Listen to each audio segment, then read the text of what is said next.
我郑凡曾经是一名漫画家，和合作伙伴闹翻后，再也无力支撑漫画工作室。本人身患绝症，将命不久矣了。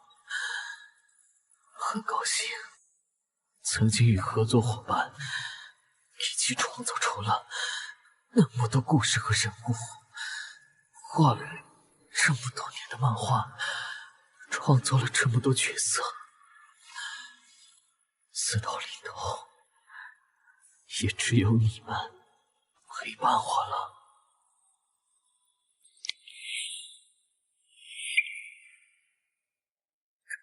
这是死去的感觉吗？似乎不是那么难受，好像还有一点舒服。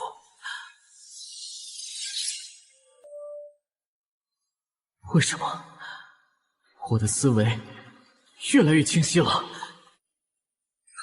这里是哪里？醒了！你是谁？我为什么会在这里？老板娘，他醒了，他醒了！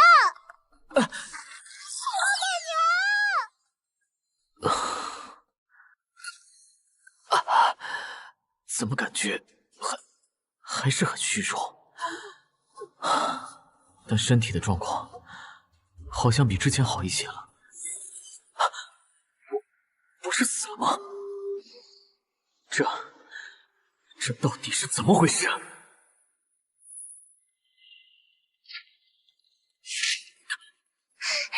主上，这是风四娘。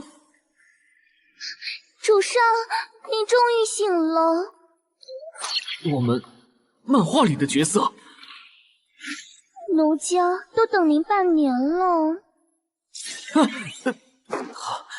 他不是漫画里的角色吗？怎么会出现在这里？属下失礼了。四娘刚刚失态了，请主上恕罪。刚刚云丫头来告诉奴家时，奴家是真的不敢相信。等等，他叫我主上。他们如果知道主上醒过来，一定也会很开心的。他们是谁？你马上就能见到了。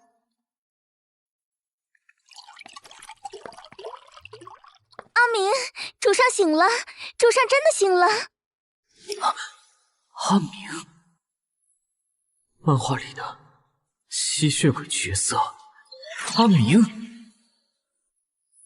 放肆，还不拜见主上？参见主上。你又闹什么别扭呢？主上，我们走，不理他。四娘，阿明他……哼，他就这死人脾气。咱们去前面见见大伙。怎么回事？风四娘、阿明都是我和合作伙伴们一起创作的漫画里的角色，他们为什么会出现在这里？难道是我穿越了？主上好。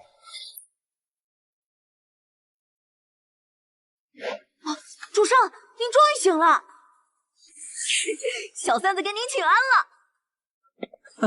这么热闹啊！看来今天可以提前开饭了。主上，主上，您终于醒了。他们是瞎子辈和梁成。没错了，来到这个世界的不止我一个，还有在最后仍旧陪伴着我的我和同伴们一起创作出来的魔王们。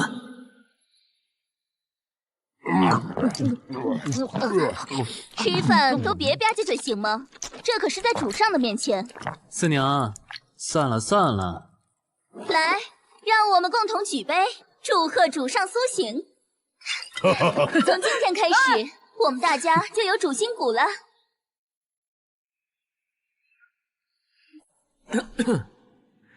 又是主上，又是主心骨的，他们这是要把角色扮演进行到底吗？你们本该是桀骜不驯的性格才对吧？强大到足以毁天灭地的魔王，为何要对我这个普通人如此卑躬屈膝？不瞒主上，自从我们来到这个世界后，都变成了和您一样的普通人。什么？难怪他们会蛰伏在这小小的客栈中。不过这样也好，我还真没有能力驾驭全盛时期的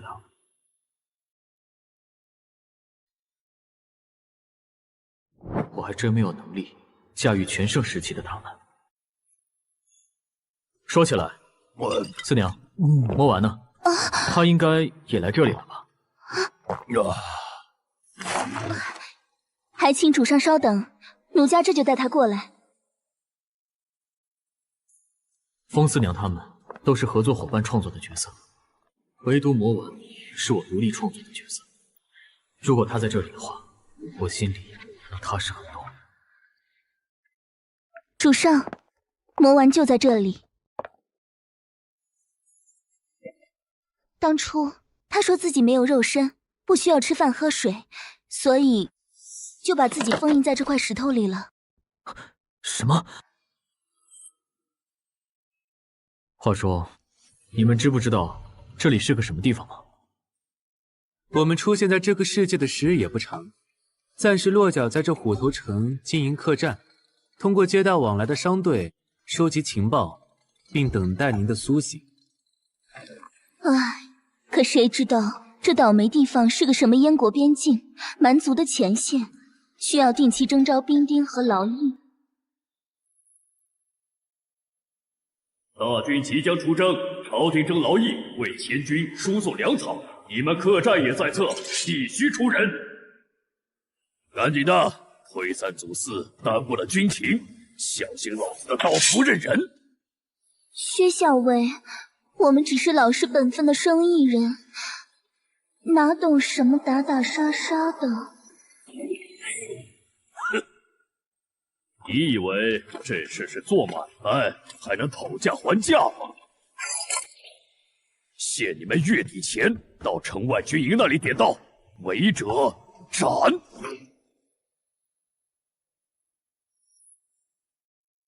我们实在愚钝，不知该如何打算，是离开虎头城再寻他处落脚，还是服从命令前往军营。希望主上能替大伙做出决断。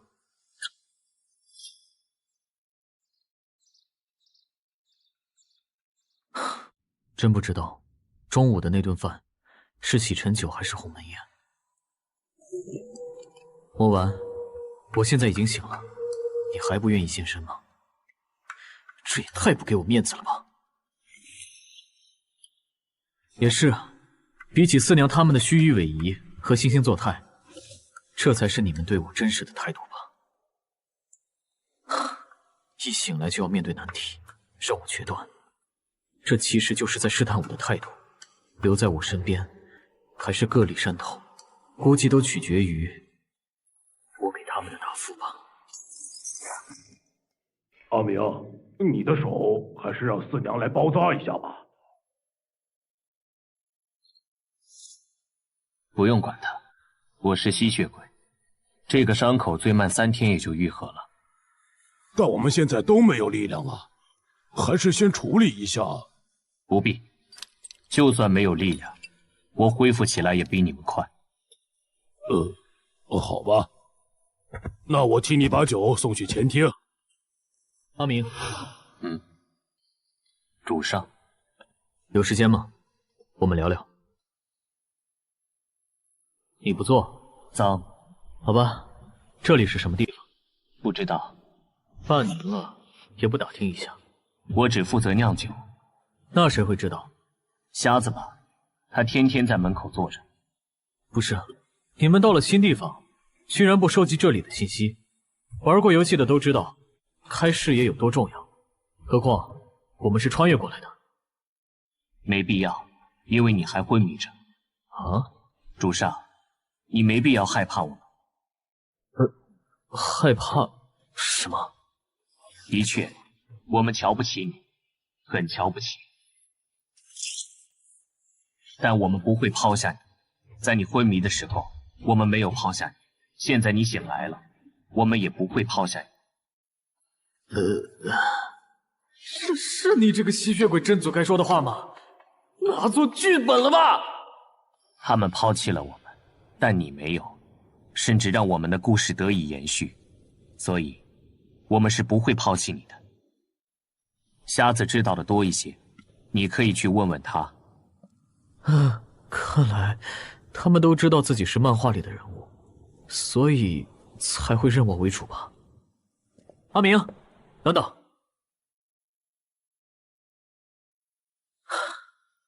谢谢了。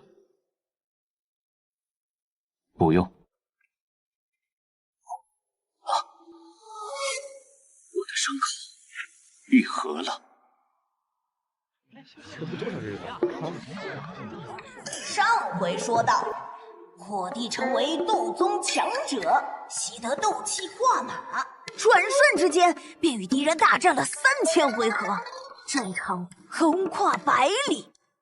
斗宗强者真是恐怖如斯。喜欢把人锯掉一截的薛三，居然当起了说书人。要是被以前的读者看到了，还不知道他们会怎么想。还有，漫画中的风四娘，在不同时代和城市里都开过琴行。现在这家恐怕是最落魄的了。这个世界真的是个普通世界吗？虽然各方势力割据并不稳定，不过这个世界很普通，最起码这半年我碰到的都是普通人。你看那马，那是普通世界有的。我瞎啊！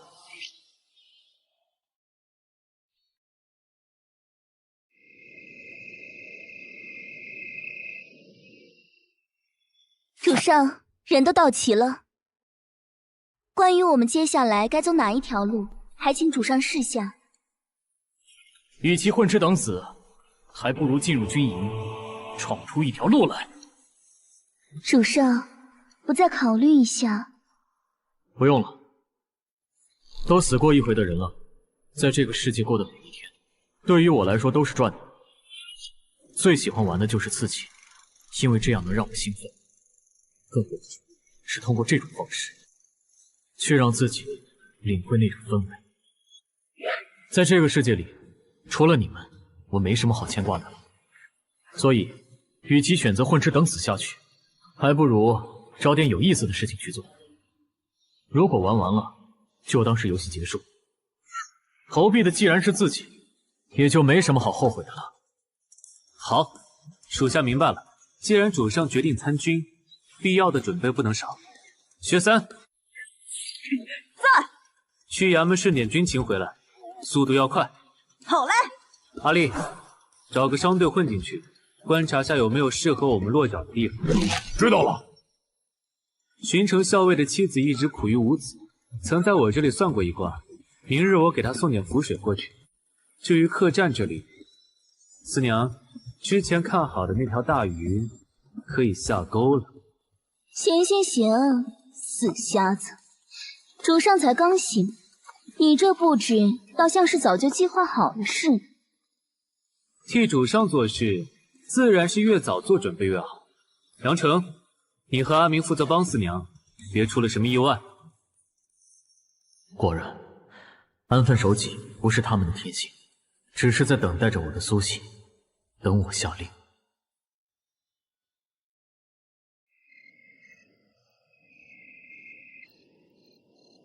阿明，现在我还可以帮什么忙吗？其实，主上你已经帮了很大的忙了。主上有所不知，今晚这条大鱼点子很硬，应该是什么大家族的公子，身边带着一个随从，或者说更像是保镖。据说他这几天在城中各种惹事，却没人找他麻烦。越是有身份的人，随从实力可能就越强，绝不能让司令他们有什么闪失。随从越是厉害，越是说明了目标的价值。何况四娘都已经准备好了。不过，主上如果真想帮忙的话，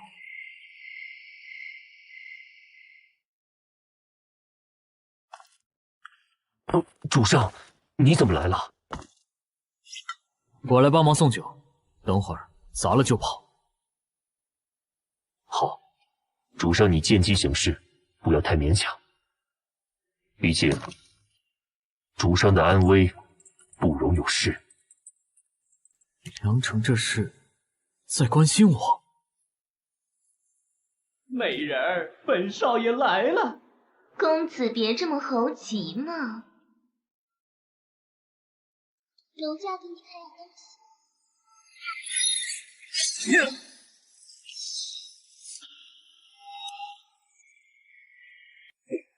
公子，我美吗？美，美得很。本公子从未见过如此美丽的事物。这边还有好多条呢，公子若是喜欢，奴家就一件一件的换给您看。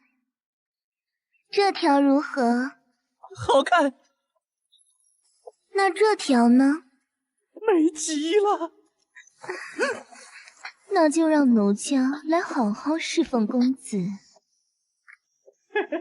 四娘，那我就不客气喽。这位大哥，这是我们虎头城出名的虎骨酒。我不喝。客官误会了，这是我们掌柜吩咐送进去给王公子的。是我们公子要的。是。进去吧。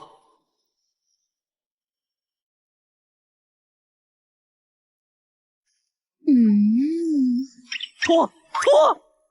别着急嘛，公子。四娘，奴家这就……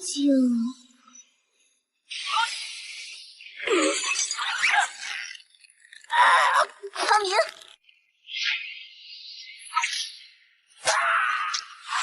得手了。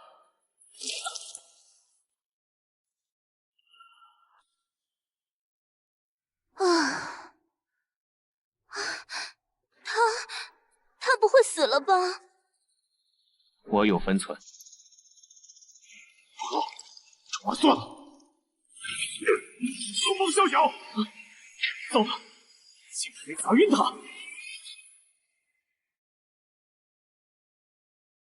糟了，竟然没砸晕他！主上，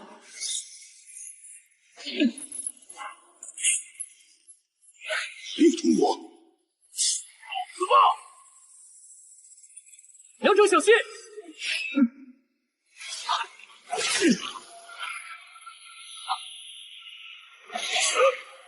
修士，此事。闪光，这是内力还是斗气？这次是真的抓到大鱼了，可是这条大鱼像是人。公子，你没事吧？酒里掺了什么？眼睛好痛！危险！阿明，说，你们到底是谁？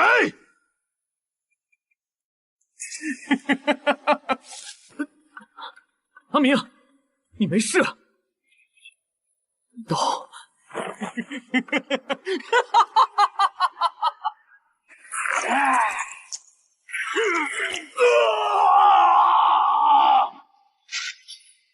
这是吸血鬼的能力，恢复能力了。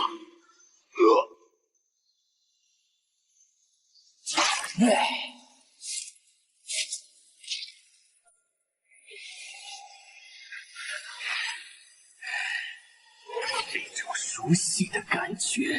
来了！阿明恢复力量了，那岂不是说我们有希望了？阿明，你的能力是什么时候恢复的？昨天。恢复的原因是什么？大概是因为主上醒。因为主上。看来恢复能力的方法和主上有关。我只要待在主上身边，就也可以。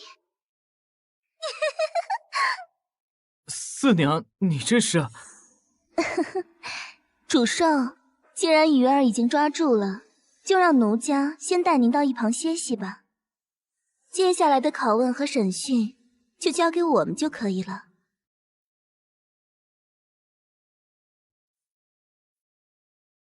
你怎么又躺在棺材里？这对你的恢复有加成吗？没有，但我的生活需要仪式感。你来干嘛？明知故问，主上对你做了什么，让你的能力得以恢复？我想想。我告诉主上，虽然他很弱，但我们不会抛弃他。力量的恢复可能与他对我们的认可有关。他醒了，可能我们之间存在的某种契约关系就被激活了。或许我们现在所要做的就是去获得主上的承认。原来如此。你怎么来了？探望啊，这次出了意外，是我思虑不周。是你的失误，但无所谓，因为我觉得只有这样的世界才能让我们兴奋。你们继续聊，我去审问一下那个公子哥。阿明，你可真不厚道，说好一起装矜持，你却偷偷舔出了头。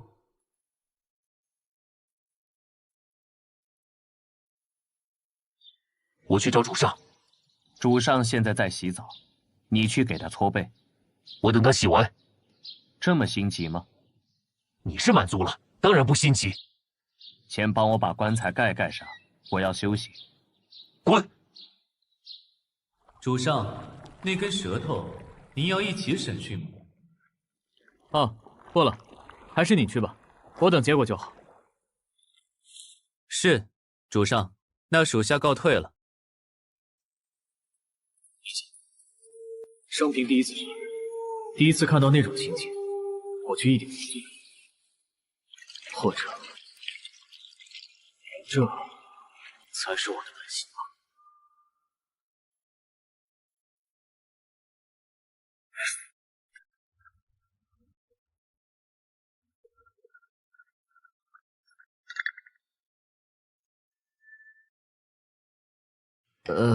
那你有什么事？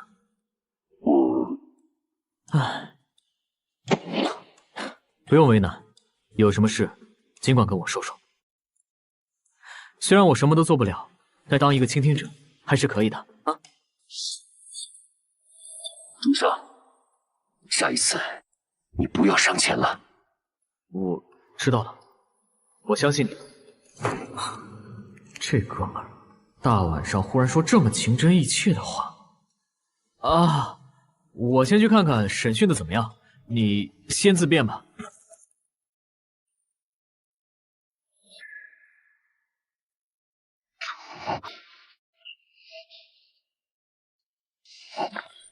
太羞耻了，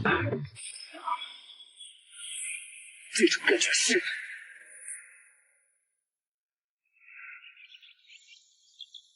主上，昨日审讯的情报出来了。你说吧。主上，我从点到面慢慢的说。我们现在所在的位置叫虎头城，属于燕国的北风郡，是燕国与蛮族厮杀的北方前线。不过，蛮族王庭衰落后，燕国和蛮族间已经近100年没有发生过大规模的战争了。一方面是因为蛮族部落内部分崩离析，无法统则；另一方面，则是因为前、楚、晋三国的崛起，使得燕国不得不把防御重心向中原偏离。除却一些附庸小国，当今天下，燕、晋、楚、前各据一方。四国鼎立吗？世界有修士，有魔法，有斗气，也有武者，都以九品来分等级，九为末，一为尊。而昨天主上杀的那个护卫，连九品都算不上。虽然是背写烂花烂两的设定，但真实体会过后，还真让我有些兴奋。主上，现在在我们面前有两条路：一，探寻回去的方法；二，留在这里。这个世界那么有趣，我当然选择留下来。既然主上决定了，我们马上兵分两路，一路进入军营，一路以虎头城为核心发展自己的势力。好，我没其他意见。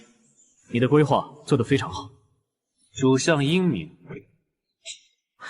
你这马屁拍的太生硬了。有什么我能帮忙的，你尽管跟我说。虽然我属下需要的是来自主上的信任。我很信任你。不，主上你没有。你很聪明，我信任你。不，主上你没有。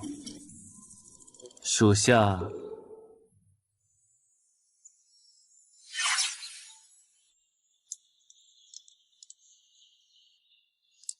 多谢主上的信任。我是不是该和这个奇怪的瞎子保持一点距离？我舔完了，你们继续。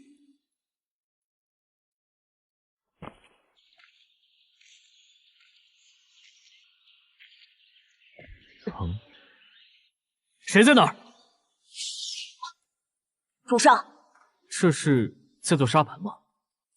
主上，是瞎子吩咐我做的。咱接下来要在虎头城站稳脚跟，把战略沙盘搞上，也是为了以后方便。好。谢谢主上。这孩子，辛苦了，你继续忙，我去其他地方看看。这是属下应该做的。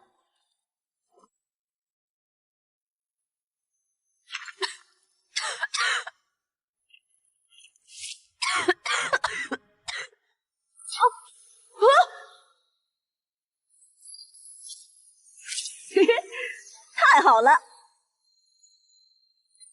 的能力总算恢复了，就知道主上一定会经过这里。从昨天起，两者瞎子都变得怪怪的，倒是薛三还和平时一样。不过我似乎也知道该怎么和他们相处。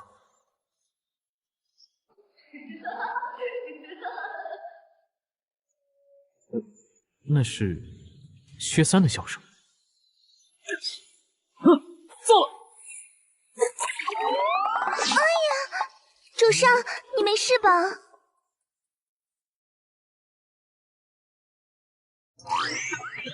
四娘，你在这里啊？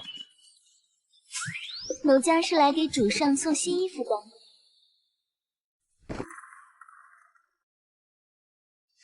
我抽空为主上做了好几套衣服，但您一直没醒过来，大体还是合身的。我自小没爹没妈，好久没人给我做新衣服。主上，只要主上您喜欢，四娘可以扮演主上的母亲。四娘，主上喜欢什么，奴家都可以配合。角色扮演，奴家可是很拿手的。这果然，跟这些魔王比起来，我还是太纯洁了。主上，死瞎子，进来前不会先敲门啊！说好的氛围啊，就这样被破坏了。主上，该出发去军营了。出发之前，我还有事要交代。现在扯旗造反这条路还不现实，虎头城是我们计划的第一个点，绝对不能放弃。还是主上高瞻远瞩，我们是主上的下属，为他清扫障碍是我们的使命。三儿，你也一起跟着去，也能打打下手不是？有的。要不我也跟着主上吧，起码有我在旁边伺候着。去军营里开分店吗？切！我们是主上的下属，为他清扫障碍是我们的使命。主上，一切就交给三儿吧。但是，按照主上的性格，他一定不愿意我们把他当成刘禅，他必须比我们做得更高，看得更远。没想到，刚重生到异世界没几天，就要出征去打仗。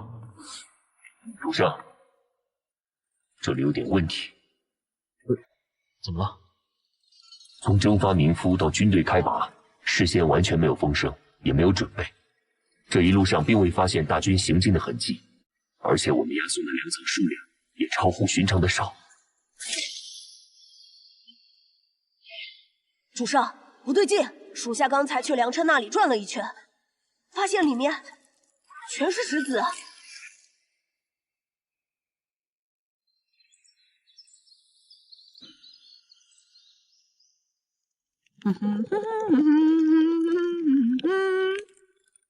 今天宿营的位置，主上觉得如何？峡谷内有水源，也不怕被敌人截断。在此安营还可以减少防御面积，如果有敌人偷袭，也能更好的防御吧。主上英明。都学坏了呀，还这些没有诚意的马屁，跟不要钱一样。但按照他们的套路，后面肯定还有话。但是，主上您忽略了一点，我们只有200多骑兵，更多的还是被强征过来的普通人。只要有几百骑兵从一侧主攻，另一侧实施偷袭，那些连兵器都没有的民夫肯定会躁动，整个营地就会从内部崩盘。另外还有一点，随军的骑兵这几天的行动更像是在监视我们。看来我们是被当成诱饵了。主上，先喝口汤。现在还是先求自保吧。如果条件允许的话，我也不介意给自己捞一点好处。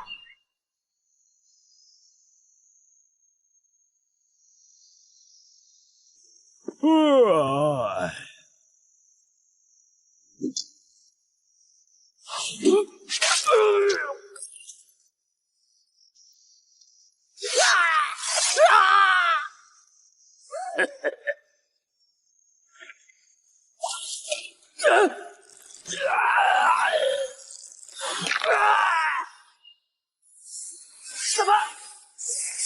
嘿嘿，有破绽！这些人是蛮族。主上，你知道他们？瞎子和我提过，他们是燕国的老对手了。梁成，把他们的脑袋砍下来。是，主上。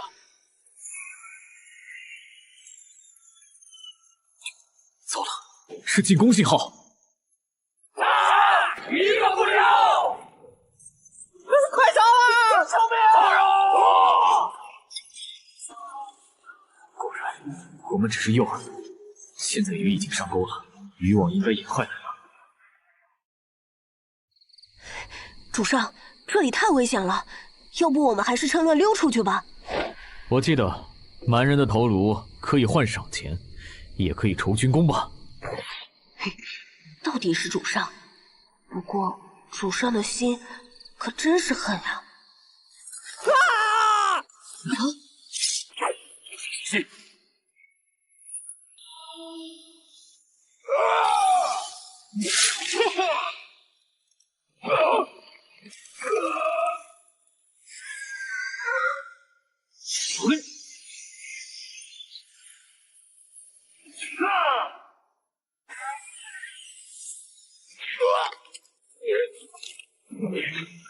下来吧你！主上，呀！竟然还有点甜甜的。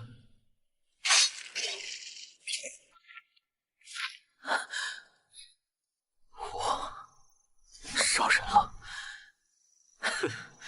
这种感觉有点难以形容。祖上，喝口酒吧。第一次杀人，难免会有点不习惯。狼是不会让一只羊来当自己的首领的。如果没办法改变这层关系，那就让他知道，肉才是他的食物。让他变得比真正的狼更像狼。好了，我没事了。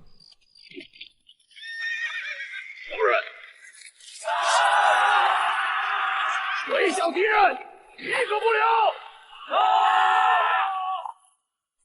拿民夫的命当诱饵，自己再来瓮中捉鳖，真是心狠手辣呀！想全歼一支骑兵实在是太难了，他们只不过是……祖上小心！我们被发现了！可恶，大意了！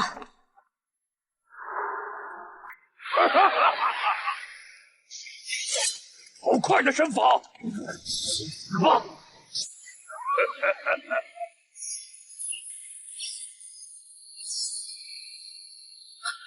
是斗气，这蛮族也是一个修士。许三，你别管我，去帮梁城的忙。是，主上。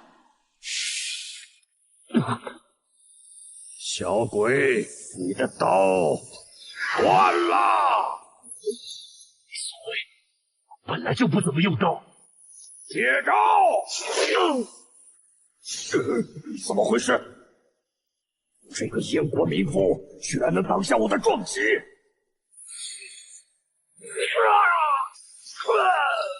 还是更喜欢用指甲。谁？要破绽！滚开！华彩都，阿里古，小心点，那个人有问题。我的剑术足以穿透一个普通人，而且那个人的手上并没有护甲，但箭头只射进了他的手臂。还是交给你自己吧。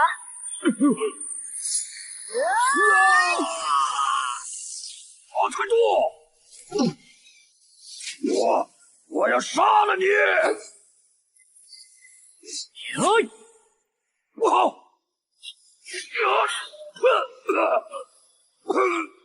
这是中毒了！难道是那时候？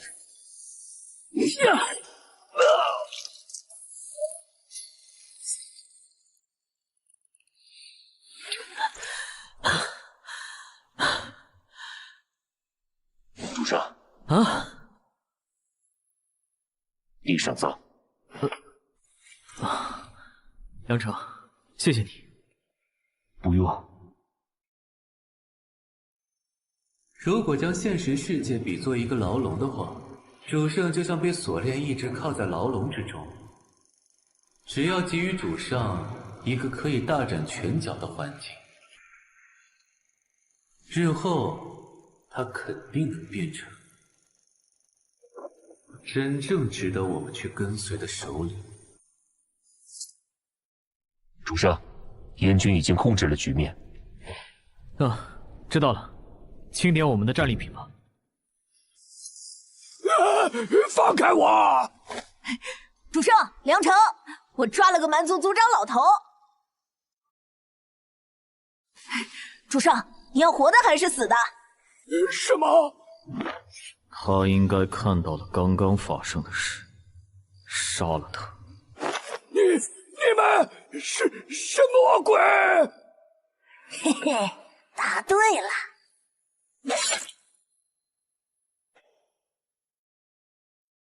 什么人？嘿嘿，那是谁？那是中军那边在找的蛮子老头。这3个民夫运气不错，居然拿到了此战最大的功勋。可惜，杀了他们，把那个头抢过来。是。主上，他们打算黑吃黑啊！兄弟们，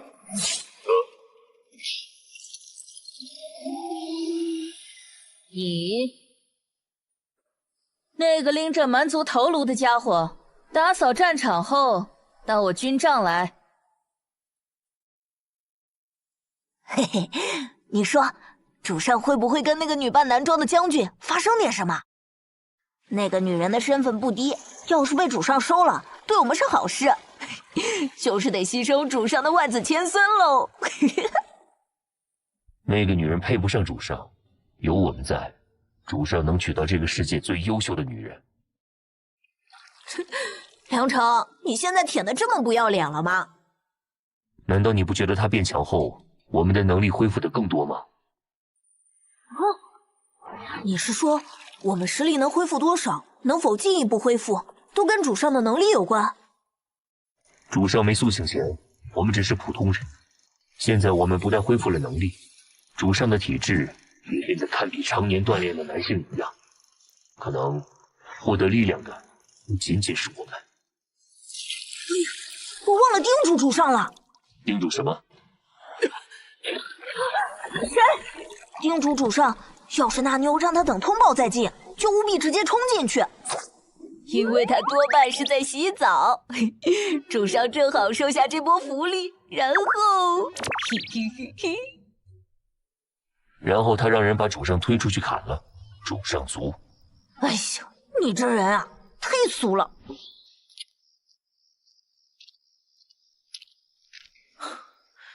就是这里吧。拜见将军。你这次立下的功劳不小，2个奖赏，你自己选。你是愿意进我的轻兵营，成为李家家丁，还是当虎头城地区的护商校尉？算了，你还是随我回李家本家吧。日后的前途就不用。我选第2条。我李家的家丁，你就这么看不上？小人绝无此意，只是虎头城是我的家，小人舍不得离开。哼，跑去你那里当家丁，到时候我估计自己都不知道怎么死的。何况我手下的7个魔王，难道是吃素的？一群蝼蚁，不错呀，阿明。猎狗帮已经收服，下一个就是3神会了。主上还没回来，你就擅自做主开始了。主上迟早会回来，我们做的不过是微不足道的事罢了。这点自觉和主观能动性，咱们还是有的。那城外帮派呢？3神会交给4娘了，算算时间，那边也该开始了。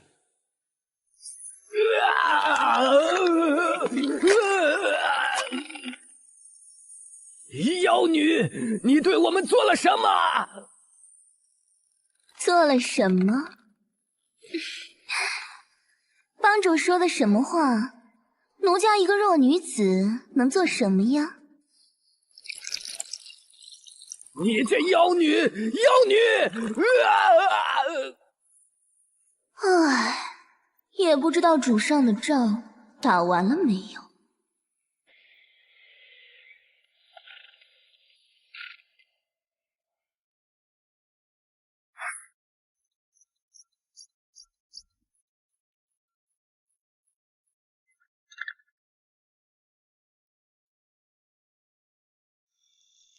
主上，我们大概还有1天就能回到虎头城了。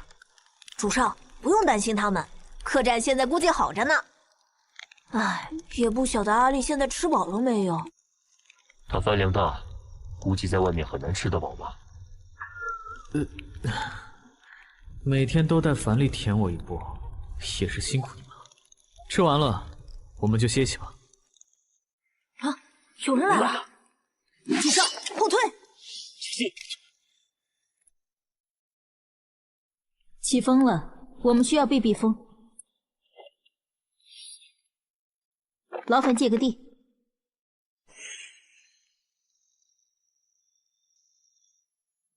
喂，那边的，喝不喝酒？谢谢姑娘的好意，只是在下染上了点风寒，喉咙痛，喝不得酒。又是蛮族，谁知道他有没有在酒里下毒？按套路，接下来你是不是要先喝一口，以示清白？不喝算了，本座是蛮族王庭首席蛮师阿依。我身边这2个孩子是沙拓部族长的孙子和孙女。本座从王庭出发，一路疾驰才将他们救出来。这下糟了，我们之前杀的就是沙拓部的长老，莫非？你们的马有镇北侯李家的印记，你们是李家家丁。镇北侯还真是名不虚传啊，做事一定斩草除根，居然劫杀到这里了。什么劫杀？这位姑娘，我想你一定是误会了。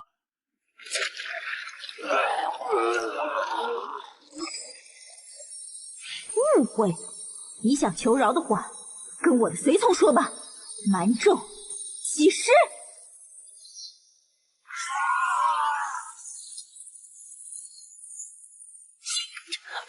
这是僵尸！我就知道他有问题。主上，这里很危险，交给我们来解决。喂，梁城，你的设定不是上古僵尸吗？去和你家亲戚打个招呼，万一管用呢？啊？最后，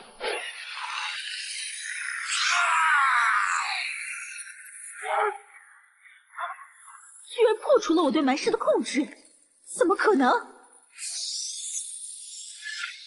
要看看这个李家家丁是什么来头！蛮纣之眼，开！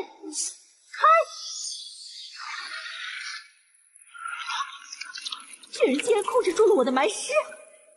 不对，蛮师没有被控制，是臣服于那个人。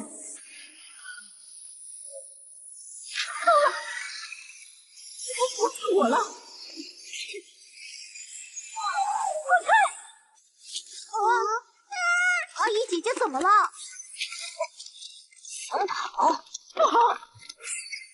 晚了！碍事！你以为凭你就拦得住我？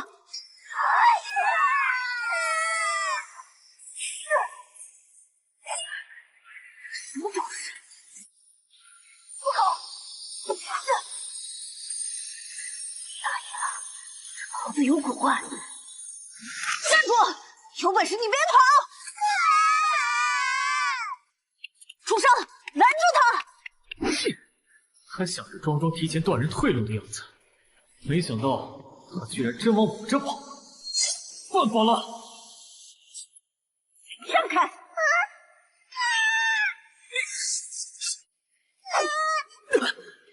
好狠的心肠，竟然不惜丢弃族长的孙女！敢拦我，我倒要看看你有几条命能拦得住我！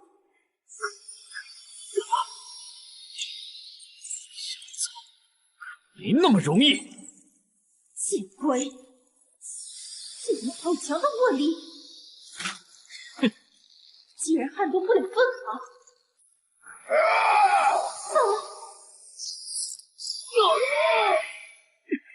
怎么回事？那个女人呢？在上面！受死吧！主上小心！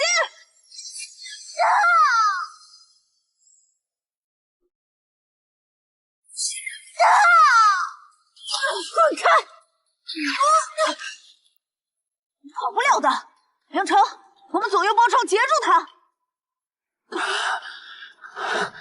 控制2具活尸已经是我的极限，我已经没力气再战了。要是追出去，谁来保护主上？主上料事如神，洞悉战场局势，提前卡位，掐死了对方的后路。三儿太佩服你了。但我还是没有拦下他。不过你匕首上淬毒了。这么坏的主上，我喜欢。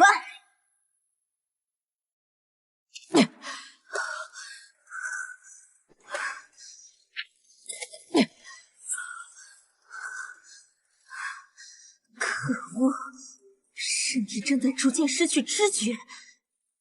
早该料到匕首有毒的，不行，必须完成王庭的任务。阿义门市，阿义门市，你怎么在这里？少主他怎么了？小郡主呢？小郡主在哪里？你们是王庭安插在商队的间谍，你们的头领在哪里？马上让他召集人手，解决后面那3个镇北侯的追兵。是，我们知道了。薛三的道，看来主少他们就在附近。你愣着干什么？还不和他们一起过去？不急。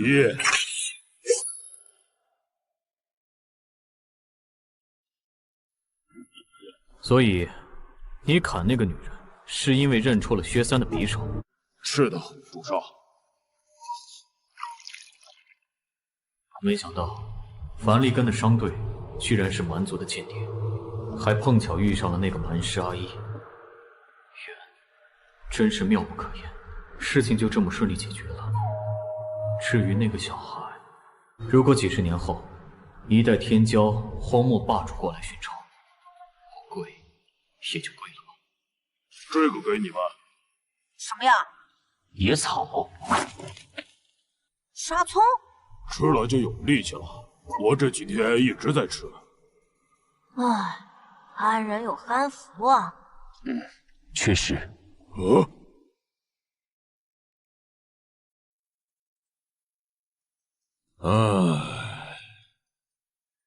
你说侯爷和小姐他们能撑过这道坎吗？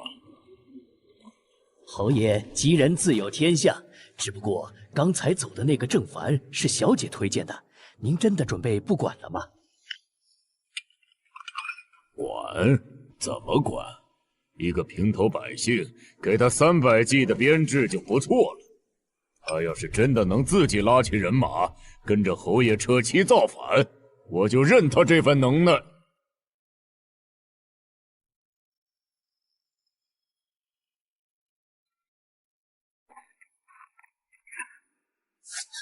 情况不对，这是怎么回事？家里怎么一个人都没有？是老板回来了吗？发生什么事了？四娘前阵子盘下了新宅子，大伙儿都搬过去了。他们让小老儿在这里守着，等老板您回来，好带个路。那就……等等，新宅子？我们初来乍到，的确需要向地头蛇展现出我们的态度。现在虎头城有点名气的帮派都已经被我们清理干净了。你的计划下一步是什么？当然是接管他们的堂口，暗地的买卖我接手，明面上的生意让四娘来做。好说好说，我准备筹备开几家铺子，都是穿越者，做点香水肥皂卖钱还不简单。虎头城确实是个经商的好地方，如此一来，我们基础算是打好了。老板娘，主人回来了，快把主上请进来，奴家要亲自为他接风洗尘。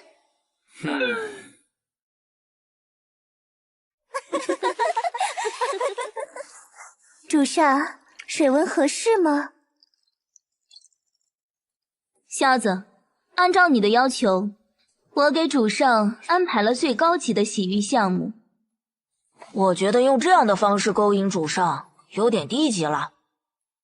是有点过了，你就不怕主上就这样陷进去？主上刚回来，总得享受一下团队发展的果实嘛，同时也给主上一次重新选择的机会。别玩脱了，万一主上乐不思蜀了，有你哭的。成，都吃好喝好了吗？那么我们就谈谈正事吧。说时迟，那时快，主上已经挡在那女人的退路上。不愧是主上。后来呢？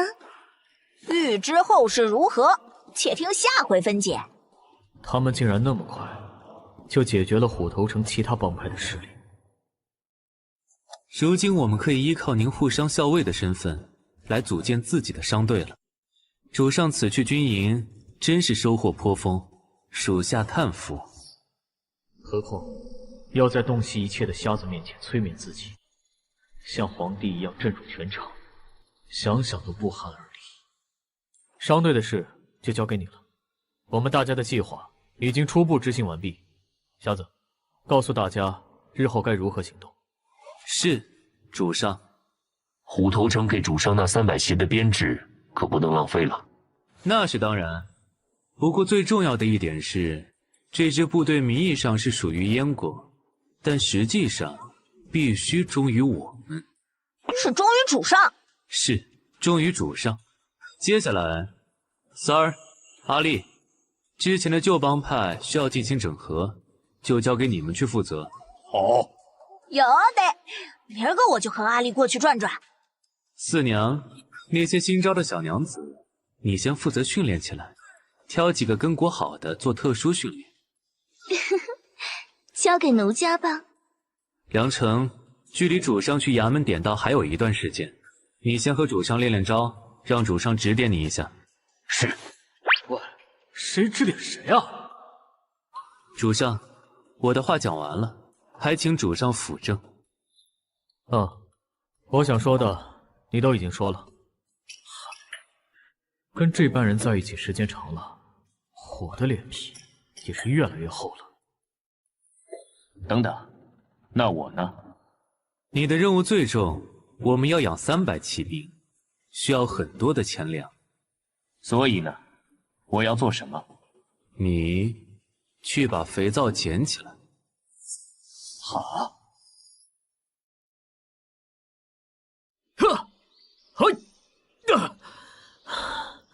再来。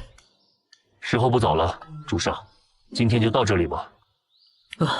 好。和梁城对练了3天，我的战斗能力的确有所提升。你真的不考虑跟我一起去泡澡吗？我不喜欢热水，主上您去吧。好吧，适度训练，别累着。先把香皂推出，赚一波钱再说。等做出香水后，可以搭配开发新的产品。不行，要么不做，要做就做高端，只有这样才能短时间内的收入最高。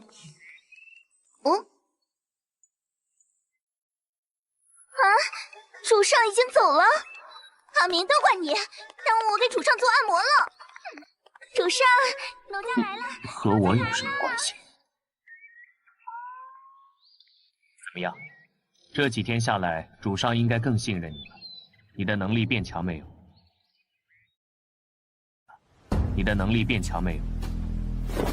没有。我觉得如果我们想要恢复原先的实力，光靠主上的信任是不够的。既然如此，我们得想想别的办法。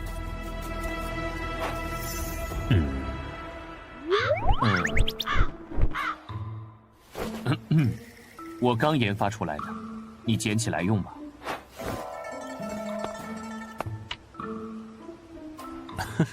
看来你们相处得很不错呀。瞎子，有什么事吗？晚上记得到梁婷那儿开个会。说完了，你们继续。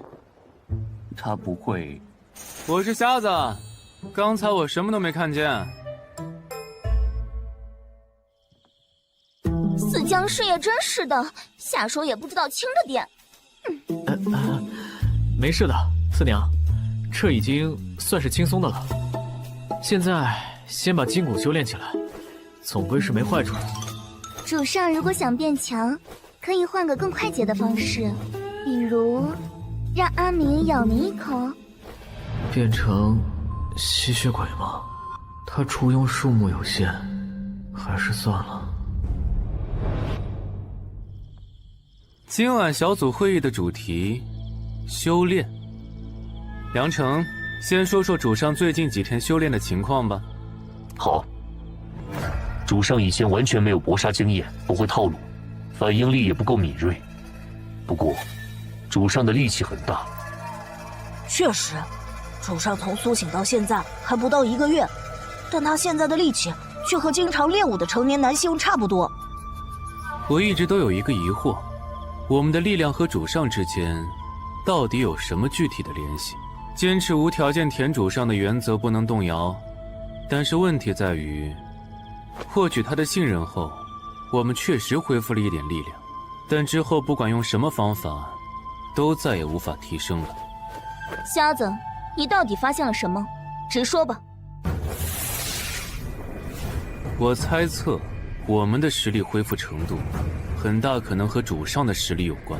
类似于网游，我们相当于宝宝，等级当然不能比他高。也就是说，因为主上现在还处于1级状态，我们才……而主上自身的实力水平不提升，我们就得一直被主上给压制着。没错。那么，如果把主上砍了，限制是不是就解除了？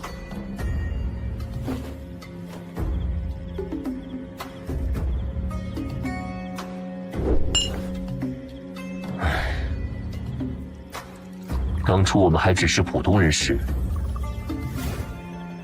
我们对主上承诺过，让他自己去选择。在那时，我们愿意守护他。现在我们恢复部分实力后，就开始贪得无厌了。我为自己感到羞耻，也知道我没资格说这种话，但这杯酒大家一起喝了，刚才那句话，还有大家心里的想法，全都忘了吧。喝酒。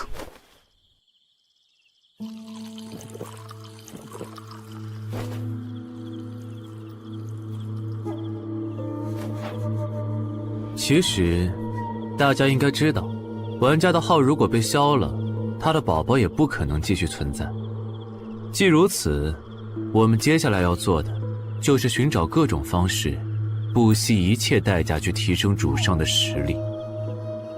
但我们的体系都不适合让主上修炼，所以给主上找一个老师，是很有必要的一件事。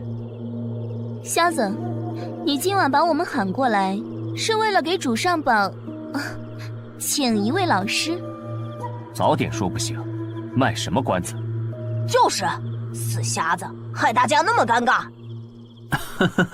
我也没想到樊丽那憨憨会说这话。哦，怪我喽。你们看，现在我们在这里。画得真丑。这里是哪里？瞎子，你确定那个老师会经过这个峡谷？确定。昨晚刚做好计划，今天马上就找到目标了。瞎子，这是你早就安排好的吧？凑巧而已。之前巡城校尉的夫人跟我说过，她丈夫今天要出公差，押送一个马匪去临城，让我去府里给他送符水，帮忙求子。哦，出公差送符水，求子。重点在于，对方不但曾经是官绅，而且是早就入品的武者。一个早就入品的武者，的确够格给主上当老师。押送的人有多少？哈哈，我们昨晚才坐在一起商量，为主上选择一个良师。今天符合条件的目标就来了，这是上天的旨意，这是命运的安排，是上苍对主上的眷顾。主上就是天选之人。死瞎子，你发神经啊！主上又不在这里，你舔给谁看？就是。那边的人是不是主上？靠，吓得你靠精神探测作弊啊！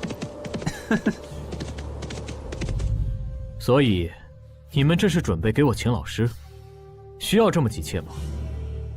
别人请家教，都是找关系谈待遇，到我这儿，倒是直接动刀子解犯人了。主上，闭嘴！我们在虎头城的摊子已经铺开，肯定会受到多方势力的窥探。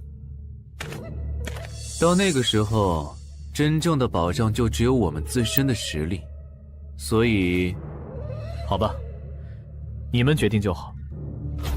现在绝不能让主上知道自己能压制我们的实力，否则他肯定也能想到樊丽昨晚说的事，到时候大家的关系可就危险了。既然主上已经同意了，大家就各自准备。这次牵涉很大，所以出手的只有我们6、7个人，知道了吗？死瞎子，刚走自己没把主上当人。主上，不好了！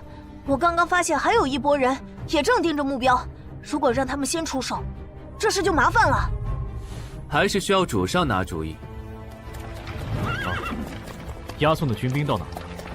已经到峡谷入口了。唉，现在请个家教的难度可真大呀。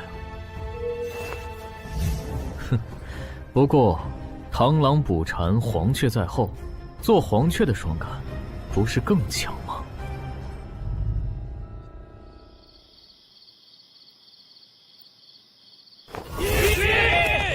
可恶！是北风流逝的人，我知道了他们私通蛮族的事，他们不会放过我的。栗子，快带你手下的人走。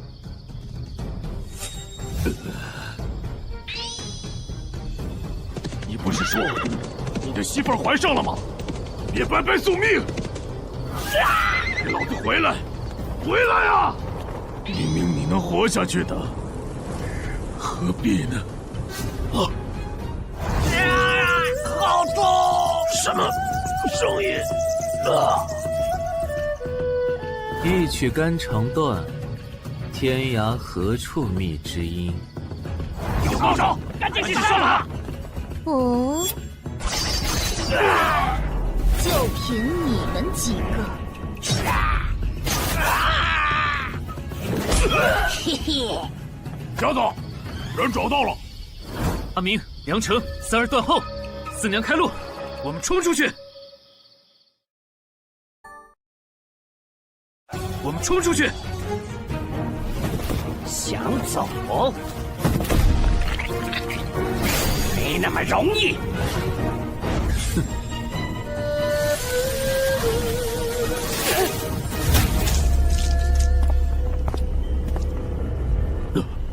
能打败栗子，那刺客最起码都是半步9品的实力。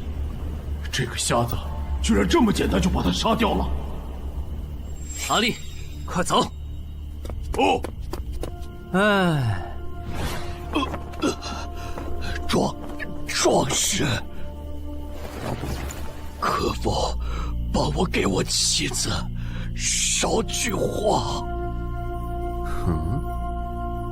汝妻子无养之，汝勿虑也。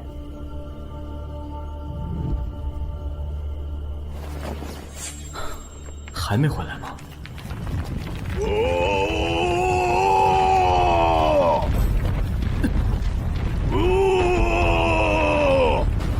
阿丽，把人放到马上来。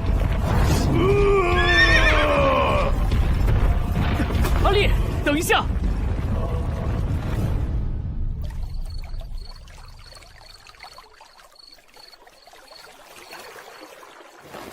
主上，我们甩开敌人花了点时间，所幸老师没受到伤害，阿丽已经先一步把他送回来了。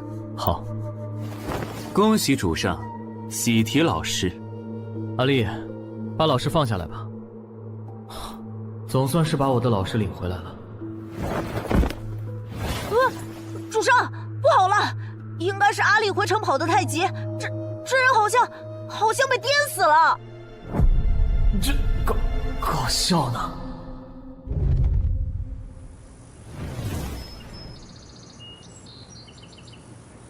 脉象如何？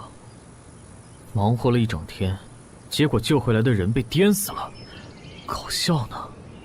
主上，我是个心理医生。这人估计是没戏了，脉搏和呼吸都没了。行吧，那就把这家伙埋了吧。埋了就浪费了。后院那儿花圃里不是一直种着花吗？切碎了发酵一下做肥料吧。先前院子里死的那帮家伙也是这个待遇。行吧，就这么办。总感觉和这瞎子格格不入，是因为我不够变态吗？这家伙醒了，他没死。不愧是主上的老师，沾染了主上的气运后，吉人自有天相。主上，毕竟是拜人为师，一些礼仪和待遇还是需要谈妥的，请主上把这件事交给属下，明天就可以开始修行了。好好的谈，尽量别动粗啊！你这龟息功不错，下面我们来好好聊聊。只要您能教授我们主人习武，我会确保您的安全。我说过，我同意当你们那个主人的老师了吗？哟，奴家可是看多了那种动刑前英雄，动刑后狗熊的家伙。这是主上的老师，主上也教育过我们要以德服人。不过，我忽然想起，前天巡城校尉王丽的夫人欠了我一文挂钱。四娘，劳驾你现在却把他全家上下都杀了吧。你，抱歉，刚刚处理了一点私事。您刚刚说什么来着？我叫栗子的媳妇儿怀上了，但他却为了救我丢了性命。难道我还要为了一点小事牵连他一家老小？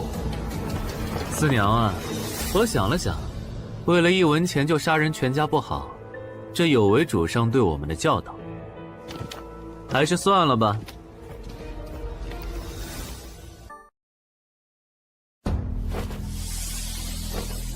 丁先生，以后您就住在这里，该注意的事情我就不多说了，只要授课能让我们满意，我们的后续报酬也会让您满意。比如让您恢复过来，复原到受伤前的水平。你莫不是在诓我？对自己人，我们向来是很厚道的。我向您承诺，主上竞品之日，就是先生您复原之时。到时候，您大可以去找那所谓的北风刘氏复仇，绝不食言。四娘，我就说嘛，还是得以德服人。你也不要整天脑子里都想着用刑什么的，太粗鲁。原来如此，受教了呢。话说，瞎子以前知道你很阴，但我没想到你能这么狠，居然拿王丽一家的性命威胁人家。王丽为了保护丁豪而死，我拿他一家的命威胁丁豪，有什么不合适吗？非常合适。所以你的威胁是连自己孩子的命都放在一起去威胁？校尉夫人肚子里的绝对不是我的孩子。你不孕不育？我没碰他，只是让他喝下符水，然后用精神力帮他调理情绪，心态放缓了，他也就成功怀上了。嗨，早说嘛，人家还以为你连自己孩子都不放过，好怕怕哦。我很纯洁善良，是你们自己太肮脏邪恶了。对了，你去把阿明叫过来，待会我会问出五夫的气血运功图，你把它绣到阿明身上去。可是针扎在身上会很疼的呢。怎么，你不忍心？不，是忍不住了呢。各家都有各家的练武法门，我们这一门首先需要器具空鼓。空鼓，这里。聚气于空谷后，气分5路，分别去向人的四肢和头颅。脑袋坏了，我会死的。行了，我心里有数。这个，魏先生，我们是可以画图的，不用这样。没事，画图不够立体，而且活人身躯更适合做标本参照物。您继续吧，将体内力量集中，把心肺作为一个加速器，随血液循环一层层的加速，周而复始之下，身体机能就可以成倍的提速和提升，也就可以发光了。能发光了，就证明摸到了五福境界的门槛，在军中也能混个小头目。我当初花了10年跨入成为9品武者，已经堪称神速。你试试看，反正运气的路线已经在你身上绣好了，跟着线路图走一下。我是吸血鬼，气血的气是什么意思？我还没有理解。气你不懂是什么，但你会控制血呀，就控制血走一段，血走得快的话，应该能带起风来的，那就是气。你说的好有道理，我竟然无法反驳。不能轻易的尝试，得一点一点来，先将身体打熬好，有个强壮的体魄，再运气，才能将风险降到最低，不能一口气吃成个胖。这只是躺在床上被绣了个花，这就断不9品吗？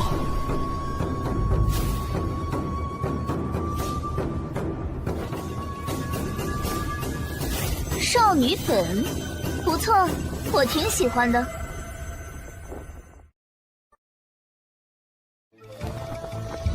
少女粉，不错，我挺喜欢的。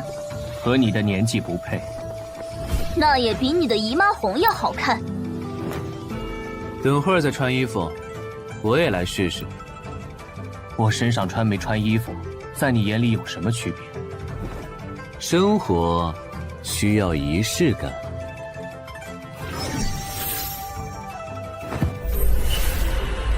也不是很难嘛，不错，老阴逼的专属颜色。哟，这是给主上设计的修炼体系吗？正好，你们也来试试新的功法系统。我想穿衣服。接老子！你好意思说人家？肥皂梗过不去了是吧？这个颜色能换吗？染也可以啊。恭喜，是大自然的颜色，有助于你在野外偷袭别人时隐藏起来。阿丽，别勉强了。我们现在只能卡在半步9品的位置，至于更上一层，其实对我们来说并不难，但就是捅不破。有一层无形的壁障在压制着我们。那么，接下来我们要做的事情就很简单了，必须不惜一切代价帮助主上入品。大体上，这就是我们五福一脉的运功方式，你学会了吗？会了什么啊？我就听了一堆理论，看了会儿阿明身上的线，难道这就能让我上天了？太看得起我了吧？看来这个主上只是个普通人，不像其他人那么变态。丁先生，有没有什么快捷方式，比如外物刺激什么的？主上现在是从0开始，看来需要更简单直接的引导方式。的确，有些人难以感受到气血存在，他们多会选择服用午时散，借他的煞气冲击人体，好把体内的气脉搅浑。阿成，来，用你的煞气刺激一下主上的经脉。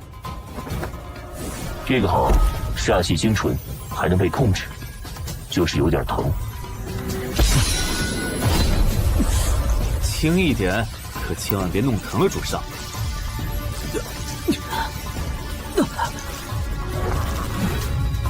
感觉有点酸酸麻麻的，又有点胀痛胀痛的，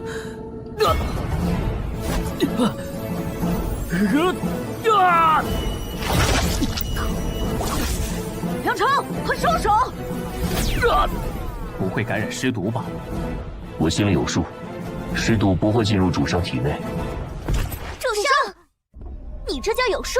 瞎子叫你用煞气刺激一下，你倒好，主上几乎要被你搞成老年痴呆了。不应该的，我没注入多少煞气，而且我现在的实力不至于这么恐怖。可能是因为这位大人体内本身就存在着一股极为浑厚的气血，所以相当于把一把干柴放在那里，被您的煞气给点燃了。如此说来，我们的主上是个练武的好材料。好在不是废材料开局。主上真给力。好。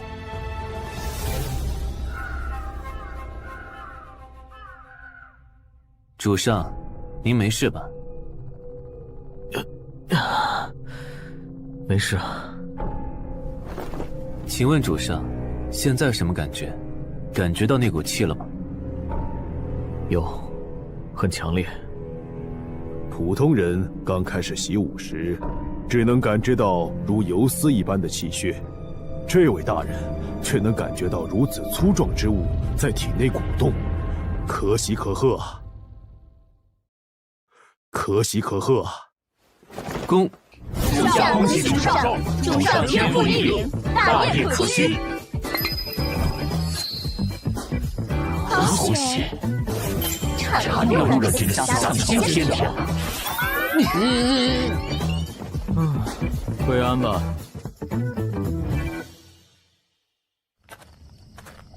你刚才去找丁豪，做了什么？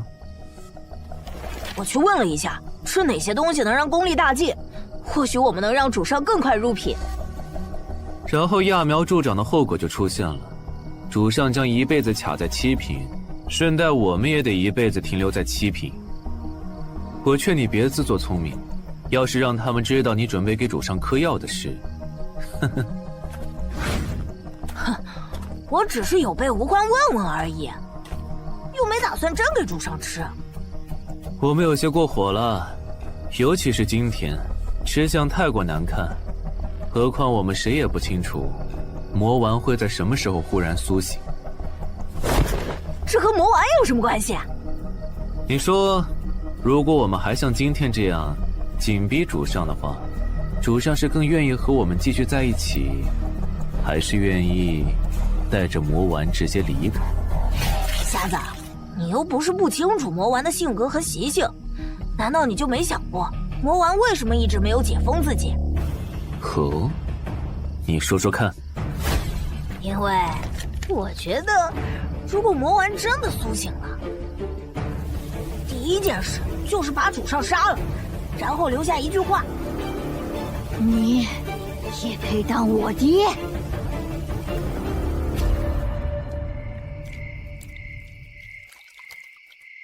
主上喜欢吃葡萄吗？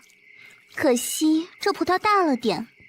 这世上最好吃的葡萄比这个要小，还带着奶香味呢。大晚上的，不要说少儿不宜的话。主上，是不是我们给您太大压力了？没有，今天被煞气弄得像发烧了一样，不是很舒服。那奴家再帮你按摩一下呗。不用，我自己再泡会儿就睡觉去了，明天还得上课呢。是，主上您早点休息，奴家先退下了。主上虽然是个普通人，但毕竟也是创作出我们的人，经营在恐怖题材漫画里至死不变的作者，内心肯定是孤独且敏感的。瞎子还有我们，似乎对主上有些压迫过狠了。我该把实情告诉主上吗？虽然受了点罪，但要是能把实力提升上去，也是值得的。一个废材一样的主上，能真的受你们尊敬，才是怪事啊！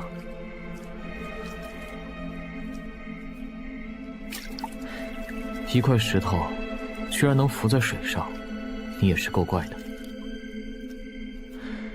要是你在的话，我或者还能有点底气吧。唉，儿子，爸爸想你啊。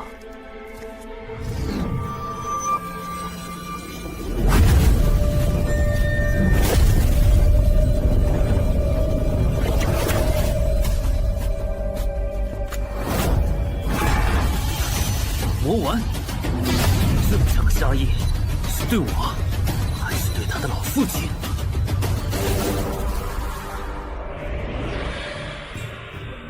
这是之前被强征去运送粮草的民夫，回来了多少？好像就200-300人。城里很多人家今早就开始办丧事了。这次死了不少人，我估摸着虎头城又要开放户籍收人了。哼，吸收流民，以保证税收吗？主上，县令刚派人来传令，让主圣您正午前到衙门里集合。有事了吗？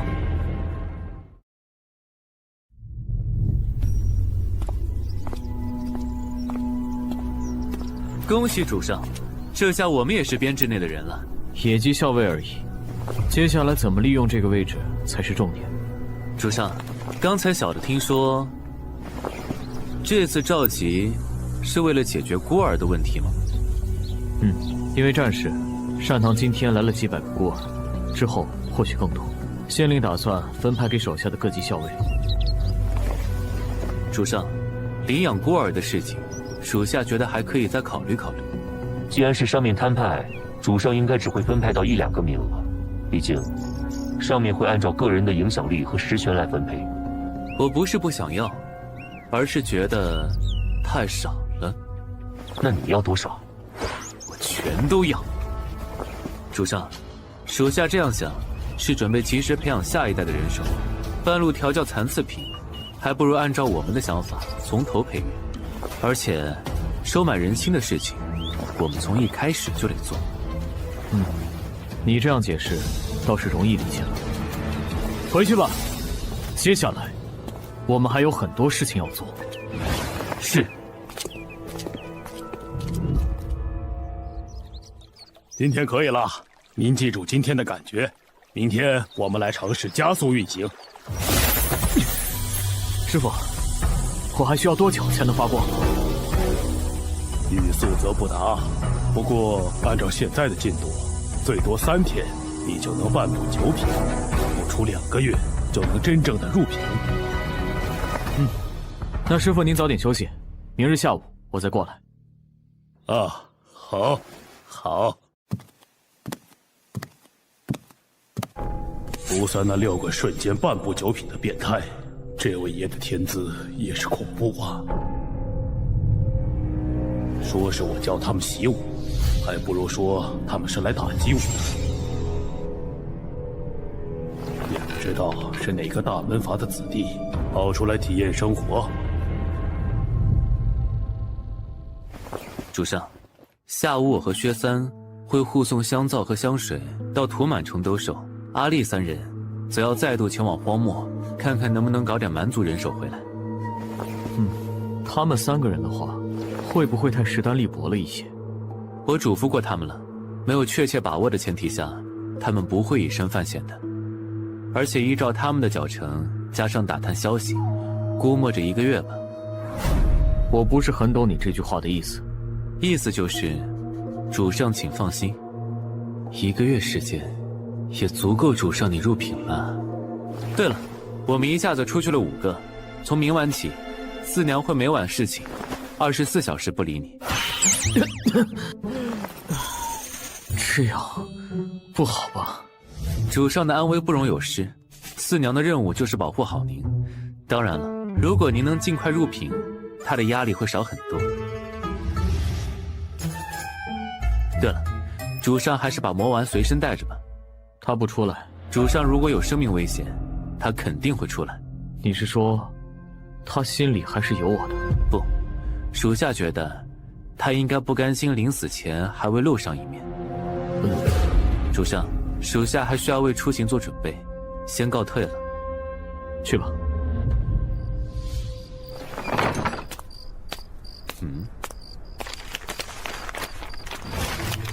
你们过分了！5个人，1个人20-30封信，你们得让我读到什么时候？我做了什么孽恶？你们要这般对我？以防万一嘛。等我们走后，别只念信，多给我们说说好话。反正我们都不在，你也可以光明正大的吹枕头风了。滚！凭什么你们这帮大老爷们出去潇洒了，就留老娘守家，还要1个人舔6个人的份儿？你们把老娘当什么了？南孚电池，一节顶6节。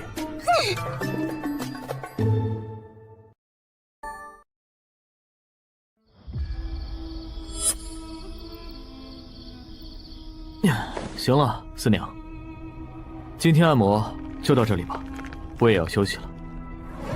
不成呢，主上，今晚奴家得和您睡一张床，他们不在，奴家必须确保您的安全，片刻不得离开您身边。以前有雷达，不，有瞎子在，危不危险，奴家都不用担心。现在他们都不在了，奴家又不懂那些，所以这样会不会太委屈你了？主上，难不成你想让奴家在您床边打地铺吗？您就这么讨厌奴家吗？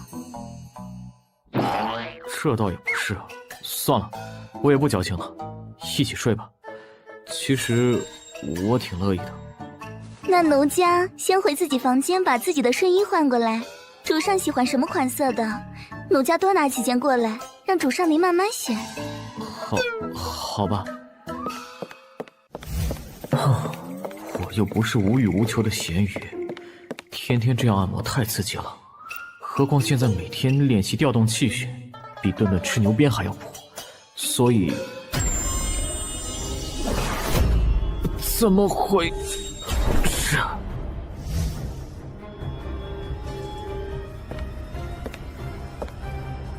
主上，奴家回来了。魔丸啊魔丸，说不定等你日后醒来，还得喊我一声妈呢。衣服怎么突然变成了纸条？谁？怎么回事？主上，您没事吧？这种攻击方式。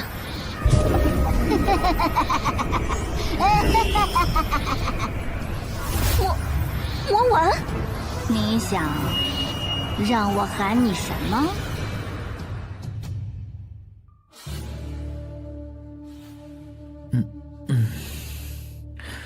天亮了，四娘怎么躺在地上？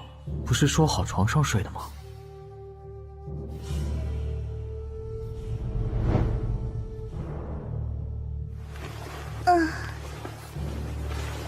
主上，你醒了，奴家这就伺候你洗漱。好。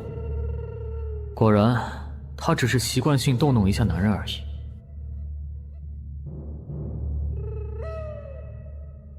主上，早饭在前厅，应该已经准备好了。主上先去，奴家自己还要拾掇一下。好。魔丸，我不是把它放在床头了吗？应该是昨晚四娘放在这里的吧。还以为能趁机让主上把我吃了，没想到居然被魔丸搅了。你这是爱你爹呀，还是恨你爹呀？爱你爹，所以不想让爹给自己找后妈；恨你爹，所以让你爹连女人都碰不了。当你爹太难了，冯唐易老，李广难封，唉，后妈难当啊。哎，听说城外梅家坞昨晚被人灭了，物宝都被人占了。话说对方敢在镇北军眼皮底下动手，不怕镇北军清算吗？呵呵，灭了梅家坞的势力，已经在城墙上挂上了镇北军的军旗。梅家坞好像在虎头城和屠满城的必经之路上，因为背靠两座大城，很多势力都不敢打他们的主意。镇北侯近年受到朝廷打压，现在还要搞事情，难不成又是那位郡主授意的？带队的是谁？让我想想，领兵的好像姓郑，是个校尉。姓郑？咱这儿不就有一位姓郑的护商校尉吗？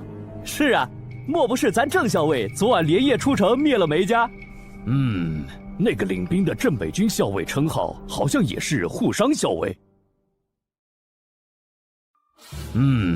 那个领兵的镇北军校尉称号好像也是护商校尉。护商校尉，姓郑，镇北军。瞎子昨天带队前往屠满城，不会是他们出的手吧？郑校尉，您的官职称谓是？鄙人，镇北军所属驻虎头城护商校尉。郑大哥，敢问你们镇北军此举是何用意？哼，是何用意？我也想知道是何用意啊！总不能跟你们说，我也不晓得家里几个货昨天刚出门就马不停蹄的搞事情去了吧？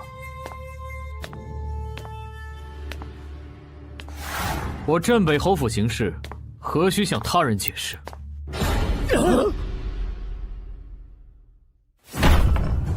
你镇北侯府行事，真的是好大的威风啊！梅家务所犯何事？犯了所犯之事。放肆！这里是虎头城，是本官的府衙。你这丘巴再敢在本宫面前这般无礼搪塞，真当本官不敢治你的罪吗？无可奉告。现在问题就在我身上，但偏偏我也不知道发生了什么事。除了继续装下去，我还能怎么办？好，寒意，不，杀意。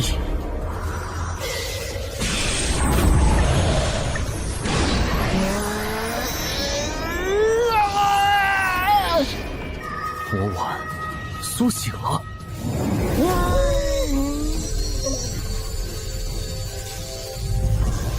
魔丸9世怨婴，每一世出世后便被生父生母抛弃，身上怨念可学习一方天地。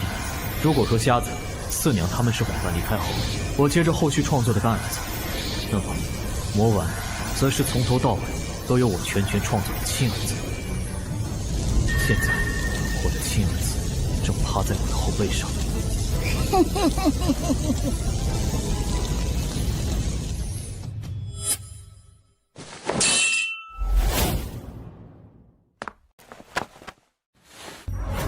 家里还好吗？哎，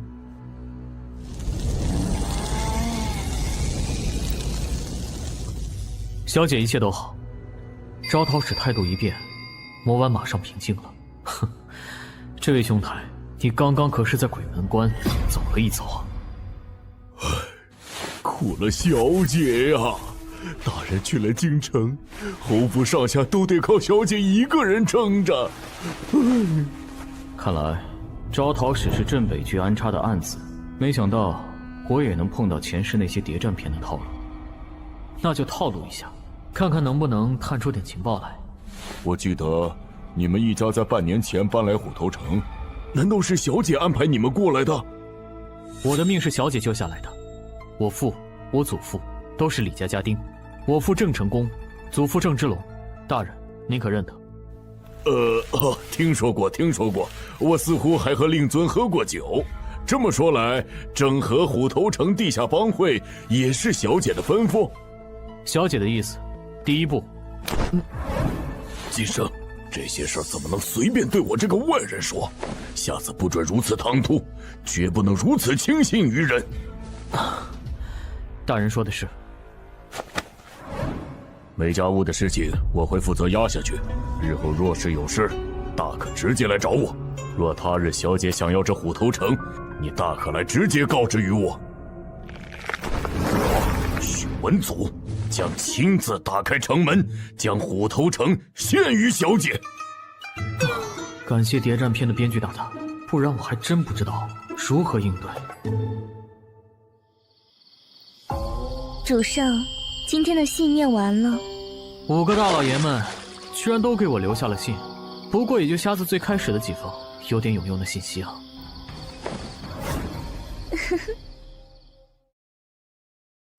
什么感觉梅家屋有可能对我们下手，所以先下手为强。什么让我扯镇北军虎皮，以应对虎头城的问责？要不是虎头城的最高长官是镇北侯的内应，我估计已经凉凉了。主上，每天修炼累吧？主上觉得大概何时能够入品呢？丁豪说，先把气血完全控制熟练，只缺一个契机，说不准明天一觉醒来就能直接入品了。奴家晓得，主上心中自有沟壑。哪里来的什么沟壑？主上，你眼前不就有一条吗？我累了，要休息了。主上，主上，奴家记得魔丸是灵体，所需要的是天地灵气。奴家觉得晚上把它放在院子里，吸收月之精华，应该能快点恢复。这样有用吗？主上，你就听人家一次嘛。反正就算有贼进来，谁还偷块破石头啊？那就试试吧。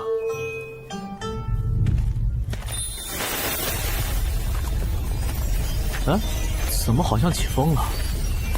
可能是北风，这里就这样，不打紧的。主上，奴家先为你宽衣。可恶！可恶！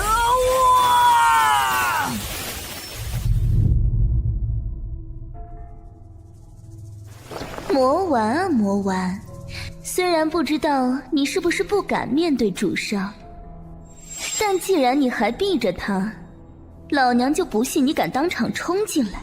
何况，四娘，老娘想要的男人，怎么可能放走？你爹又没吃你的喝你的，你还想管你爹要女人？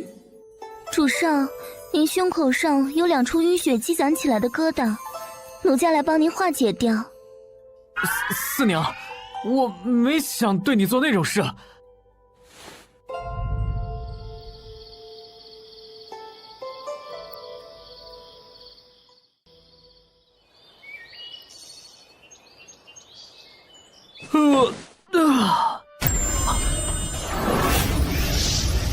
这就入品了。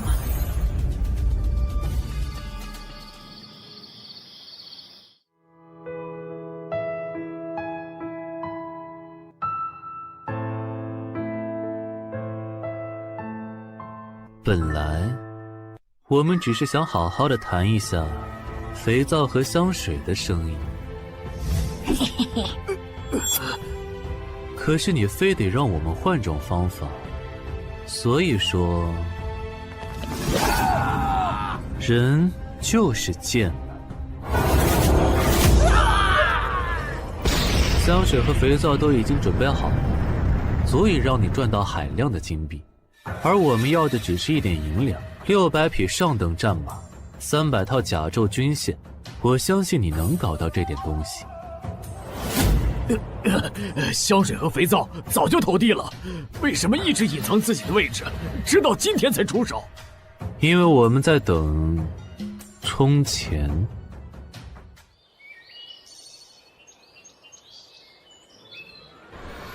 居然是黑色的。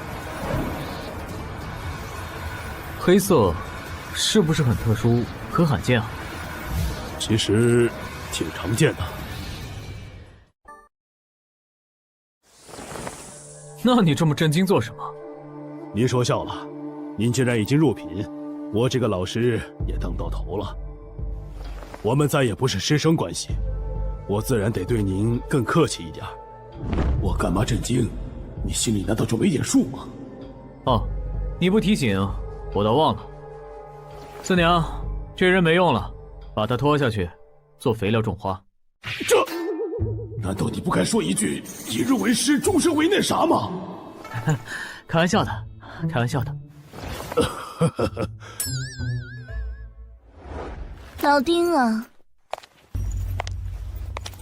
我们主上最讲究仁慈，现在有2条路让你选，第一条是被拿去做化肥，这第2条嘛，就是认我家主上为主，以后你就是主上的鹰犬。是家丁。主上，人家还是觉得鹰犬更霸气一些呢。行，你随意。老丁，2选1，你选哪个？不得不说，漂亮女人撒起娇来，杀伤力十足啊。我这一个废人，就算做了您家的门下走狗，除了浪费粮食，还能做什么？这你就不用担心了。我们郑家的狗自然和别人家的狗不同，比如别人家的狗腿断了，估计就要被杀了吃狗肉火锅。但我们郑家会帮他把狗腿重新接回去。我真的可以恢复？以前不行，现在嘛，我可以办到了。我愿意！主人！等治疗好后，你就安心做事吧。四娘，你可以开始了。奴家知道了。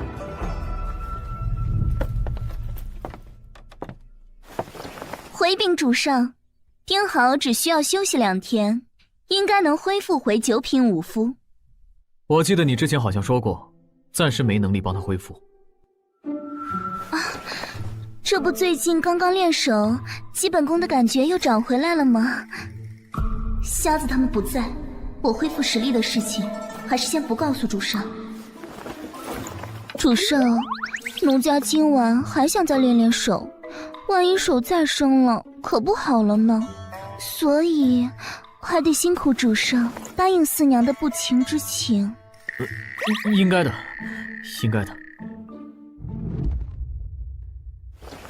主人，前厅来人了，是衙门里来的，要找主人。郑校尉，您家这宅子好气派呀，花了不少钱吧？哼，哪里的话，凶宅便宜。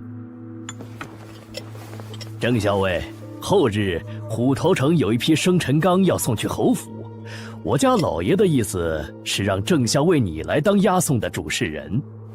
生辰纲？过几天是郑北侯夫人50大寿，郑校尉不记得了？夫人对我家有大恩德，怎么可能记不得？是不知道而已。还好我反应快，接住话题了。这件事，先生您让人通传一声就是了，何须亲自跑一趟？就押送一趟寿礼，也没什么大不了的。难道许文祖还有其他要求？其实还有一件事，我家老爷声称明天要离开虎头城巡边，实则上是准备混入生辰纲队伍中。等到了镇北侯府后，老爷再靠您的关系偷偷见郡主和老夫人一面。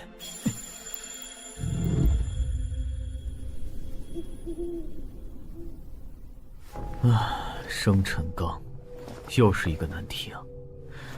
要是我们扯大旗的事情被戳破，许文祖肯定会震怒，到时候我们就只能逃命了。主上，要不我们干脆自己结了生辰纲吧，或者刺杀，到时候随便把锅一推，故布疑阵都可以。也是，既然他要隐藏身份混入队伍，我们的机会反而更大一点。我们正在招兵买马，眼看就有成效了，现在就放弃还是太早。等出发那天，你易容跟我一起去，上路后再见机行事。明天我把一同押送的几个百夫长约出来敲打敲打。好的，主上。那么，主上是不是得辛苦您帮奴家熟悉熟悉针线活了？这手生了，针头可就玩不利索了呢。好。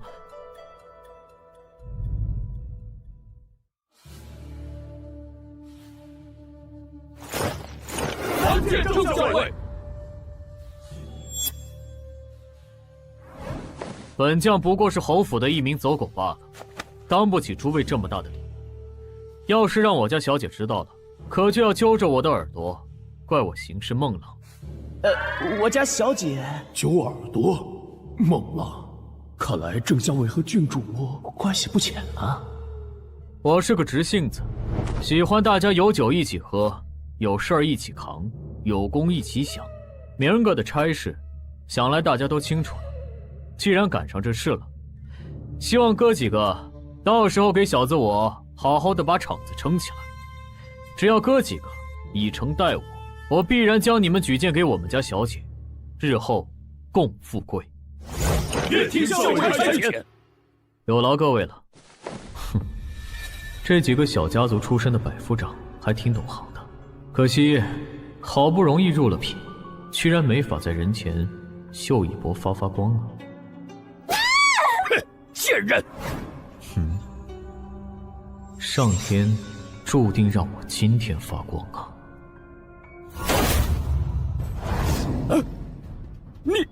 你们是谁？小翠，你认识那女的？哼，你们是什么人？不认识本官吗？她是我兄弟王丽的妻子。那不就是瞎子送覆水的那个女人？霸王硬上弓，你不生气？生气。那怎么不动手？他是虎头城的陈主簿。你是我什么人？仆人。不，你是我的狗。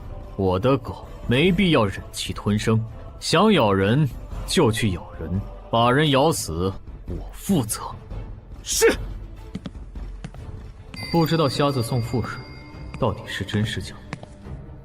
万一真送过覆水，这不就是瞎子的半个女人？你们还不滚！真不知道本官是谁吗？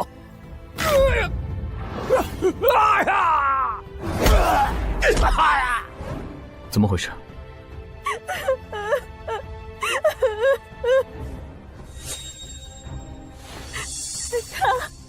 他说上面要治我亡夫的罪，让我来这里见他，否则我全家都要受到牵连。哼，这个世界会有女人知道这种东西？没关系，清白的，守身如玉。我信了你的邪，死瞎子！把他带过来。是。这事一旦处理的不够激进、决绝、血腥，瞎子对我肯定会有意见。被瞎子盯上的感觉太可怕了，所以这人必须死。你们把人马调动起来，我用得上。郑校尉，你打算调兵去干什么？灭门。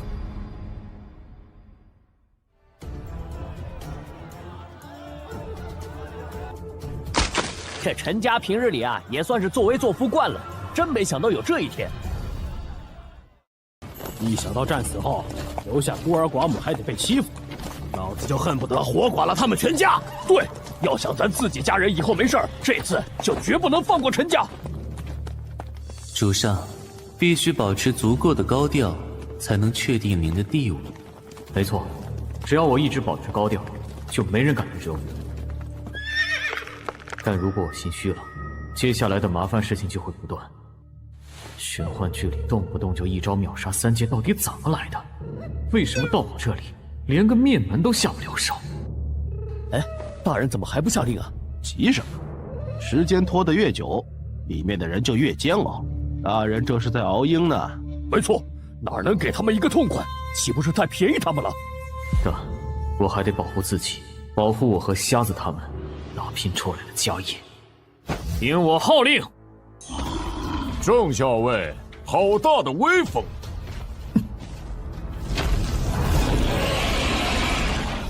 你随我来，本官要亲自问你，为何要这般行事？你可知道，无论是私自调兵，还是聚众作乱，都是大罪。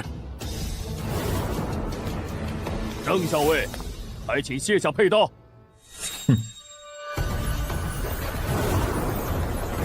九品，还这么年轻，恐怕也只有镇北侯家才能有这般底蕴吧。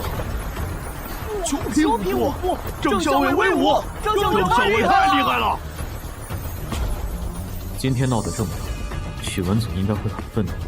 毕竟无论我是什么身份，他都不可能放任虎头城就这么乱下去。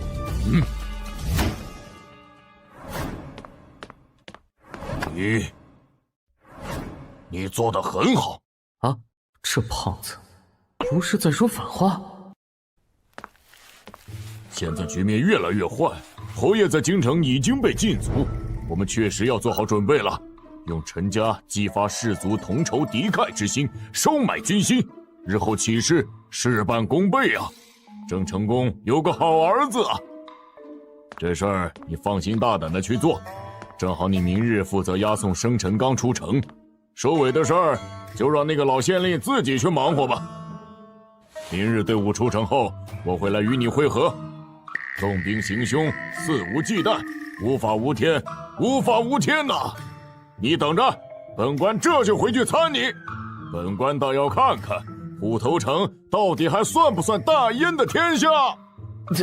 这许文佐脑补能力真的强，不去画漫画可惜了。郑校尉，我家老爷体虚，路上还望郑校尉多多照顾。这个当然。杀！无情！杀！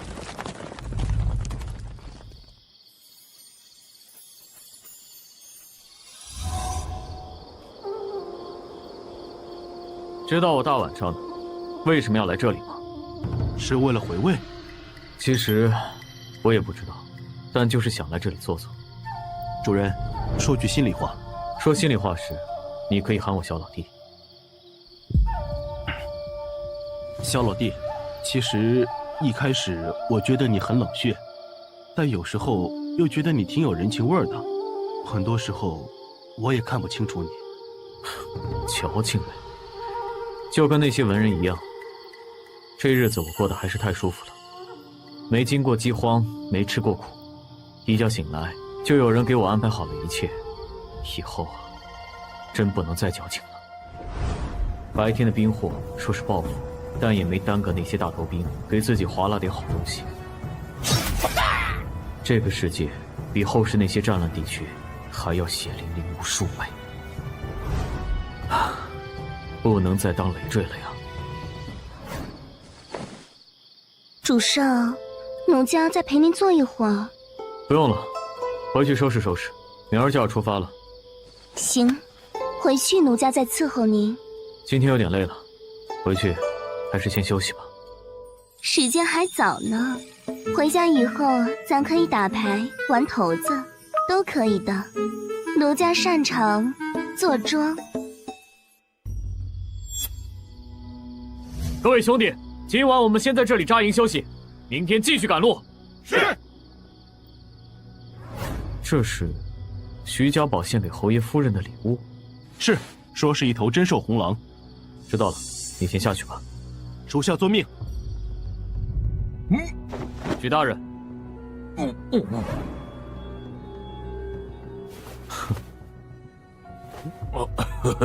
你怎么知道本官在这里啊？大人，您这体格，除了这里还能去哪里？只是藏在这里，辛苦大人了。哎，哪里，做了大半辈子衣冠禽兽，理所当然和畜生在一起啊！哦，许文祖果然带着护卫，这是棘手了。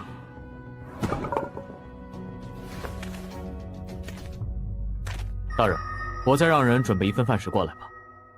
不用，本官已经吃饱了。刚才那位，我看他半只烧鸡可吃不饱。刚才那个不是你的人吗？我这和空气斗智斗勇半天，究竟图啥？搜了2个小时，居然都找不到那个男人的身影。再搞清对方是什么来头前，我也不好对许文祖动手啊。四娘，主上，还好四娘没事，但他这意思是这人太强，我连跑都跑不掉吗？这不对啊！吃火锅怎么能没蘸料？四娘，去把料碟拿来。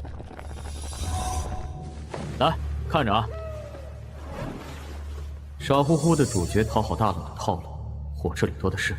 大不了明年瞎子给我坟头上香拔草而已，怕个毛啊！那好，站着吃。四娘，把我的大斧拿来。好的。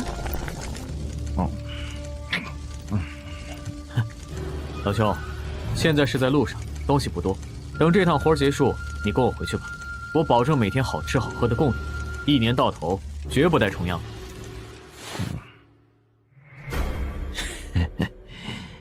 什么都答应我，只要我有。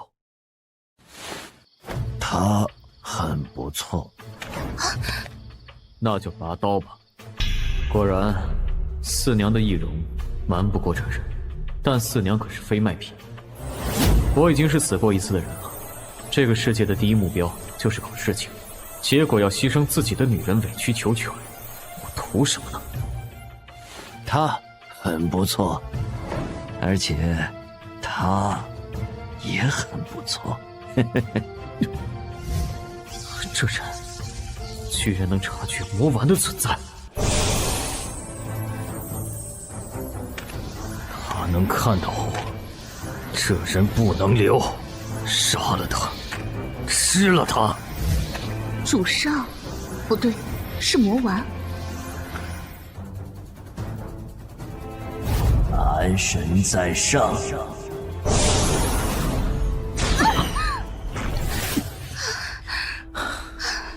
这是蛮族人，而且很强，7品、6品，甚至更强。你的饭菜很好吃，你的心思我也懂。要是以前呢，说不定我就答应你了。可惜我的时间不多了。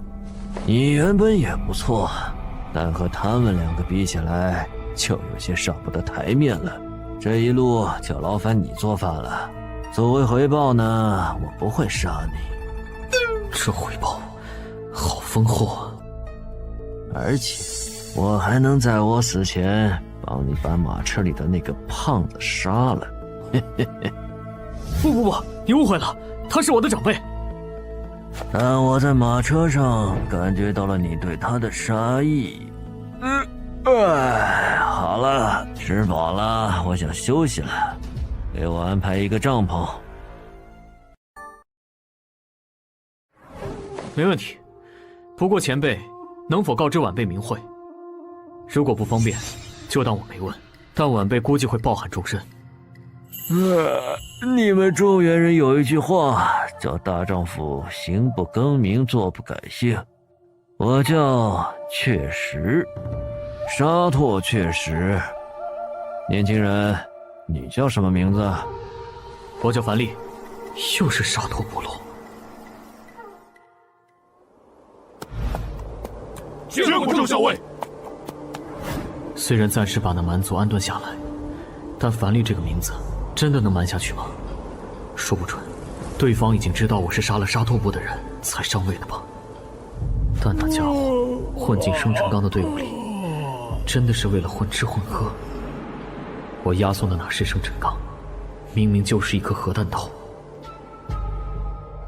虽然能够一走了之，但眼看就能见识到这个世界真正的强者，就这么灰溜溜的逃跑，我还真有点舍不得。或许这就是我骨子里的不安分吧。大人，明天下午我们大概就能到了，您再忍耐一会儿。明日晚上，本官就能见到小姐了。昨晚是烤鸡，今晚是烤鹿肉，都是热腾腾的。看来在这支队伍里还有许文族的人，而且能够轻易调配补给，对方地位肯定不低。明天就要到镇北侯府了，到那时候，我现在的身份就很难再维持下去了。想杀人就杀呗。是谁？是你。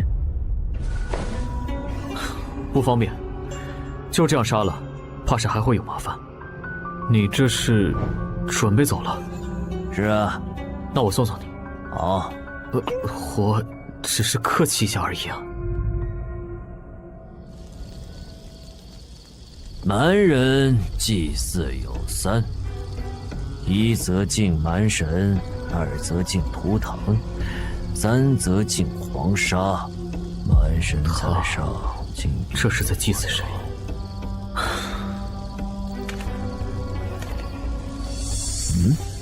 你磕什么头？我们那里的风俗习惯，不管是什么神什么佛，都磕个头意思一下。反正就动动脑袋的事儿，不亏。是不亏。再饿也得等等，让供奉的人享用完后，咱们再吃。他不会介意的。不介意？你祭奠的是谁？我自己。镇北侯府坐落之处，据说是当年蛮族出征时王庭经帐的设立点。100年前，蛮族王庭覆灭，初代镇北侯随即在此建立侯府，其目的就是让后世子孙一直生活在蛮族卷土重来的阴影下，警醒自己。短短100年，镇北侯不但将边境的蛮族打得支离破碎，连土皇帝北方刘氏也得乖乖当孙子。镇北侯一脉的确可怕。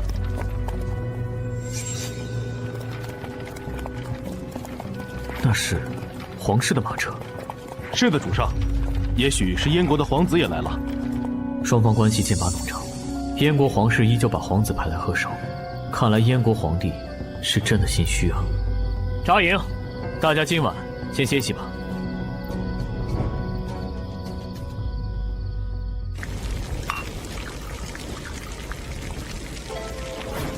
干杯！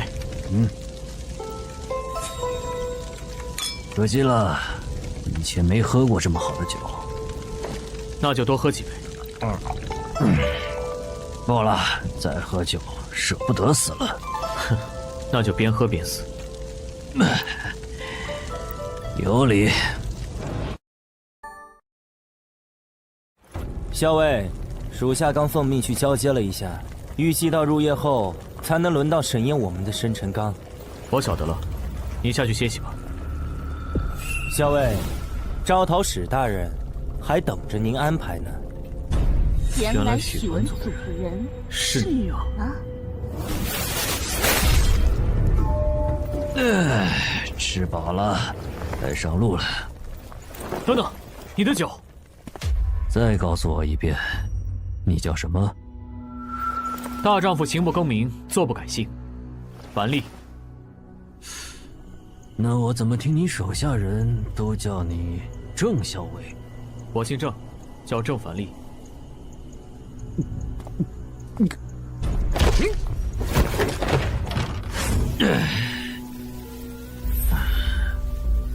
镇北侯。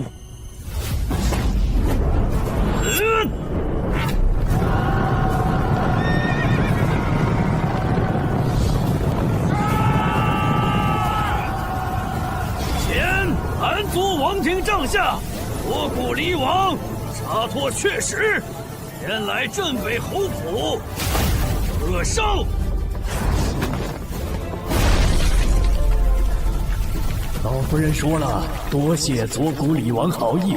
若是方便，可进府内喝一杯水酒。酒我自己带了，我已辞去左谷离王之职。今日一切，与左谷离王无关，与王庭无关。有请郡主出来，与某一晤。老夫人说了，郡主年幼顽劣，左谷李王乃蛮族英杰长辈，切莫与晚辈一般见识。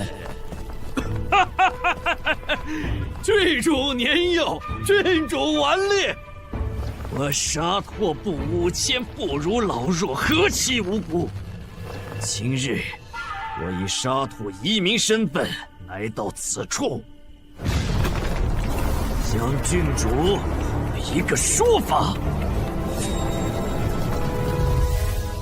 怎么样？这里是不是看得清楚些？主上。老丁，你应该不会怪我这2天没让你过来吃上热乎菜吧？军中粮食，属下也是吃习惯的，怎敢埋怨主上？你要理解，除非你愿意陪那货一起吃2天的饭。那个狠人，这2天一直在帐篷里。左谷李王算是蛮族王庭里前几号人物了吧？但他怎么姓沙拓？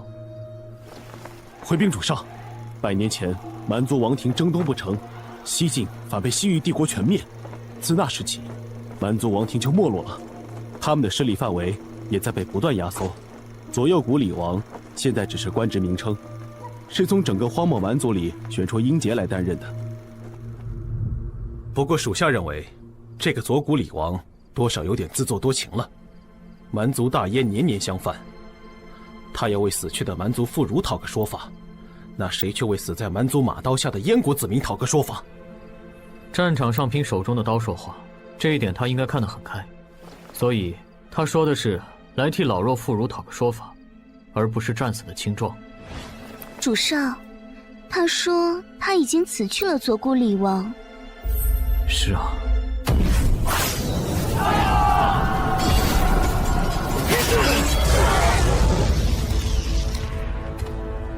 老夫人说，左谷李王这般英杰，若是折损，王庭日子怕是就更难过了。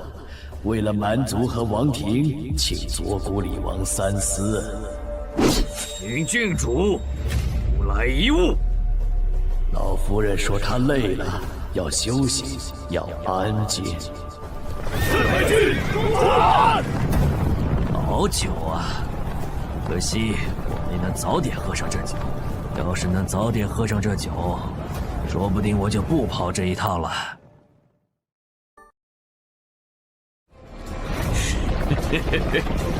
大不了整日买醉，也可消愁。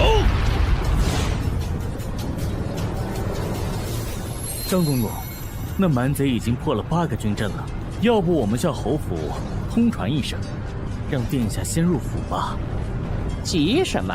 咱家都不慌，瞧瞧你，切，丢人！张公公说笑了，殿下千金之躯，可不能受到丝毫伤害啊。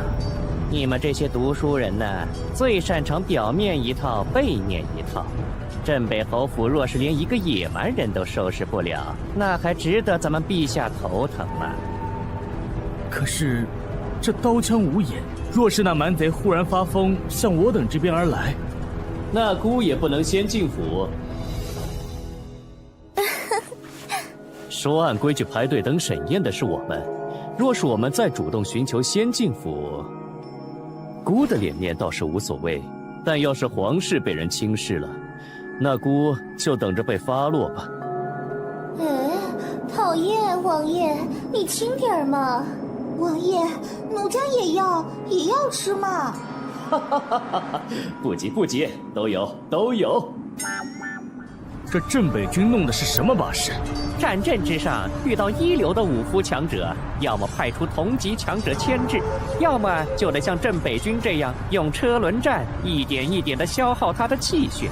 现在那蛮贼能不能再破8个军阵，还真不好说。难道那些士卒也知道自己的命就是拿来耗的？但我还是好奇，30万镇北军就没几个真正的高手？有左谷李王当陪练，各部当然要趁机操练一番了。今日到来贺寿的各种势力，再见镇北军之精锐强悍，日后谁还敢在侯府面前放肆？人家是刚打瞌睡就被送了枕头，再借着板子向我们示威呢。呀，还打着呢。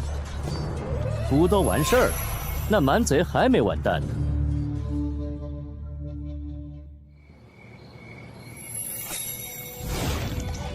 我听说之前沙拓部是被郡主带兵灭的，你想去报仇？你把贡品都摆好了，证明你心里的判断。镇北侯府比你强，是吧？不是，这战场厮杀你死我活，本来就是一件很正常的事情吧？战场上搏杀，生死有命，本来就是理所应当的事。但老弱妇孺，哪怕为奴被卖，都不应该直接下令屠刀全部屠戮。一直以来，蛮王让我干什么我就干什么，修炼、杀戮、征伐。但我并不是黄金家族的一员，我的家一直在沙拓，那个并不是很大的部落。我一直梦想，在我的努力下，部落的子民会过得安稳一点。可是，忽然有一天，战报里说我的梦没了，它没了。行吧，我也不劝你了。不过，别怪我市侩，明天死之前，可以帮我演出戏吗？我这人这辈子最想要的就是个荣华富贵，就算是帮帮我吧。你这个是指的同意啊？虽然你打算去送死，但这么干脆就答应，总不可能光是为了还这2天饭菜的情谊吧？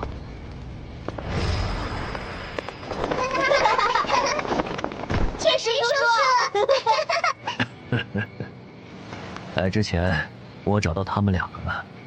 你给我沙拓部留了血脉，我顺势帮你一个小忙，多亏。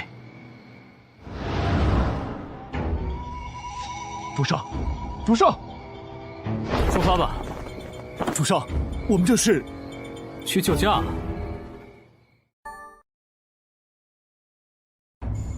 看到那面带着黑龙旗的马车了吗？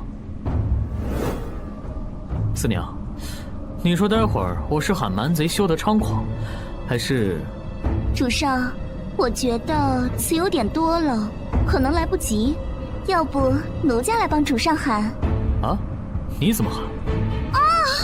这不是大燕镇北军驻虎头城虎上校尉正反吗？张公公，你说，要是你与其交手，能有几分胜算？殿下，您这是在抬举奴才，还是侮辱人家呀？就奴才这点功夫，真要对上左谷厉王，也就拖延几息，让殿下您能跑多远先跑多远。殿下，臣有一事不解，殿下一直最讨厌俗物，为何这次主动向陛下请缨前来？因为姑想先来看看镇北侯府里的郡主姐姐呀。我这未来嫂子有手段有心计，心又够狠，朝外又有大燕第1重镇做外戚，要是哪天二哥身子出了什么问题，你们懂的。外人都说殿下荒诞不羁，但臣却清楚，殿下之聪慧无人能及，所以臣实在不知为何殿下您不……陈师傅啊，这话以后就不要说了。一代雄主之后，往往会选择一位守城之君做自己的继任者，二哥才是父皇心中的继任者，而我可不会什么事儿也不做。殿下，你是说陛下有动兵的想法？殿下，那蛮贼向咱们这里杀来了！你们不走，滚开！此乃大燕皇子，你以下犯上，难道不怕大燕迁怒皇后万民吗？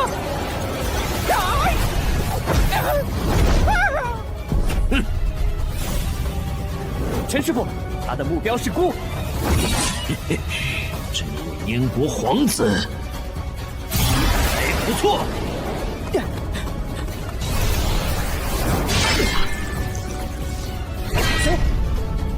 好疼！太子念错了。你醒了。大夫说你是帮姑挡刀时受了内伤，气血停滞才导致的昏迷。不过休养一段时间，再配点补品补一补元气，不会有什么大碍的。那个蛮人怎么样了？那个蛮族啊，被你拖了那么一下后，被铁骑团团围住，在重创了侯府总兵李元虎后，又斩杀了100多骑兵，最后死了。那就是个蹭了我几天饭，还不愿意加入我的蛮族而已。为什么知道他死掉后我会感到惆怅？难道他帮我杀了许文祖，死前还自愿给我搭了把梯子，我就对他生出好感了？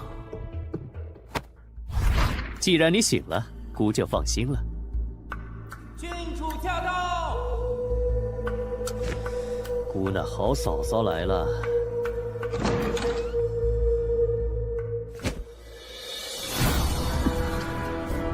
小六子给姐姐请安了。皇子居然给郡主下跪行礼。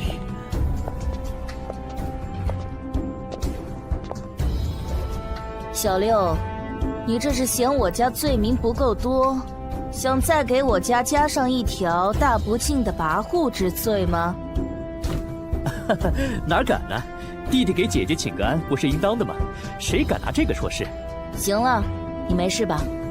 托姐姐的福，弟弟我无碍。镇北军驻虎头城护商校尉郑凡参见郡主。刚才被六皇子那么一跪，乱了节奏，差点忘了。这可不是一封情书、一颗棒棒糖就能忽悠的牛啊！我当是谁救了小六子呢？郑校尉，这么快就又见面了？姐姐认识他？上次攻打沙拓部，他作为一个民夫，斩获沙拓部首领首级，这才多久，又救下了当朝六皇子。郑校尉，你怎么这么好运啊？末将只知尽忠职守，未有贪功之念。尽忠职守。5服9品，上次你身上还没有气血流转波动。郑校尉，你可真让我开眼了，不光运气不错，还是个练武奇才。别人半步9品到9品都要好几年，你才多久功夫？郡主，此子是刚入品之相，但气血又格外浑厚，根基很扎实。听七叔这意思，是看上这小子的天赋了？徒儿郑凡。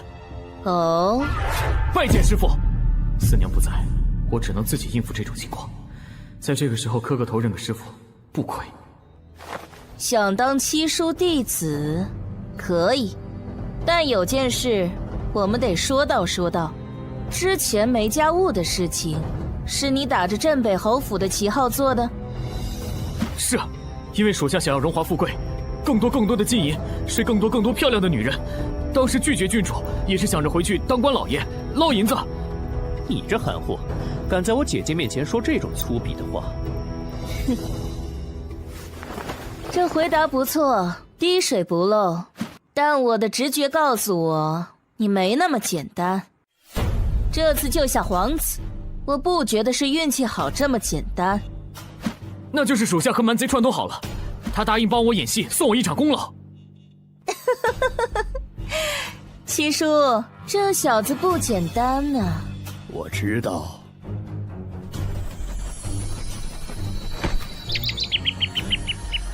姐姐，可是有事发生？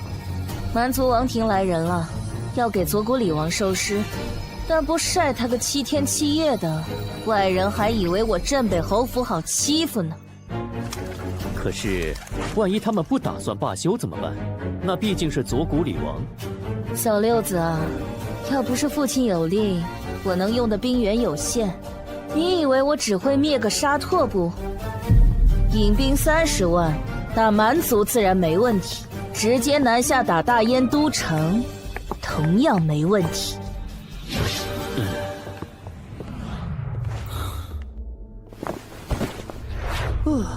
总算是走了。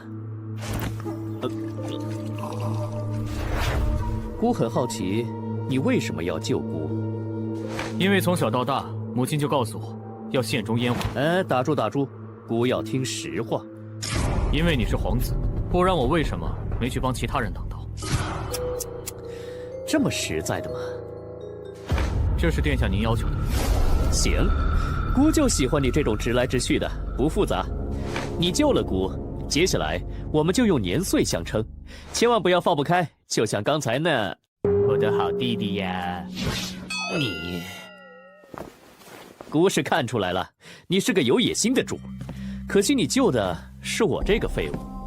姑这辈子最大的志向就是当一辈子闲散王爷。一般最后登基的人做皇子时，都会说这么一句话。这话说的有水平，当赏。姑请你喝茶，然后咱们出去吃饭。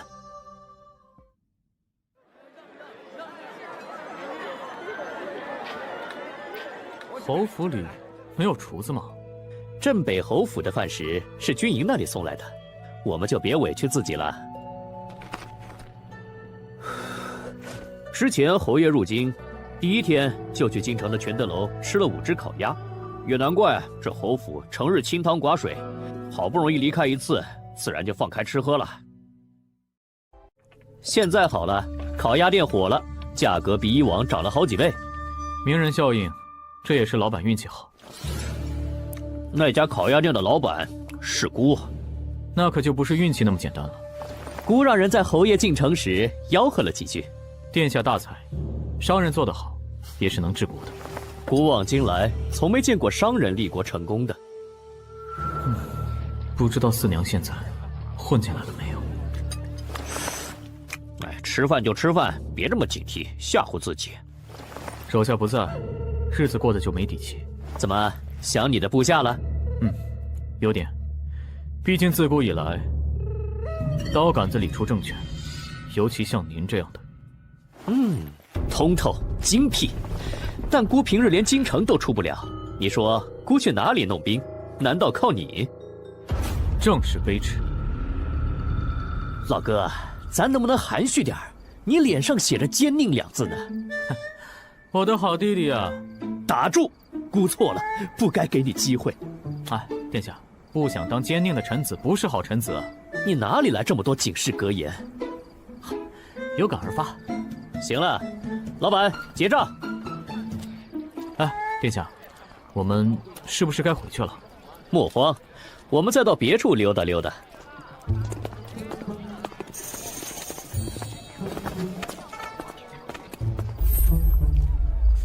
好不容易来一趟北地，和姑去打打野味。殿下似乎不缺女人吧？哈哈，男人哪有不花心的？再说红帐子里头各地方来的好货多着呢。陪姑进去，咱哥俩一起去开拓进取。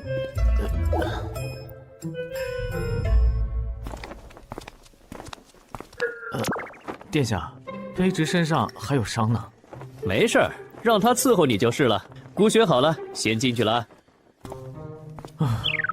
这个时代的人真会玩。爷，来陪奴家玩嘛！奴家保证把爷您伺候的好好的。来玩嘛，大爷！这味道，滚！我有喜欢的女人了。主上，您可真是让奴家担心死了！快让奴家看看您的伤口。要不让奴家帮您缝合一下，这样好得快些。啊，没事，已经上过药了，而且明天侯府的大夫还要给我上药，免得到时候又要解释。还是主上考虑周到。主上，刚刚那个和您一起进来的是皇子吗？一个闲散王爷，暂时没有夺嫡的希望，倒是挺有钱的。不过镇北侯府的老供奉似乎有意想收我为徒。那么，主上愿意留在这里吗？唉，再考虑考虑吧。心理上，我还是想回虎头城。这镇北侯府里，连侯爷本人都过得那么清心寡欲，要是留在侯府这里，那就得告别之前那些生活了。但能拜高手为师，这个诱惑也不小。喂，谁？奸佞啊，你好了没有？这么快？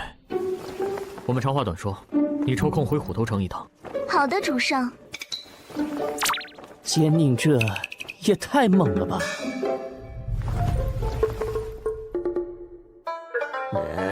嫉妒让姑近乎发狂。殿下下次多给姑娘一点钱就行了。不对呀，吃面的时候你不是说没带银子吗？我太优秀，姑娘给免单了，还求我以后常来。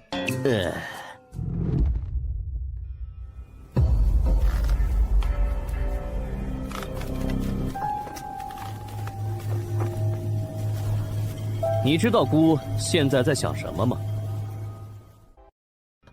姑时间不多，得回去了。哼，你看看，姑就说了，别随便查姑身边的人。这回遇到行家了吧？人家早就知道这里是做什么的了。奴婢，奴婢。没事儿，也就是打个招呼而已，不打紧。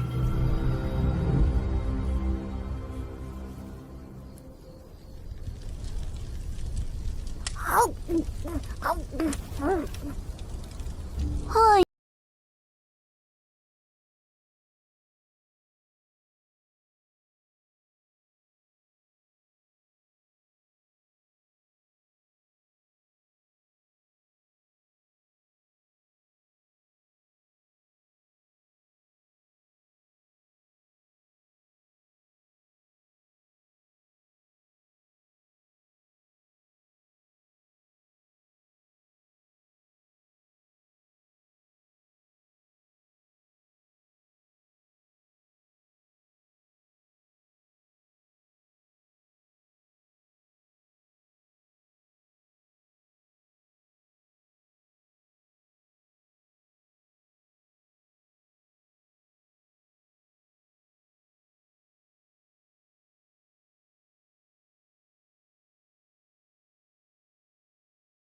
王子，主上身边不能没有人。这不碰到你了吗？你先把消息带回去，这样瞎子他们能知道情况，我也可以回去陪主上。嘿，女人，我长大了抢了你，给我手啊！这小狼崽子还真挺可爱的。你和主上的关系有进一步了吗？算是有了。主上的女人不允许你亵渎。别说，这当主母的感觉还真不错。怎么了？我感觉到，因为像是在引杀入室。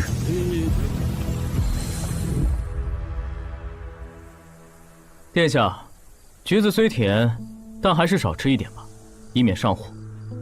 无妨，姑体虚，正好补补。哼，你也真是不客气。哼，客气了也就生分了。这些年来，在姑面前最放肆的，除了你，就是郡主了。没办法呀，就是大哥、二哥在他面前也讨不了好，当年被收拾怕了。殿下，你身上好香啊！哟，被你闻出来了。西方商人弄出来的东西，名字叫香水，但依姑看，这哪是香水啊，分明是会流动的金子。看来，殿下确实是对商道很在行，但赚再多的银子，可能到最后也会沦为别人的嫁衣。郑校尉，咱俩才认识1天，你都劝姑多少次造反了？哪怕姑先退1万步，你本钱呢？兵呢？粮饷呢？再招，再赚。你是不是觉得姑看起来像是二傻子？姑大概清楚你的心思，但北边各家军头林立，未来你要是想出头，姑建议你去南边，那里前晋2国有油水。感谢殿下指点迷津，可惜卑职没有门路。姑可以给你门路。兵部尚书的小子欠了我毒坊不少银子。卑职感谢殿下提醒。等等，这可是好大一笔银子，姑可不做赔本的买卖。咱们俩交情归交情，生意归生意。殿下，这香水好闻吗？好闻呢，好东西，怎么呢？这东西是卑职做出来的。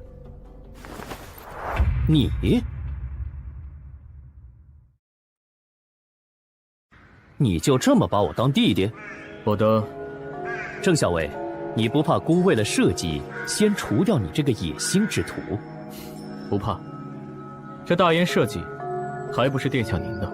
孤觉得郑校尉最好先晋升了吧，起码我们能君臣和谐一辈子。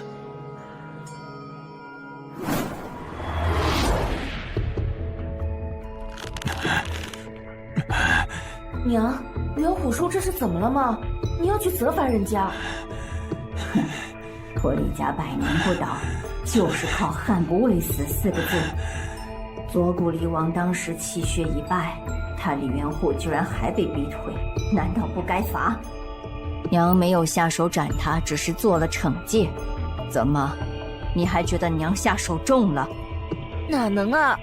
只是元虎叔叔一向最疼爱女儿，女儿总得帮他说几句好话吧。疼爱你？哼！你父亲去京城前曾下令，不准你调动1兵1卒外出。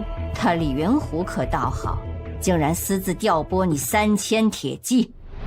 娘，咱家都被欺负到这份上了，你让女儿怎么忍得下去吗？是他燕皇欺人太甚，不光是女儿看不惯，下面的士卒早就义愤填膺了。放肆！你是想气死你娘吗？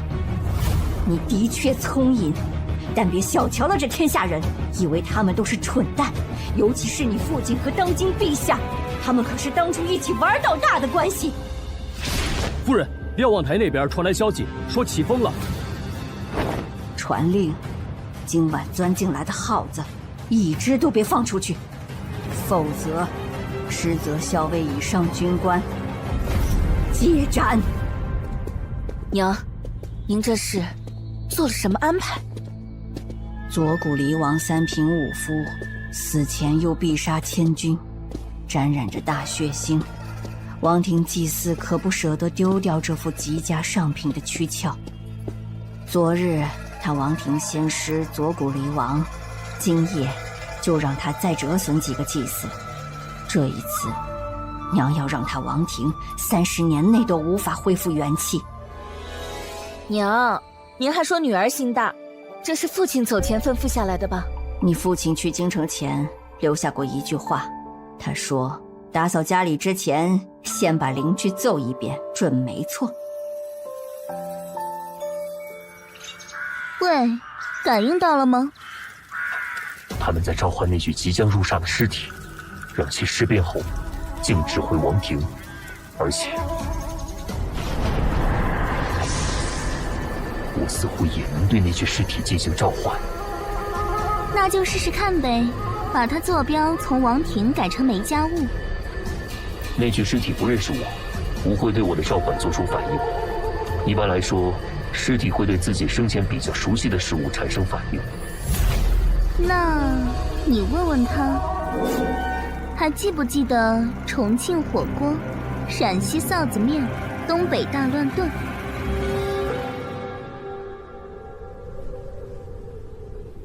殿下，这是什么情况？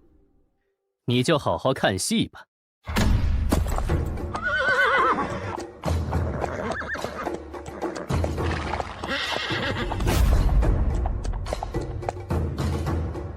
那2位爷来了，看来侯府这回是动真格的人。那2人是什么来着？石宫的叫李成辉，曾一人深入荒漠深处，杀了数十蛮族射雕者。另一个叫李良申，剑法超群，据说战场上连晋国剑圣都不是他对手。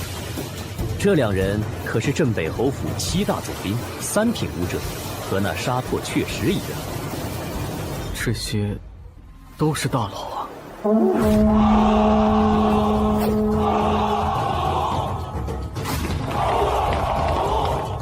孩儿参见阿母，阿母万寿无疆。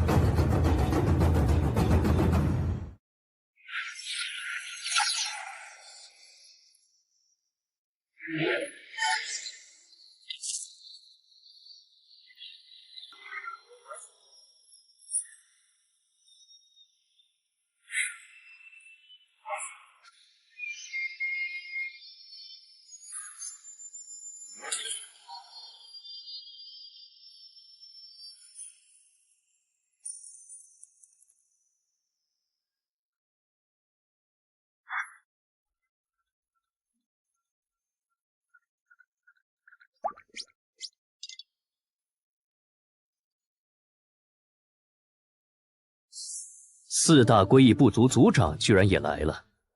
初代镇北侯镇守北疆时，收下4个蛮族族长作为义子，他们和历代镇北侯都是义子的关系，不论年岁，都管镇北侯叫爹。原来如此，但还有一个呢。纳多卜变心了，居然祸藏王庭祭祀，侯爷不在家，你们就瞧不上李家这孤儿寡母了？孩儿愿替部中勇士为阿母血洗纳多卜。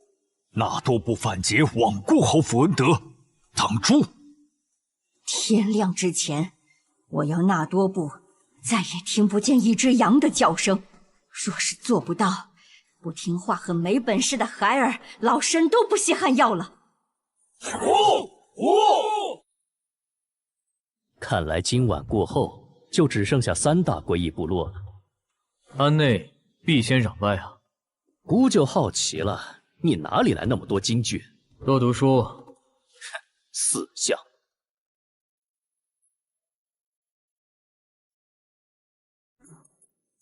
我们不跟着一起去看看吗？姑都已经被刺杀过1次了，还去？你继续帮我挡刀吗？啊，卑职之前并不晓得殿下是个闲散王爷。你也太真实了。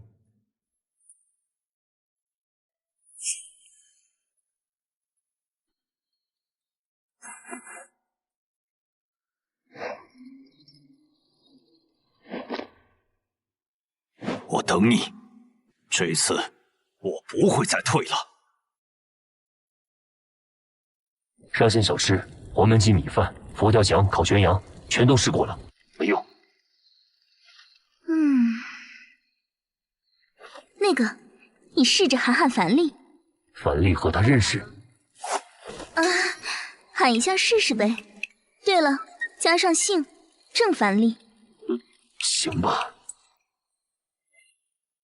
郑樊丽，郑樊丽，郑樊丽。他回应了。天哪，他感兴趣的居然是主上。族长，侯府的人杀过来了。王庭的大祭司呢？他们到哪里去了？纳多卜遭遇袭击，这里有人已经提前算准了我们的计划。虽然纳多卜的人引开了镇北军，但现在还不能保证我们能脱困。继续施咒加速，只要过了恒河，王庭就会来接应我们。我们这次使命就将完成。是，大祭司。什么声音？镇北侯府下总兵官李成辉、李良深见过大祭司。我家老夫人说了，大祭司一把年纪还四处奔波，蛮王实在不懂得体恤臣子。王庭祭祀所大祭司见过2位总兵大人，也多谢老夫人关心。我家老夫人还说，她很好奇这世上是不是真的有蛮神。所以，请大祭司今日升天，带他去看。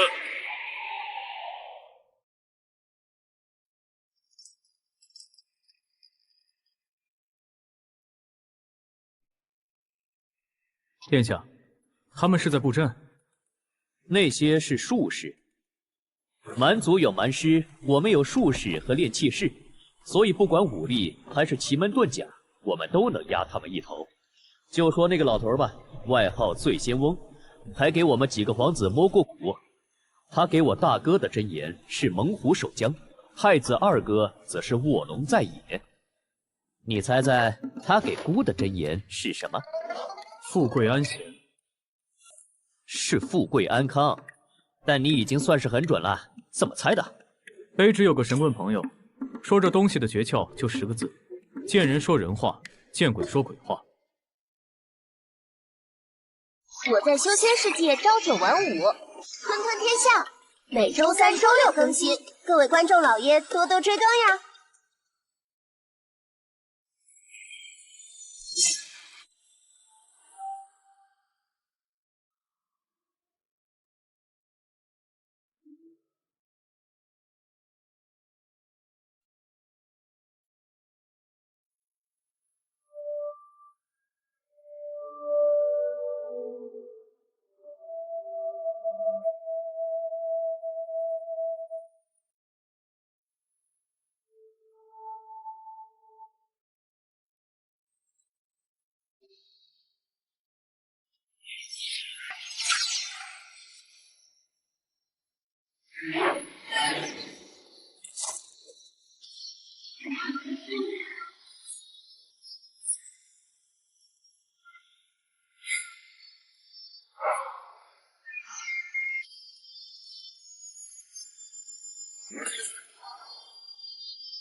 大皇子掌兵，二皇子继位，这在朝野上应该不算什么秘密。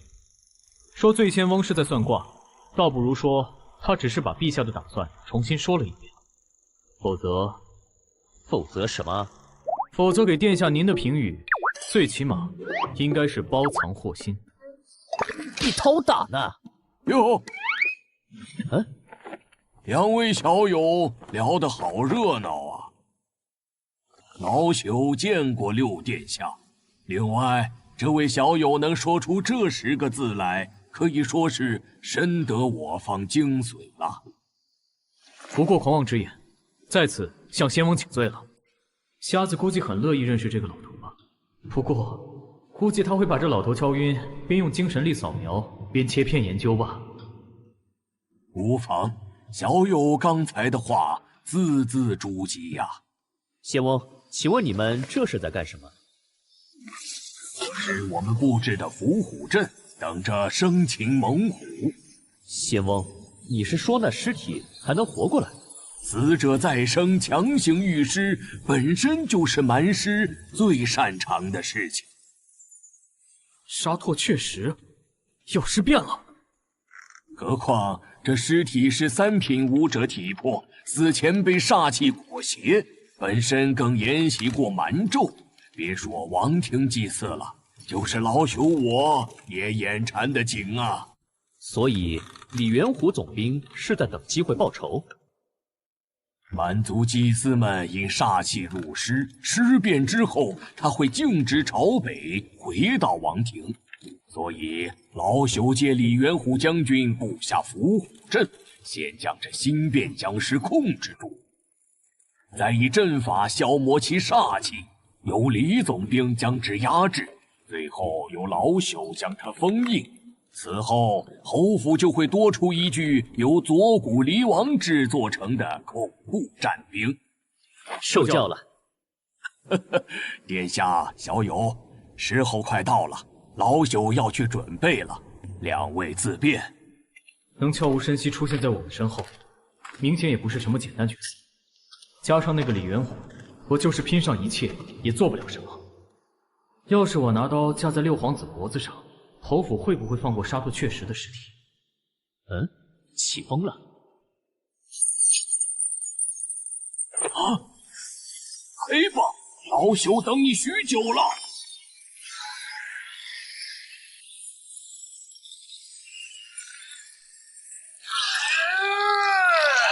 好，中气之族，煞气飞于万物，潜力巨大。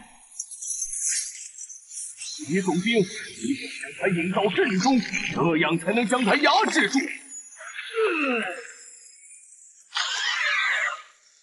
体魄哪怕残破，也依旧强健。这3品武夫体魄加上僵尸之躯，这才是真正的至强之体。好啊！什么？别跑！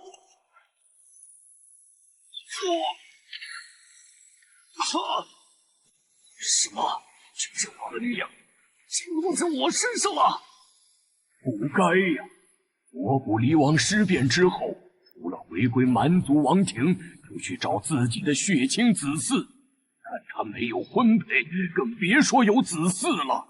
为什么他还要跑往南边？小翁，快给我解开阵法！你磕什么头啊？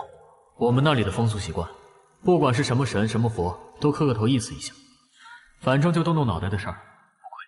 有人曾自刎相爱，把3根为我祭奠；有人擅自做主，无下跪给我磕头。我沙拓确实在这荒漠黄沙中孑然一身，但自那一刻起，能够祭品，受得起供奉，岂安康？是，真不愧。我在修仙世界朝九晚五，坤坤天下，每周3、周6更新，各位观众老爷多多追更呀！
伏虎镇，哼，现在真的成了名副其实的伏虎镇了。是啊，居然给跑掉了。这天儿快亮了，要不再到北边溜溜？好。这是被灭族了呀！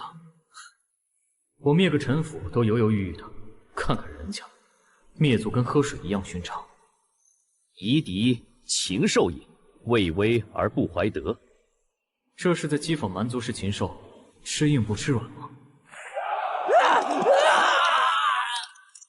但杀戮解决不了根本问题，除非荒漠能在一夜之间全部变成绿洲，否则单纯的杀戮只能造就下一场杀戮。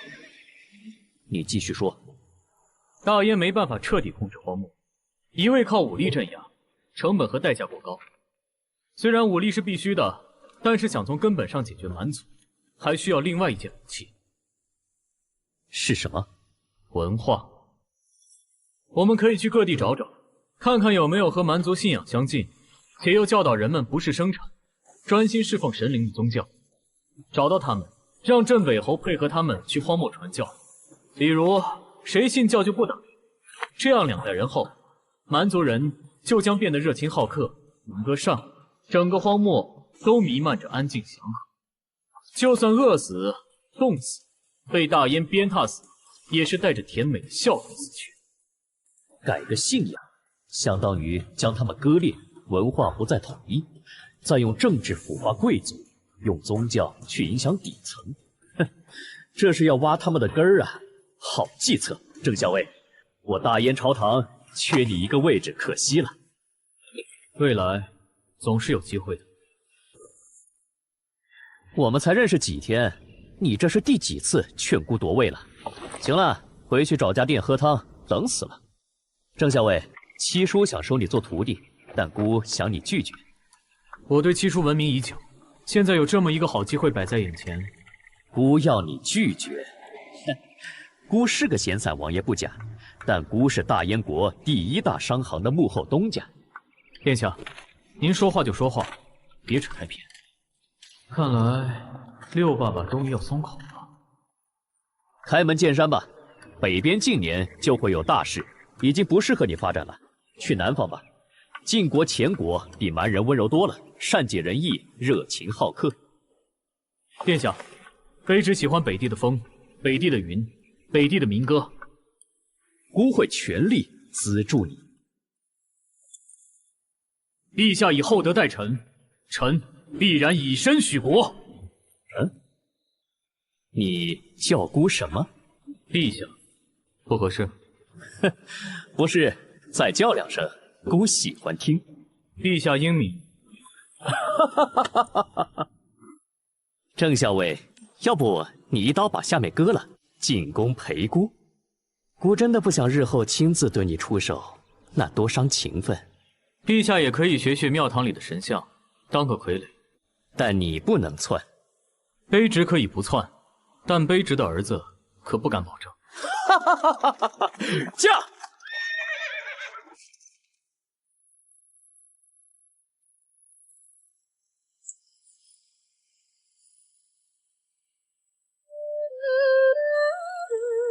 绿蚁新醅酒，红泥小火炉。晚来天欲雪，能饮一杯无？啊，这酒有点浊了，正好贴合现在的氛围。人生百味，差不多就是这般吧。你应该去前国，那里的人喜欢你这调调。北先生要的东西，我都已经准备妥当了。为什么北先生的心情反而没有之前那样好了？军械、粮草、战马都是北风郡极为紧缺的物资，但这一次市面上这些东西一下子变得丰富了许多，你不觉得太过顺利了吗？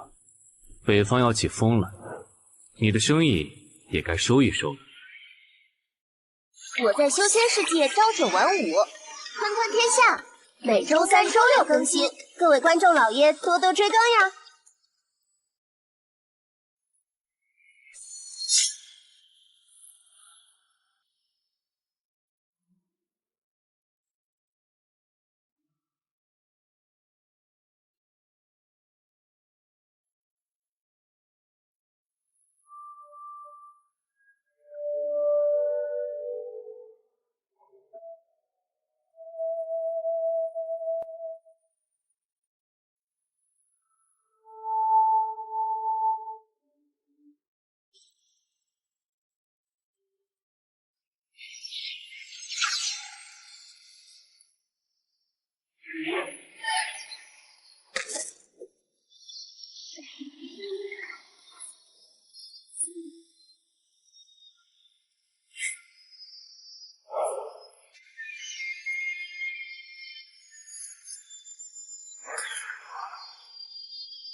怎么有心事啊？事儿太多，都不知道该操心哪个了。不过北方的气候还是太干燥了，对肺部、对皮肤都不太好。哟，这是嫌弃北地的风太大，想南迁啦？是有这个打算，但是得等主上回来后再说。刚置办下了一点家业，别说主上了，咱们自个儿也舍不得。你要是还觉得心里抑郁，薛大爷亲自给你唱首曲儿，解解闷，成不？你想唱的话，我给你伴奏，你起个头吧。天上掉下个林妹妹，一朵青云刚啊，这是。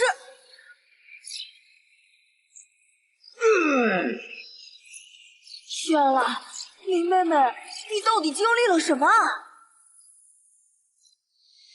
所以主上是打算听从那位六皇子的建议，去南方吗？水怼魂，咱才有浑水摸鱼的机会。北风郡马上就要被侵污了，也就没咱们蹦跶的空间了。主上拿主意就是，南方气候能好点，日子也能舒服一点。瞎子来信说，沙拓确实现在到了梅家坞，他现在还有自己的思维保留吗？普通人变成僵尸，最多是对在世的亲人有点想亲近的感觉，但他这种意志坚韧的强者，加上蛮族祭祀的召唤，应该能保留一些记忆和自我。这样啊，不过你也是厉害，这世上是不是出一头僵尸都得喊你祖宗？这件事和属下关系不大，是您和沙拓阙氏之间的关系，才让他没有选择回归王庭，而是去了梅家坞等我们。别给我脸上贴金，是主上您太过谦虚了。咱正常的说话聊天，行吗？好。哦，对了，这个小娃娃就是那个刑徒部落的少主，他家里人呢？叽里咕噜，叽里哇啦，咕噜叽里咕噜叽里咕。翻译一下。他爸老了，他弄死了他爸，待他爸带领族人寻找出路。唉，我们家什么风水啊，居然连大孝子也能收回来。还好我家魔丸不这样。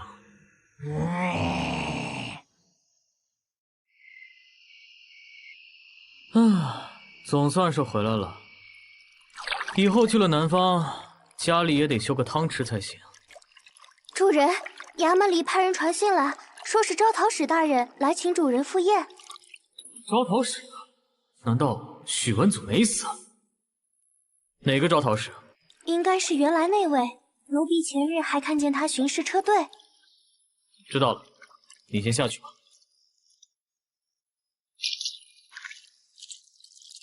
主上，我们调查过了，许文祖确实还活着。叫梁城准备好，实在不行，咱们就退到梅家坞去。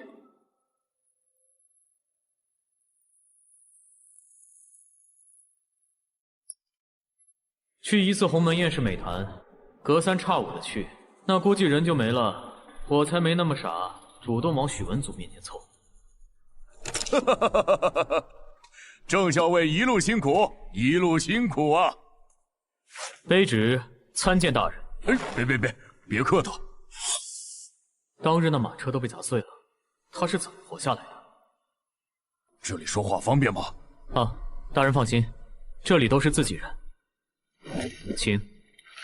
郑校尉啊，老夫差点以为这辈子都见不到你了。卑职也没想到，回来后还能见到大人。大人，你都瘦了。可不是咋的，本官在荒漠里迷了3天路，2匹马都累死了1匹，这才好不容易回来了。大人，您是如何活下来的？卑职后来可是在马车前哭了好久啊。看来四娘和梁城已经准备好了。我在修仙世界朝9晚5，坤坤天下，每周3、周6更新，各位观众老爷多多追更呀！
当日那蛮贼明知没有活路后，转向刺杀皇子，意图给朝廷污蔑侯府的借口。卑职因为大人的死讯，毫不犹豫地冲上去和蛮贼厮杀，所幸皇子被救下。卑职虽然受伤，也侥幸被救起。可惜随卑职一同大战蛮贼的杨志文百夫长，却被郑校尉苦了你了。卑职这条命，一半是郡主的，另一半是大人给的，这是卑职应该做的。哎，对了，大人，您还没告诉卑职，您到底是怎么活下来的？也是运气好，本官那会儿正好肚子痛，下车找地方方便去了。啊，大人洪福齐天，这都能躲掉，你的命怎么这么好？大人，您既然无事，为什么不来找卑职？卑职以为大人已经为侯府捐躯，就将这事告知给老夫人。只是什么？老夫人只说“知道了”3个字。明白了，老夫人神机妙算呐！老夫人恩德，许文祖感激万分。这胖子又脑补着什么呢？大人，这到底是怎么回事啊？是老夫人知道我的来意，将我保护了下来，再安排我离开，所以才只对你说了那3个字。郑校尉，这次你回来前，有没有接到侯府的新指示？这个郡主让卑职去南方，不出意外的话，调令过几天就会下来。另外，郡主还会给卑职配备一批人马和军械，让卑职带去南方。南方？郡主是在为以后的事布局吗？卑职不清楚。卑职说想留在郡主身边，但郡主说，李家的兵只知道一件事：军令如山。看来是真的在布局了。其实，本官不该唐突亲自来找你，但实在是坐不住了。你先看看这个。大人，这是昨天陛下下发的罪己诏，也是给侯府的战书。什么？北蛮宵小，肆无忌惮，已成大燕心腹大患。朕身为天子，却任由此僚做大，愧对先祖，愧对大燕。这诏书昨天刚到，我知道你回来后，连忙抄了份让你看看。郡主让你到南方，应该是打算为李家留一点香火，你倒是要多加小心呀。燕皇欺人太甚，这南方卑职不去了。蛮族都被大燕揍得亲妈都不认识了，算什么心腹大患？明眼人都能看出，所谓的心腹大患，明显就是镇北侯府。不行不行，这可是郡主日后的安排。郑校尉，你可别辜负了郡主的期望啊！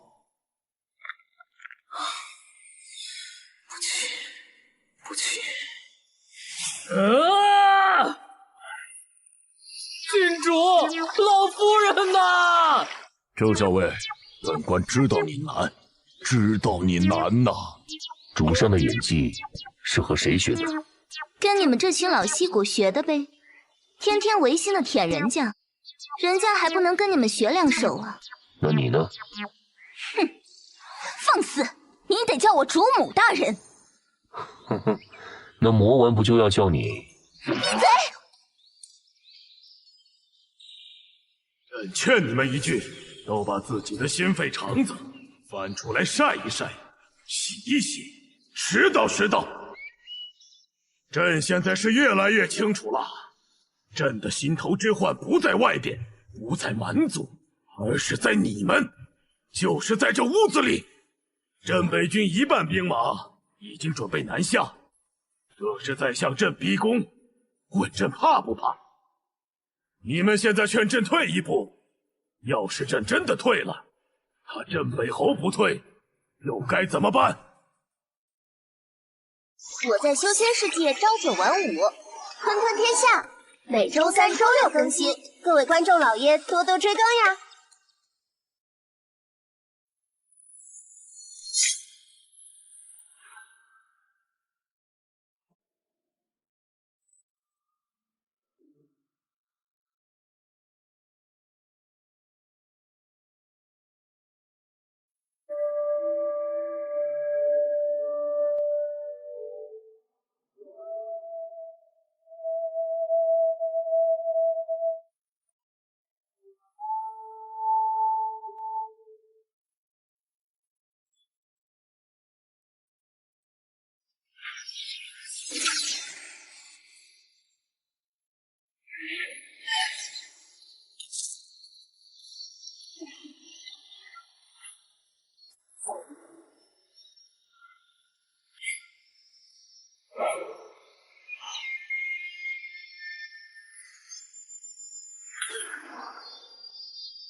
你们有没有想过，是朕这个皇帝好说话，是我姬家好说话，还是镇北侯府的铁骑刀兵更好说话？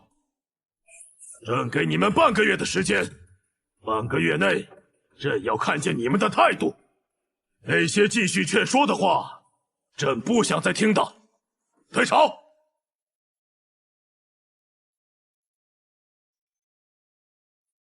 陛下，二殿下在养心殿候着了。告诉他，让他多盯着点禁军之事，别动不动的跑朕面前来请示，他不是小孩子了。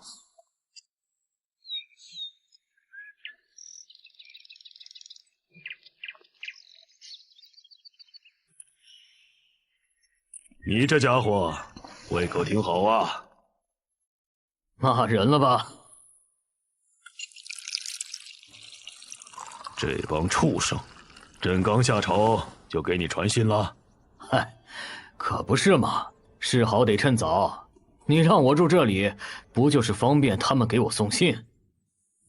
舒兰50岁寿辰，朕没能让你陪在舒兰身边。等以后见了舒兰，他指不定得怎么骂我。舒兰贤惠，会懂的。不过倩丫头长得和舒兰可真像，真的和舒兰年轻时一模一样。哼，老不休的玩意儿，还有你这样说儿媳妇的公公吗？还有，你居然把倩丫头跟你们老二凑一起，不怕她以后把那些王爷贵族们灭了？那些酒囊饭袋，活着就是浪费米粮。倩丫头想杀就杀，朕选老二当太子，难道就不知道他什么德行？朕和你还能再活个10年20年吧。等把真正要做的事情做了，给大燕打下一块大大的地盘，也不怕他们糟蹋的。就算倩丫头真的想当我大燕的女皇，当呗。最后她玩够了，不还得还政给我亲孙子？但是朕唯一放不下的只有一件事。凉亭啊，还记得我们小时候说的话吗？记得。我听外人说，前国人都喊我们燕蛮子，就像是我们喊蛮族一样。我也听说了。我们帮他们抵御蛮族，他们还派兵偷袭我们。我也知道。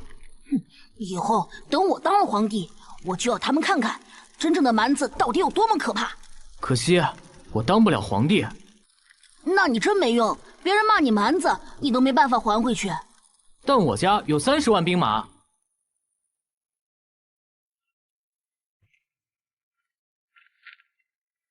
主上，算算时间，阿明他们应该快回来了。我的调任应该也快下来了。怎么有种等大学通知书的感觉？不过这次调任后，我的官职应该能升一点了吧？最近镇北军调动的很频繁呢。主上不用担心，这些更像是项庄舞剑，意在沛公。六皇子要把您调去南方，明显是看出北方不可能大乱起来。我知道，但我奇怪的是，如果这些都是燕皇和镇北侯唱的双簧戏，那他们两人的关系到底有多好？还有，他们这样做，恐怕要是对蛮族、对另外几个国家搞大动作，而且燕国门阀林立，里面都是些自私的主，他们又打算怎么解决？镇北军、禁军和天成军的军兵也都动了，不见血是不可能的。就像是剪枝，看似是少了很多枝条，但树会长得更好，也更强壮。当然，还有很多方面可以推断出燕皇之后要做的事情。比如六皇子打算让您到南边与前国交战，等燕国国内大清洗结束后，燕国一是为了快速通过外部掠夺弥补自身亏空，二是为了转移矛盾。要是现在有报纸，让你去做个专栏，肯定能赚钱。我在修仙世界朝9晚5，坤坤天下，每周3、周6更新，各位观众老爷多多追更呀！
即使是这样，但秦灭六国得利者汉，随秦海内继任者唐。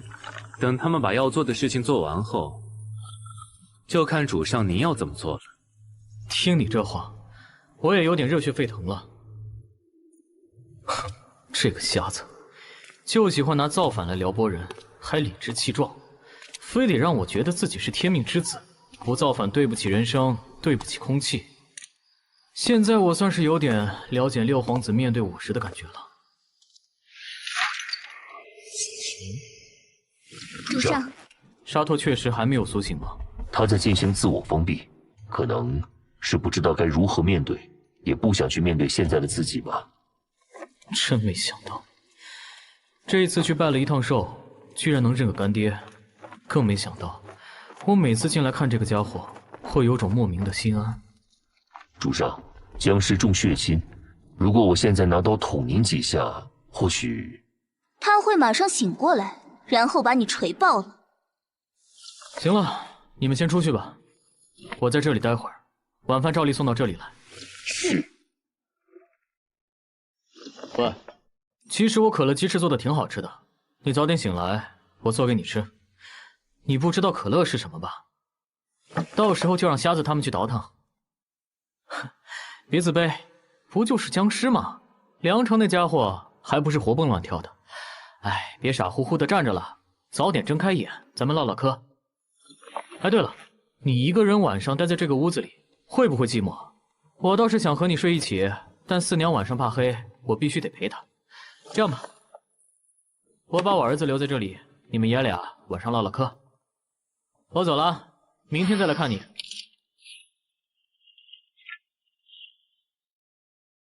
傻儿子，让你天天晚上给我捣乱，今天你不在，我和四娘定能。是。我的人来呀！的人来了，到。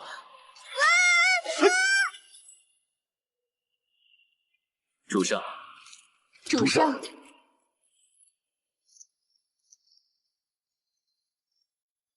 主上，您最忠诚的属下回来了。主上，晚饭吃了没？主上，激动不？有点。练兵的事情交给梁成去做，他擅长这个。丁豪也带过兵，不过暂时只能让他打个下手。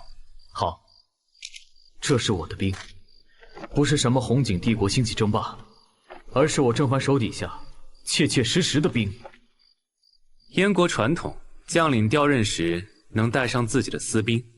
主上有300人的名额，但我们有六皇子和许文祖的关系，带500-600应该没什么问题。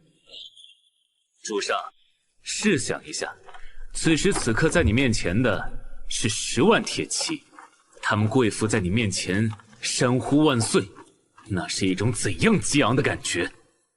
感觉似乎还不错。不对，以后不能和这大忽悠待在一起，差点被忽悠瘸了。什么时候开饭？再等等。等什么？等开学第1课。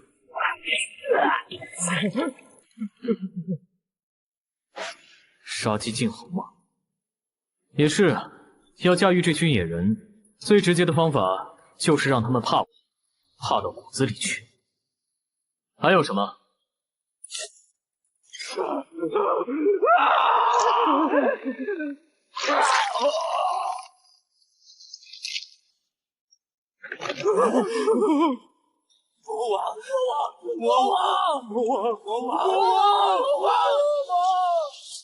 他们在喊什么？魔王。哼，我喜欢这个称呼。我们也很喜欢。主上，这货居然想趁乱侵犯宅子里的女人，被我给逮着了。我在修仙世界朝9晚5，吞吞天下，每周3、周6更新，各位观众老爷多多追更呀！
这也是安排好的，剧本里没有这一出，那就是真的了。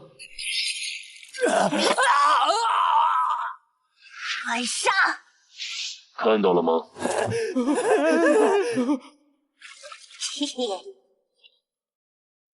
从今天开始，吃穿用都是我的。现在还想碰我家里的女人，美的你们！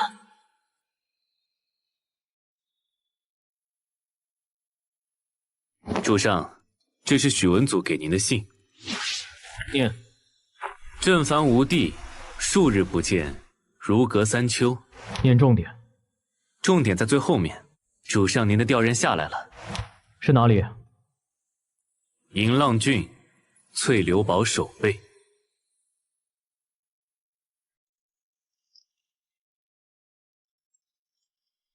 瞎子，你确定我们没走错路？主上，路肯定是没走错，我们快到翠流堡了。这一路的富饶祥和，这里真的是边塞。主上，这银浪郡说起来还和镇北郡有点渊源。它本来叫引狼郡，因为某些原因才改成现在的名字。哦，说来听听。当年强国出兵50万偷袭燕国后方，反被初代镇北侯以3万骑兵击败。随后，初代镇北侯当场作诗，扬鞭策马逐银浪，清流迢递看桃花。这银浪就是前国甲胄在阳光下反射的光子，好像银浪翻滚。唉，后半句还把追杀前兵比作踏青看桃花，初代镇北侯也真够损的。而且我听说这翠流堡是因为他在这里种了一棵柳树。主上对这很感兴趣。当初他雄心壮志，想着等柳树长大，自己能率军踏破前国都城。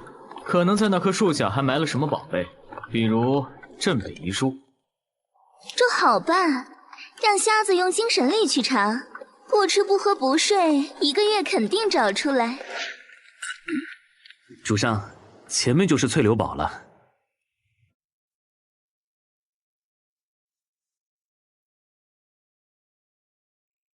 从北到南，继承的居然是个鸡窝，感觉就像是网恋下来奔现。网上的志玲姐姐线下一看确实如花。谁？你们是谁？大燕翠流堡守备郑凡，你是谁？这翠流堡怎么成这样了？翠流堡屋长铁三柱参见大人。大人，翠流堡已经荒废近30年了。为什么荒废掉？这里好歹是大燕边境，这么荒诞儿戏的吗？是上头决意裁撤的，咱这里原本的兵卒早就遣散了。因为卑职住着，翠流堡还算好的，其他几个没人的堡，连石块都被拉去垒猪圈了。主上，其他几个堡也这样，说明大燕官方是知道这事情的。先休息吧，明天我到南望城拜会一下这里的总兵，探探情况再送点礼，说不定能讨点方便。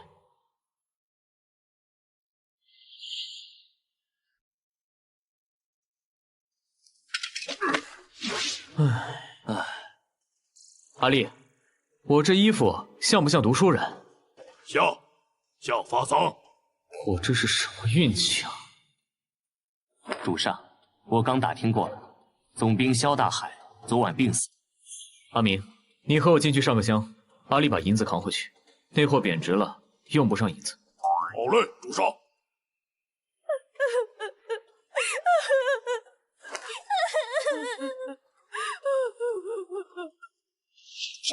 棺材里有声音。你确定？这个世界怎么了？北边蛮族人喜欢玩尸体就算了，怎么到了南边又要碰到诈尸的？我在修仙世界朝九晚五，吞吞天下，每周3、周6更新，各位观众老爷多多追更呀！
确定。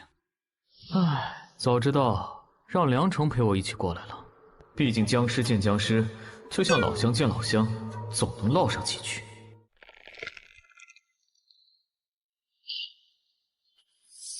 什么东西？糟了！阿明，主上，刚才的话我没听清，您再说一遍。杀！谁？这些人是专门来杀当官的，在燕国边境，还是在总兵府里都搞这事情，太荒谬了吧！哎，总兵府护卫快到了，走。是。身上可能有毒，你先待在这里控制毒素，我去外面捡人头。主上，先换上甲，保命要紧。放心，已经换好了。这么快，兄弟，我真羡慕你有这么忠诚的手下。兄弟也是军旅中人。在下翠流堡新任守备郑凡，这货穿了软甲，看来家境不错。嚯，巧了，在下击退堡新任守备左季谦。你是左季谦，找死吧！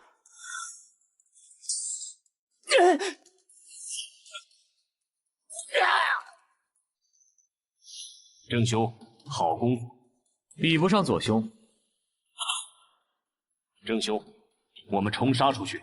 好，我厮杀经验太少，还是跟在这货身后补刀吧。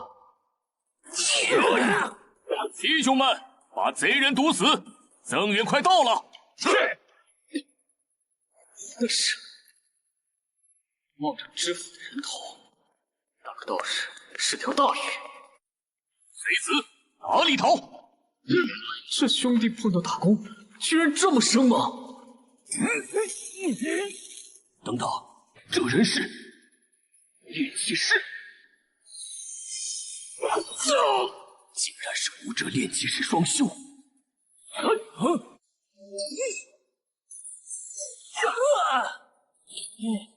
可恶！郑兄，小心！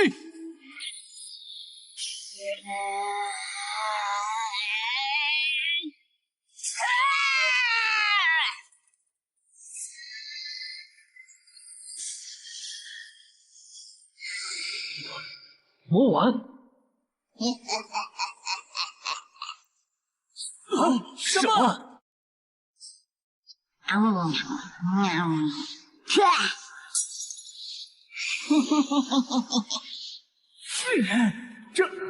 这是什么？怪物晕灵啊！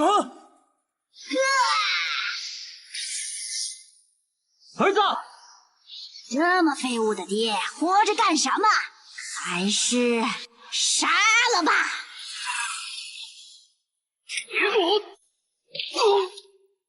昨晚你想害死我们吗？我听命行事，听我亲爹的命。他说：“儿子，我，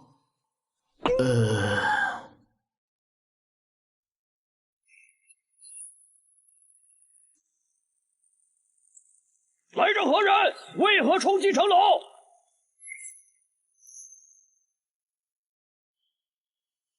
本侯率军入城平乱，但有阻拦者，视为乱贼党羽，格杀勿论。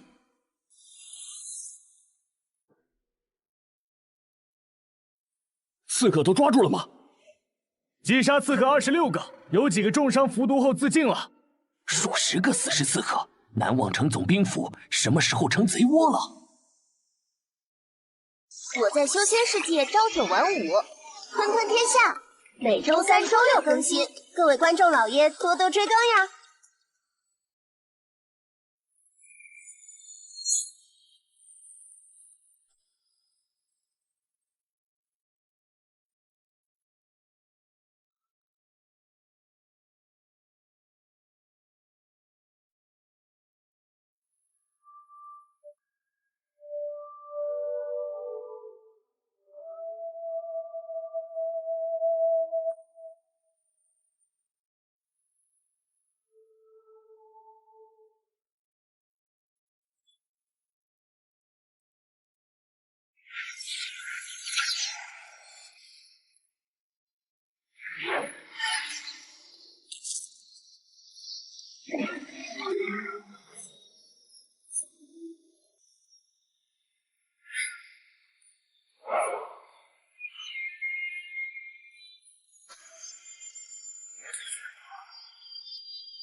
禀侯爷，总兵府遇害者和刺客的尸首都在这儿了。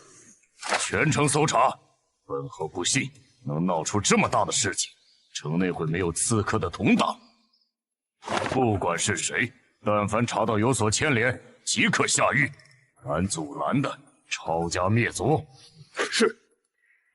侯爷，刺客动手时有2位守备大人在场，是他们率领总兵府护卫斩杀了刺客。走，带他们2个来见本侯。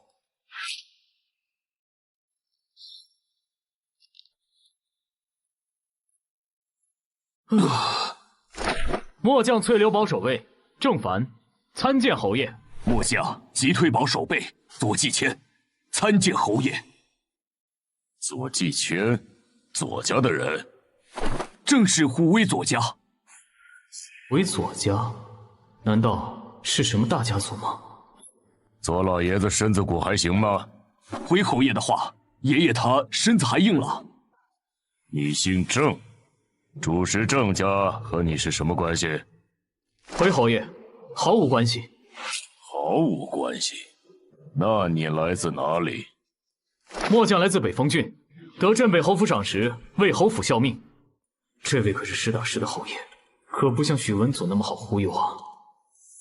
你们都验证过尸体了吧？刺客可有遗漏？回禀侯爷，有1名女刺客不在其中，她一开始就藏在棺材里，就是她在灵堂中释放毒针的。哦，你说？末将从未看见什么女人，所有刺客全部伏诛，无一漏网。这就有意思了。一个说有，一个说没有，你们两个到底谁说的才是对的？回侯爷的话，刺客尽数被杀，无漏网之鱼。大意了，灵堂自杀的事情刚发生，靖南侯就率军入城，这其中怎么可能没有猫腻？更没想到的，这个姓郑的居然瞬间就明白了这一点。侯爷，先前追杀刺客时，左手背脑部受了伤，所以记错了。既然是有伤的话，就好好的回去治伤，不要胡言乱语，知道吗？末将明白。望城的安逸日子过久了，很多人都以为前国人不敢主动进犯。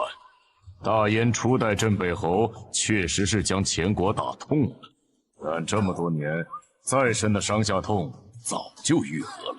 而太平了100多年，某些人也已经忘本了。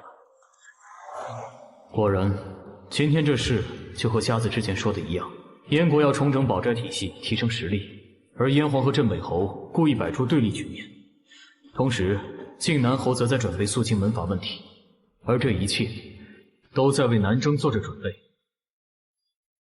本侯先前收到消息，有乱贼潜入了怀衙书院，但我因为今天这事儿脱不开身。两位，你们谁能替本侯将那些乱贼抓起来？末将愿往。得，这是要拿投名状来了。郑守备，你可要想清楚了，怀衙书院的来头可不小，那里是大燕读书人的圣地，动他们就等于站在大燕文人的对立面上。即使你是旁边那位左守备，算上他们整个家族，也未必敢和怀衙书院对着干。何况，即使你不在乎，难道就不为自己手下想想？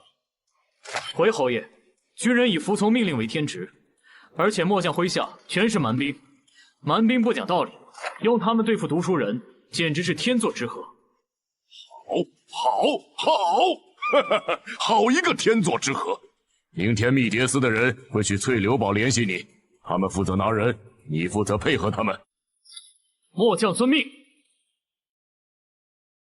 我在修仙世界朝九晚五，吞吞天下，每周3、周6更新，各位观众老爷多多追更呀！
侯爷，这里凉。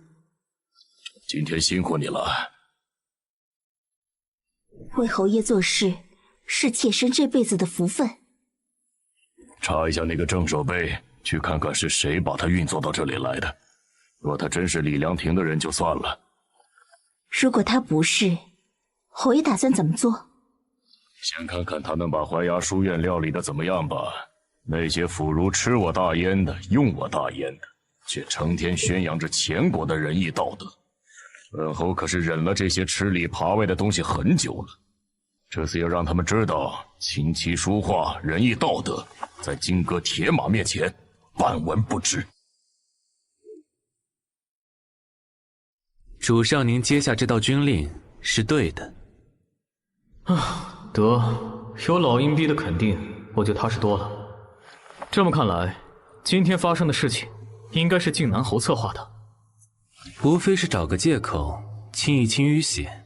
前国不敢与燕国开战是一回事，但不可能真的什么都不做。今天死掉的那些大官，估计也不是冤枉的。不过在此之前，主上，我听说魔丸今天差点反噬你。可能他只是想和我开开玩笑吧。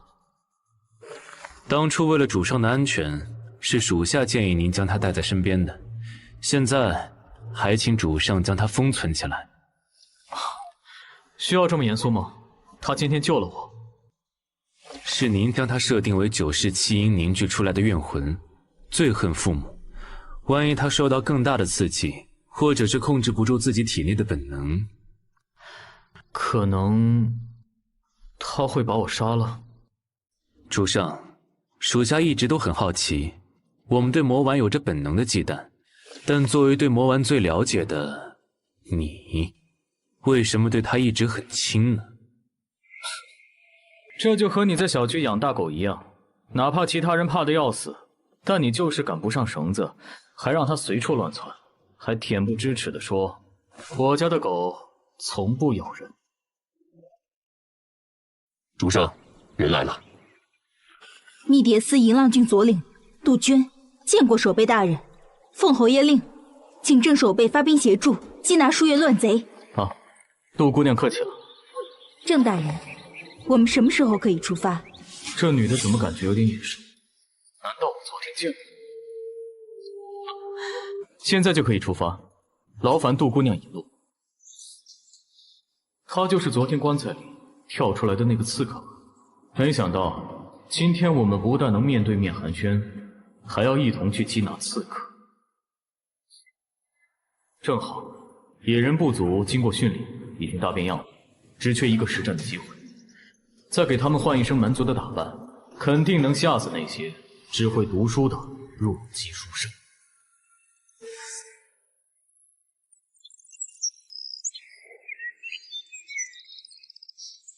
杜姑娘，下面该怎么做？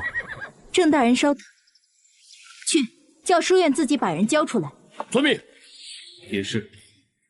靖南侯昨天就说了，我只负责配合和背锅，具体怎么操作，还是交给密迭斯吧。郑大人，可以下令让您的手下歇息一下，下马休息。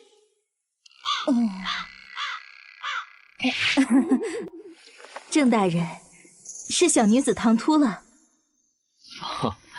没事，大中午的，一旦下马，人就容易犯困。而且我们是来抓人的，气势上可不能输。有良辰和瞎子双重训练，这些蛮兵还不知道该听谁，我就该找块豆腐撞死了。郑大人练兵有方，让小女子大开眼界。这些蛮兵不但装备精良，连素质也比一般的宝寨兵卒强，真不知道这镇守备是怎么将他们训练起来的。哎，杜姑娘，这书院好端端的，怎么里面会藏着乱贼啊？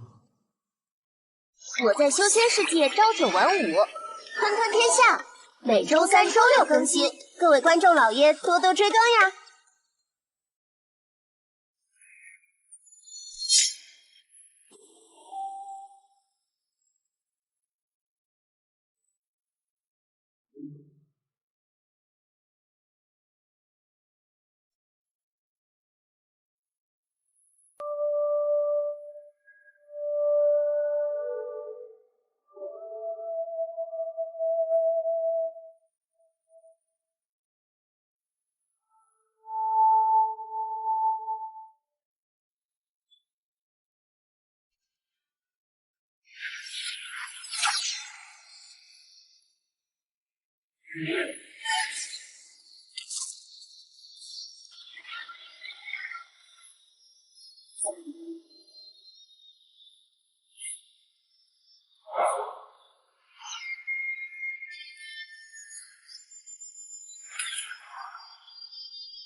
书院经常会接待前国大儒来讲学，对某些人而言，这里就是极好的活动和藏身的地方。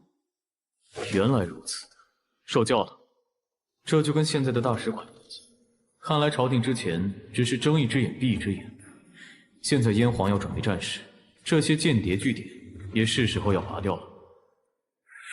自刎不可辱，晋南军皆人太甚。郑大人，您看，属下现在毫无办法了。好家伙，我算是知道为什么左季谦会不接这个活了。这种得罪大燕文人集团的事情，干系实在太大，任谁都得犹豫。同窗们，今年我们无论如何都不能让这帮朝廷鹰犬进入书院放肆。对，这里是大燕文化荟萃之地，岂能让这帮贼配军在此撒野？还敢放蛮人来书院门口，这简直是对诗歌文章的亵渎。不过这些东西，在我这里可行不通。这算不算是前国的文化入侵？这不是你们第一次来拿人了吧？好多次了都没能进去，他们不让。你们密迭司这么文明的吗？当朝宰府题字在此，老夫倒要看看谁敢在书院门口放肆！书院养士一甲子，仗义死节救罪奸；书院养士一甲子，仗义死节救罪奸。郑大人，之前我们每次来都是这个情况。你这是都帮他们操练出来了呀？其实都怪晋南侯让他们的日子过得太舒坦。那么，郑大人，您准备如何做呢？这是在考我。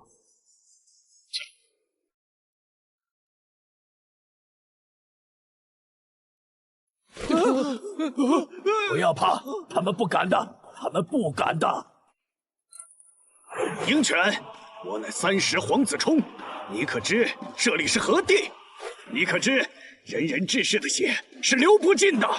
吾辈文人可以死，但风骨永存。先上来一句鹰犬，再报籍贯名字，出名要趁早，炒作要赶巧，都是套路。但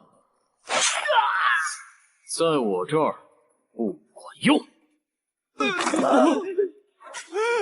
杀人啦！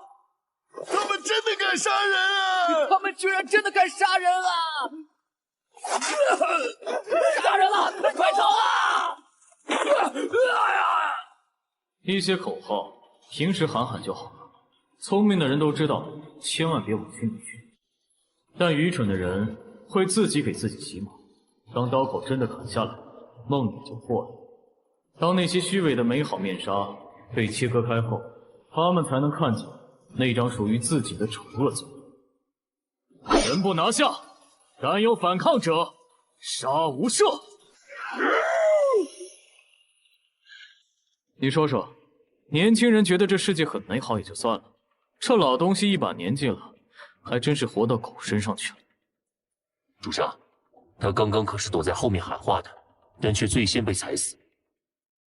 地上那块匾，带回去把字拓下来，挂翠流宝里，好歹是当朝宰相的字。血海无涯也是个万金油，哪里动过？好，知道了。杜鹃姑娘，我今天把宰相大人的母校给踩了，他不会怪罪我吧？宰相大人素有容人之量。哈哈哈！听到没有？杜鹃姑娘说了，宰相不会明面上报复，但是会在背地里还阴的。有辱斯文，有辱斯文啊！你们这样做，要是皇上知道了，薛楚贵、赵明阳，前国人是。我是不会出卖童装的。放心，我没打算问你什么。喊了。哎呀！不要！不要！我在修仙世界朝9晚5，吞吞天下，每周3、周6更新，各位观众老爷多多追更呀！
我说，我认识他们，他们就在这里。我最讨厌卖友求荣的人，这种人该死，交给你解决。是吗？合适，而且方便。要不是怕影响不好，我已经直接问你饿不饿了。好，我把他抓去那边的林子考问下。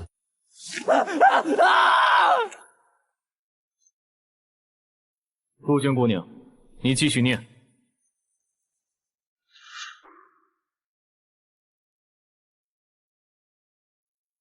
主上，杜鹃姑娘已经将内奸带走了，但书院的人真的不带回去吗？带回去干嘛？肩不能挑，手不能提，还得浪费米粮养他们。但是就这样把他们放了，马上骂名就要来了。阿成，你也就只适合带兵了。为什么左季谦、靖南军不来抓人？那个杜鹃也只是抓了几个人，咱们就是来背锅的，而且还不得不背。这样才能证明咱们有用处，或许对方还会赏我们点甜头。唉，为了吃这一口，我可是什么都顾不了了。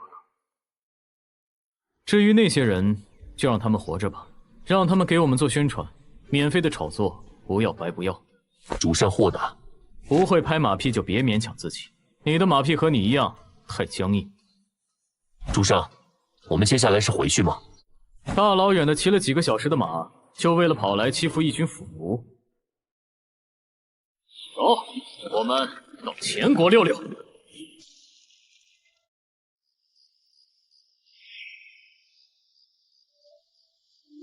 主上，待会儿要对前面的宝寨动手吗？来都来了，总得上去试试。这是主上和瞎子商量好的。属下不信，不然瞎子肯定会让薛三跟过来。经过白天的时候，用不了多久就会有麻烦找上我们。但光有骂名还不够，我们得加上军功，才能走得稳当。虽然主上解释得很充分，但属下并不认为这是真正的理由。哼，最根本原因还是我有点手痒。上辈子我挺喜欢玩战略单机游戏的，而且很喜欢苟着。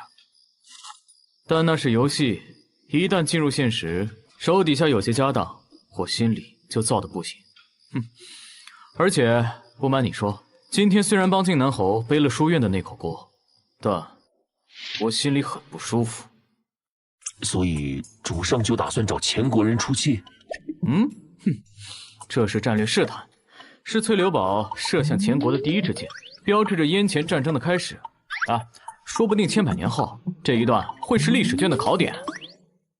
主上，我违心的说一句，这样做有点唐突且冒险，而且您身边除了这些蛮兵，就我一个人。那真心话呢？我觉得很有趣。搞事情是我们的宗旨，瞎子的计划哪次不是玩的风起？我们就是试探试探，能成就成，不成就撤，没理由只许他瞎子放火，不许我们点灯。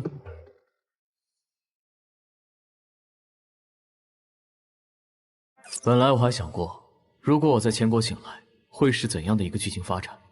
兴许是在瞎子几个的包装下，成为江南第一才子，走传统穿越者的路线；又或者当一名儒帅，高喊百年国恨，沧海难平，率领前国大军北伐燕国。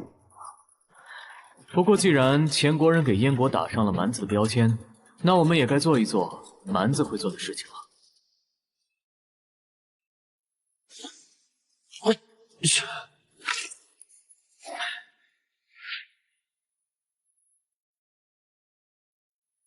兄弟们，今晚我们不醉不归啊！哈哈哈哈哈哈！君爷，吃好喝好啊！哎呀，君爷，你们别这么急嘛。这是什么情况？前国人这么会玩？不知道。切，太职业化，太假，还没有我家四娘专业。小鲶鱼啪啪，大鲲鱼哇哇，林小狗儿么么哒，国际天下每周3、周6更新，多多关注呀！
我说兄弟，你得排队啊！动手！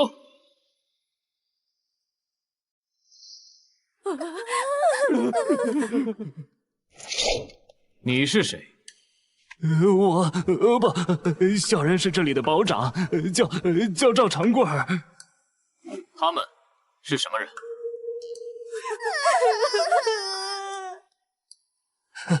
堡内粮饷短缺，弟兄们日子都过不下去了。小人就在这里开办了这个营生，讨一口饭吃。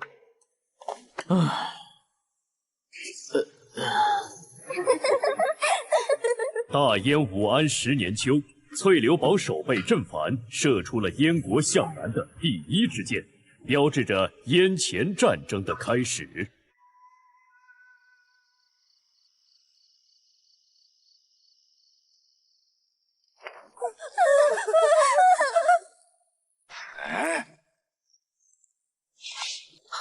想女人了？无论是燕国的女人，还是前国的女人，谁碰了她们，我就让谁后悔出生在这个世上。这些话我只说一次，稍后你们其他族人来了，替我转告他们。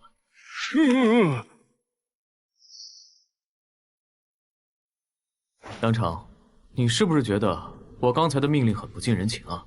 属下只负责执行主上的命令。其实，如果他们是正儿八经的燕国骑兵，我估计真不会反对。说实话，我对燕国没有太多归属感，对前国也没有。但看见蛮族人对这里的女人下手，我会愤怒。主上，您不用对我解释这么多。我怕我的任性会对你接下来统领他们带来影响。主上，您太小瞧我们的手段了。从我们进入梅家屋开始，我们就一直致力于塑造您的形象，加上瞎子的洗脑，您在他们心中就是魔鬼。您刚才的命令就是对他们的惩戒。你们究竟给我安了什么变态形象啊？唉，真不该为了和四娘玩针线活，忽略了手下的思想建设呀。行了，说正事，就这么快回去，我不甘心。这不是我想象中的打仗。而且这次出来没有事先知会瞎子，就这样回去了，他肯定会说：翠流堡守备正反跑到邻国，帮助对方构建精神文明社会。主上，您的思想很危险。百年和平，足以把边防最前线的堡寨变成红帐子。我现在倒是有点期待，前国能不能挡住大燕的铁骑了。上，我们的目标到底是哪一个？不知道，再往南看看。主上，又一个堡寨。召集散出去，看等周围虚实。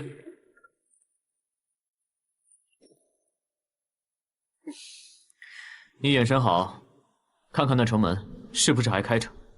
城门确实是开着，但是我们才几百人。哼，李团长一个团还敢打平安城呢？那是文艺作品。说的你不是一样。主上要是想试试，属下可以率队冲一次。不。我这个拖油瓶不能留在后面，要玩一起玩，要玩也一起玩。主上，这样太危险，也太冒失了。你这是真心话还是违心话？违心话。入夜了，城池不关门，外面还这么热闹，不冲着试试，属下还真有点不甘心。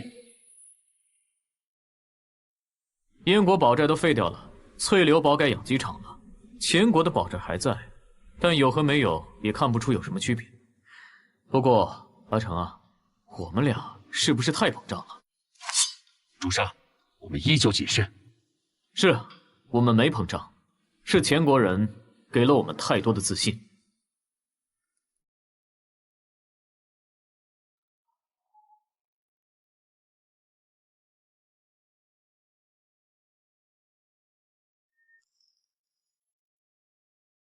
小鲶鱼啪啪，大鲲鱼哇哇，听小狗儿么么哒。科学天下每周3、周6更新，多多关注呀！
爹，天凉了，您怎么还在这里站着？为父是老了，气血也没以前浑厚了，但好歹也是8品武夫，这点寒气，为父还不放在眼内。儿子知道，但自家老子在这里挨冻，当儿子的心里怎么过意得去？爹，您这些年又是递折子又是举报，非得巩固边防，应对文官，结果官位是一年比一年低，究竟是图啥啊？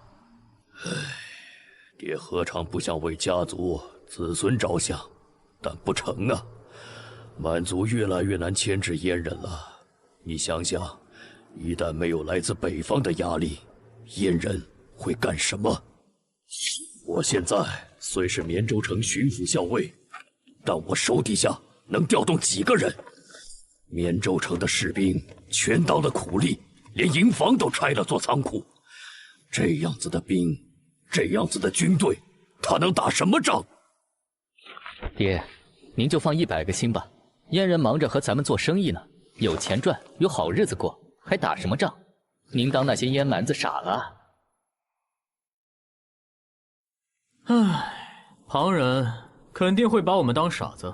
哼，放着舒服的好日子不过，却一心想着追求什么刺激，用400骑去攻一座边境重镇，我这是给你们带坏了呀！主上，我们是您设计出来的，所以应该叫上梁不正下梁歪。切，你越来越皮了。这叫近朱者赤。好了，说下结束，该办正事了。我之前不准你们碰女人，但今天在这座城里，我让你们酒肉管饱。杀！令。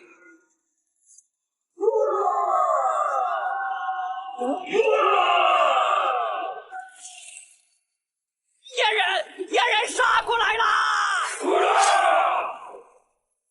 不是咱们的骑兵，不是！绵州城的骑兵早就拿去当骡马用了，是燕人，燕人居然真的来了！你快下去，让门族关上城门！哎呦！燕人这是要夺门，要是真被夺了门，绵州就完了！救命啊！快跑啊！不要跑，对本将速结燕狗！可恶！骑兵还没来到，我们的人就已经先崩溃了。要是以前派了举荐人马和燕狗干一场，但是在这里，我根本就调不动兵。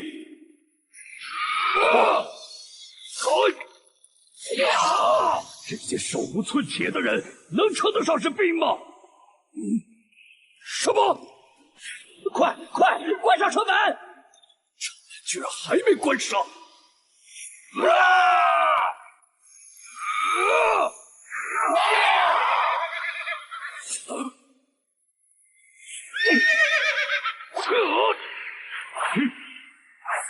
了！绵州城完了！我眼泪。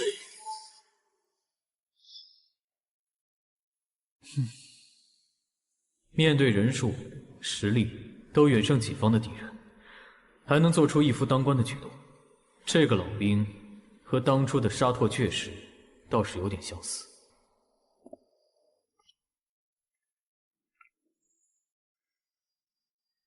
你在做什么？主人，他是真正的勇者，我们蛮人敬重勇者，哪怕是敌人。你找几个人，带上他的全尸，然后将受伤和战死的族人都带上，去我们先前休息的土坡，等我们回来。遵命，主人。主上，前国人大概以为我们是前锋，所以才害怕慌乱。一旦他们醒悟过来，发现我们只有这点人马，可能……我还没天真到那种地步，但至少我们得拿点纪念品。跳，入城。小鲶鱼啪啪，大鲲鱼哇哇，林小果儿么么哒。科学天下每周3、周6更新，多多关注呀！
到了，纪念品商店。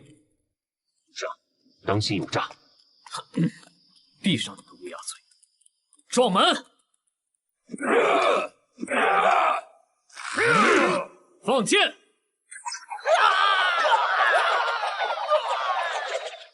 哟，这里面人还不少，那些避难的全跑这里来了吧？继续撞门！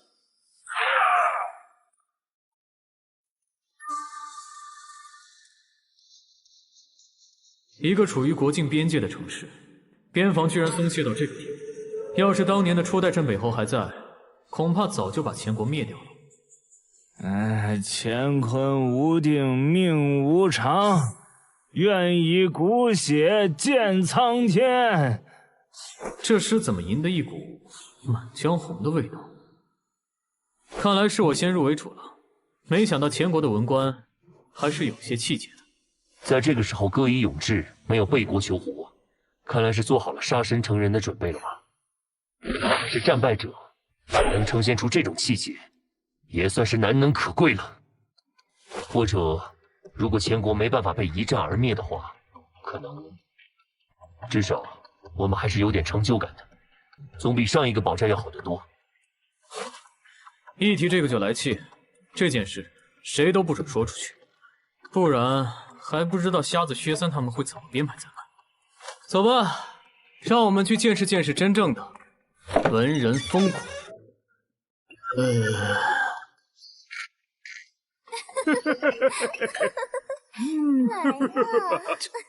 行了，我这精神文明建设标兵的称号是摘不掉了。主上英呢？女人呢？看他们这样子，不但喝高了，还嗑药了吧？属下听说前国热衷于舞狮散，所以我们大晚上的不回家睡觉，跑到前国这里来攻城是为了做什么？除四害吧。主上，接下来杀人、砍头，收队，回所。主上，我们只杀了那几个嗑药的，其他人就这么放了吗？哼，当然，这个世界可没有网络传媒、社交软件，还得靠他们给我做宣传。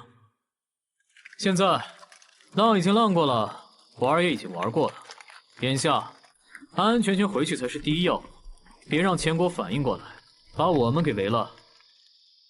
别了，只有一个男人的城，没想到整个绵州城敢向我们亮出兵器的，只有一个人。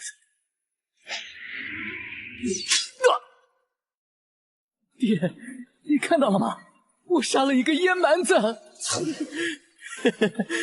拿钱，想往上爬，想混得好，就得当文官的狗。当年横扫西南土司的四面相狗，就是因为不服文官，被诛了9族。爹，我吃不了苦，也没有练武的天赋，所以一直想给自己喷点文人气息，混个儒将的形象。加上我爹给我做保障，仕途肯定会好很多。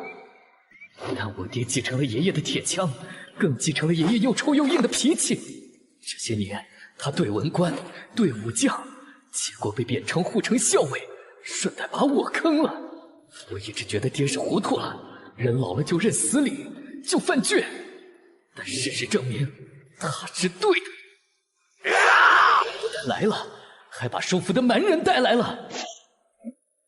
他们也就300-400人的样子，这座城能拿刀的人何止数千。结果整座城就我爹一个人，主动撞向了阉人。但凡多一点人的话。小鲶鱼啪啪，大鲲鱼哇哇，听小狗儿么么哒。科学天下每周3、周6更新，多多关注呀！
主上，您别动，我帮您拔剑。我没事。来，你知道吗？出发前，瞎子跟我说，让我别再把魔丸带在身上。还好，我没听他的。儿啊，你又救了爹一命啊！主人，把他的头颅带回去，让三爷把他的脑袋削成一个碗，拿来喝酒。没必要，还是太顺风顺水，心里懈怠了。刚说这座城里只有一个男人，第二个马上就冒出来了。不过也就2个了，所以你们俩就在这里做个伴吧。估计你们会有一些共同语言。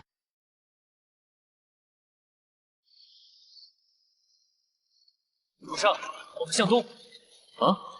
燕国不是北面吗？好。主上。前国沿路的宝寨兵源不足，拦不住我们。来的时候有没有狼烟意义不大，但是我们现在已经转了一圈，路上还是没有狼烟，这就很有问题了。哦，你是说他们已经设好埋伏圈了？看来前国那边也不全是饭桶。接下来我们该怎么办？休息半小时后，我们从南面绕一圈，再从先前那个口子回去。报！主人，东北方向5里处出现了一支马队。马队是上行的队伍吗？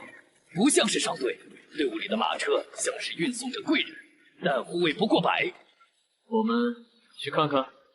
主上，您拿主意。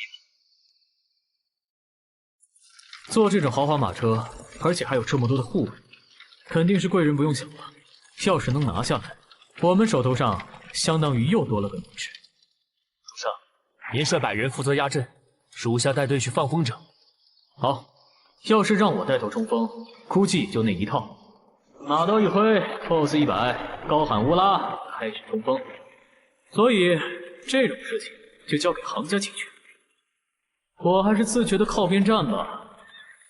傻丫头，以后女工得好好捡起来了，省得进了人家的门被人家说闲话。娘，女儿才不嫁！司徒家的那个家伙，女儿见过，病殃殃的，大冬天一边卡血，一边还只穿着单薄的纹衫，这不是脑袋有问题吗？唉，那应该是上京风气吧。娘，女儿真的不想嫁给司徒家的那个小子，女儿也想像娘一样，找个像爹一样铁打的汉子。娘，女儿就想找那种的夫婿。什么夫婿？不好！放箭！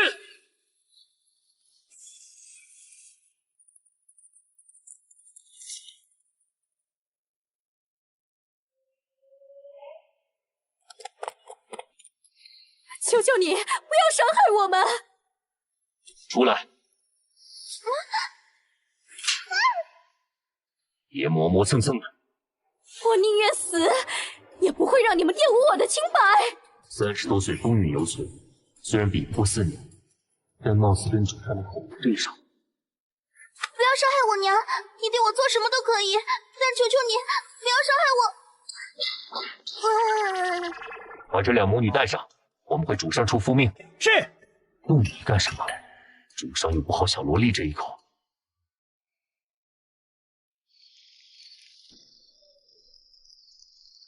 这么说，你是节度使夫人？没错，你们可以从我相公的房区经过，只要你们遵守诺言，将我们放下，我相公不会为难你们。知道了，来人，带他下去。主上，你在担心什么？我在想，咱们又绕回绵州附近，应该能从原先的地方冲出去了吧？全国骑兵素质、数量都不足，如果我们休息充足，冲出去没有问题。那个女人也和主上说了，她建议我们走她相公掌控的房区。阿成，我们都知道这个世界的人有多狠，而且我又没和她老公睡过，怎么知道对方是不是个痴情种？小鲶鱼啪啪，大鲲鱼哇哇，令小可儿么么哒。科学天下每周3、周6更新，多多关注呀！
还是按照原先的路线，明天天一亮，带上那2个女人从进来的路线冲出去。她在我们手上作用不大，但在密迭斯或在靖南侯手里就不一样了。明天参与搜捕我们的前国军队可能会更多。我还怕他们太少了。靖南侯可不是瞎子北，我就不信千国军队在边境这么大规模的调动，他会一无所知。你累了吗？你们逃了这么久，肯定很累了吧？喂，你干嘛这么冷冰冰的？你是不是不喜欢女人啊？那就是不行。喂，跟你说老实话，我爹让我去嫁给一个书呆子，但我不愿意。我相中你了，我就喜欢你这种铁打的汉子。白天的时候，你的护卫为了保护你都死了，你不难过？吃我家的饭，当我家的差，给我家卖命，天经地义，难过什么？你在燕国也不是什么大官吧？不然也不可能跑出来拼命。哎，你当我相公，我爹让你当大官，我还给你生孩子，怎么样？你答应了？到底是什么人？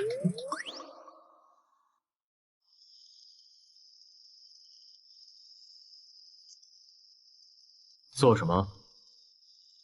我有点害怕。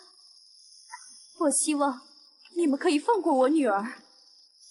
你放心，我不是傻，只要你乖乖配合，你和你女儿不会有事。现在，我会配合，我会好好配合。只要你放过我的女儿，我什么都愿意为你做。真的，我可以做你的妻子，做你的女人，做你孩子的娘亲。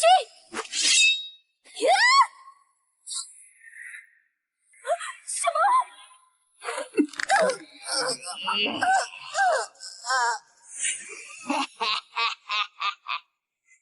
你想杀我爹，我可以装作没看见。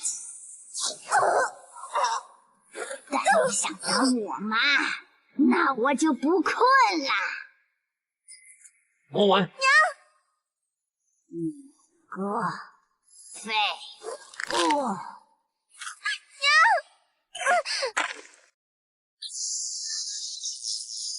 从主上的身体里出去！魔丸不仅是主上亲自主笔的作品，更是主上扭曲思维的产物，在我们之中是最散漫、最不做事的，那也是地位最超然的。废物！可能因为这样，他对我们才会若有若无的怀有几分鄙视。给你一点颜色，你要开染房了是吧？阿成，我信了。信他？信他什么？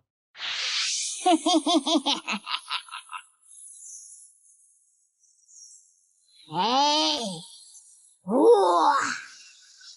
那你证明给我看。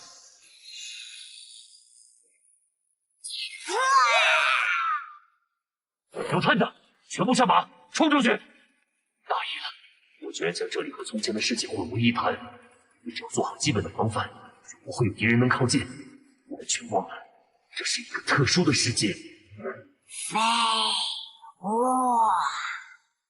魔丸这一次完全苏醒，是因为他感受到了真正的危险，有可能让所有人葬送的危险。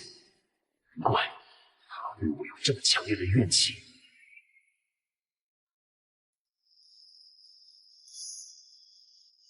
对，那些兵马怎么还没到？别急，应该还要一会儿。对，这次咱们立下这么大的功劳，上面应该会有赏赐的吧？我说，你爹是咱银甲卫的提督，你怎么比我们还在意功绩？我爹是我爹，但也有不少眼睛盯着我呀，所以我才托关系运作到您手下，蹭点功勋。小鲶鱼啪啪，大鲲鱼哇哇，林小可儿么么哒，科学天下每周3、周6更新，多多关注呀！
你小子挺实诚，不过这次恐怕要失望了。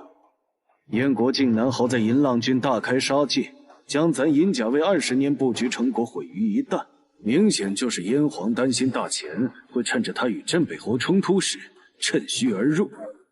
但现在燕国几百骑就能冲破绵州城，要是还让他们回到燕国，那么燕皇与其提防着大钱会不会北伐，倒不如直接狠心先来个南下。所以，为了大钱边疆，绝对不能让这支燕军活着离开。都尉，属下很好奇，您是怎么断定那支燕军位置的？他们劫走了节度使孟长度的妻女，而孟节度使的妻子是咱银甲卫的人，只要找到他留下的印记，自然就能找到他们。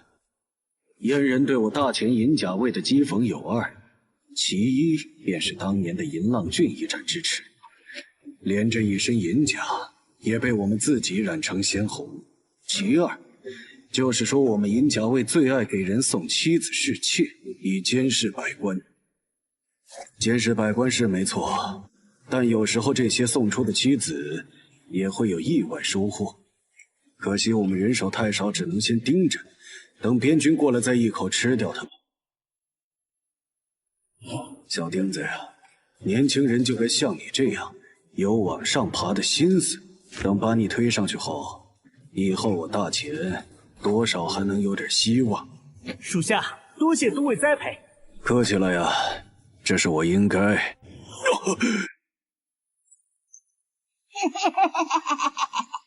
找到了！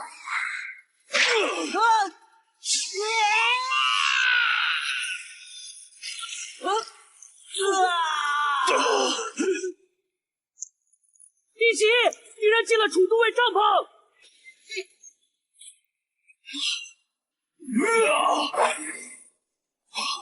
什么？不见了！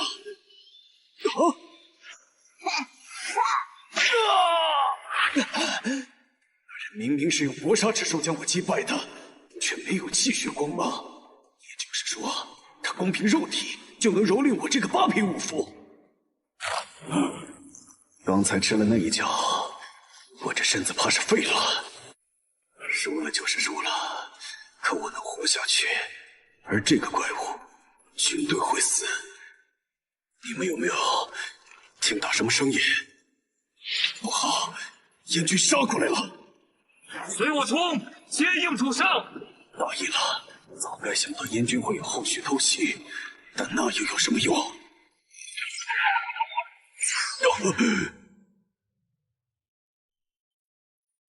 主上，你醒了。现在情况怎么样？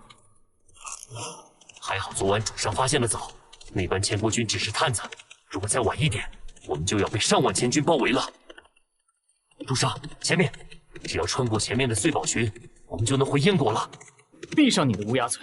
这时候不要立 flag， 自叫人别乃自欺。你应该说我们逃不出去了，要完蛋了。不会的，主上，前面碎宝应该没有人，我们肯定。不是吧？主上放心，只有正面有阻拦，不可以从侧面。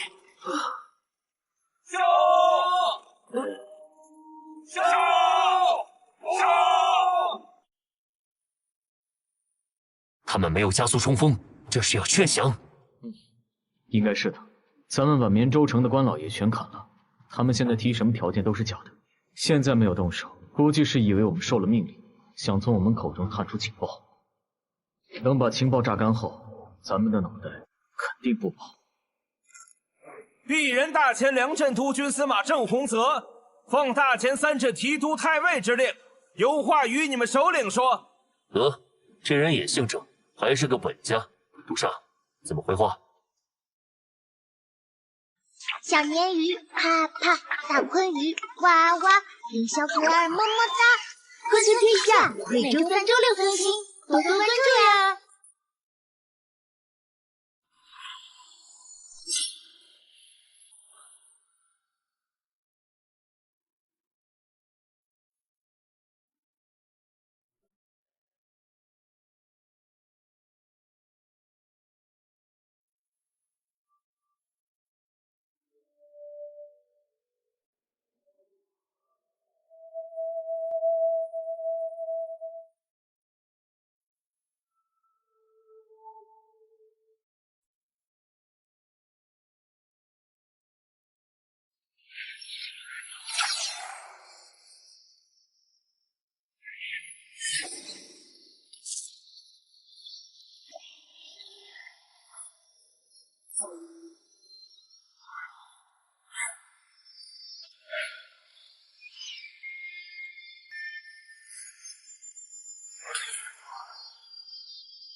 先去谈着呗，奇迹是争取出来的，和他们好好的谈，从薪资待遇到养老保险什么的，慢慢扯。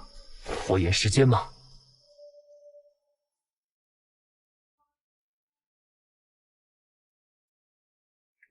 陈镇节度使吴英务参见杨太尉，敢问杨太尉为何不下令冲杀？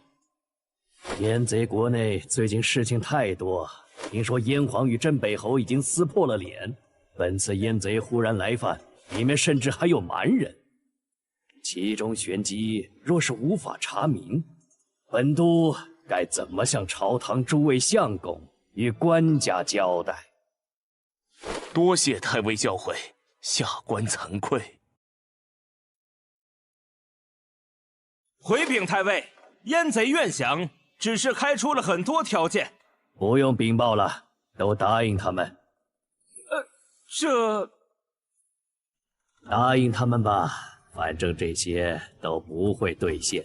本都想要的只是这支燕军南下的企图。太尉有令，尔等条件皆可答应。狗贼连戏都不愿意演全套，肯定是后面领军的大人物对他说，甭管我们提出什么条件，都答应我们。望尔等速速放下兵刃，下马请降。我大前乃礼仪之邦，定然重信守。射箭！你也配姓郑？不管你们听不听得懂，跟老子一句一句的喊，把你们吃奶的劲儿都喊出来！我大燕将士誓死不降！大燕皇帝陛下万岁！靖南侯千岁！大燕皇帝陛下万岁！靖南侯千岁！他怎么敢？他怎么敢？太尉，燕贼冥顽不灵，请下令吧。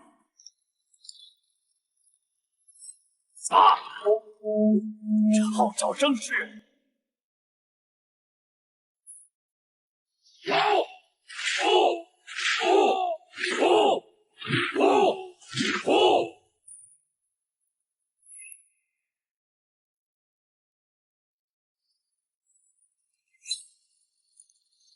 确认了吗？确认了，平浪郡所有堡寨里，只有翠流堡少了400骑。这世上有不少只凭脑子发热做事的傻子，但他们可做不到守备。这小子估计是看出我们要用兵，想着抢一个头功，提前下注。对了，查到是谁帮那小子修堡寨没有？侯爷，您会大吃一惊的。哦，那本侯猜猜，首先肯定不是镇北侯府，毕竟他没那么大狗脸让李良亭拴着他，也不可能是他自己出钱，他没这个人脉。更不可能是哪家门阀，因为这种事情太平常了。是皇子。侯爷英明。老大有天成郡郡兵，老二名义上掌握着禁军，他们手头上的军务自己都没处理好，不至于贪心到墙外开花。老三是文人，得维持自己的形象。老四、老五更别说了，老七年纪还小，也是难为老六了。也不知道被那小子灌了什么迷魂汤，竟然破功了。陛下说过，诸位皇子里老六最像他，这么看的确是像他。可惜一个国家容不下两代陛下。六殿下这么做并没有遮掩，他难道不怕？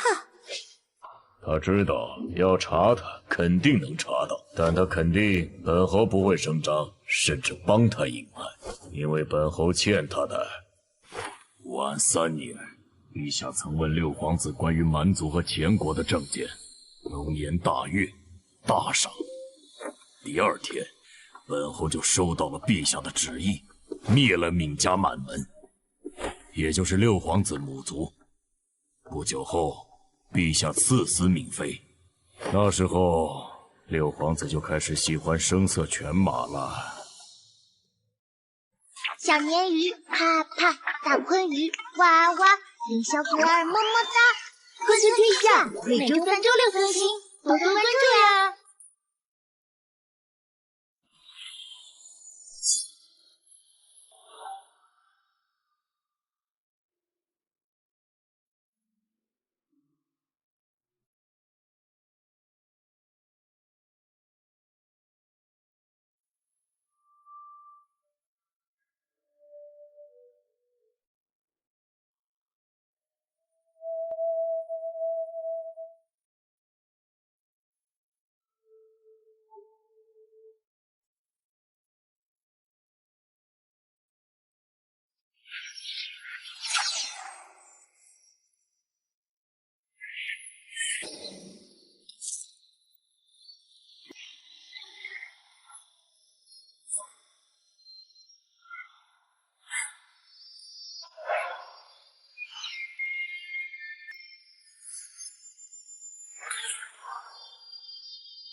那时候，六皇子就开始喜欢声色犬马了。那六皇子这次就不怕你？他聪明，所以他懂我。他清楚本侯会帮他隐瞒，一是本侯确实欠他外公一家的血债，二是他知道本侯对争储国本之争没兴趣参与。可是侯爷，二皇子是您亲侄。报！前方前国岁宝处发现前郡骑兵大规模调动。多假！老头子来信，已经答应咱们的婚事了。侯爷，老爷只是说和妾身玩玩，可以。啊！这日子不就是一边玩一边过的吗？老头子这就是同意了。您说笑了。老爷怎么可能同意您娶一个密别司的女探子？下次本侯带你一起回家，他不会说什么的。妾身都由侯爷做主。这就对了。侯爷，你说那小子现在还活着吗？那得看侯爷你是否让他活着了。挺有趣的一个小子。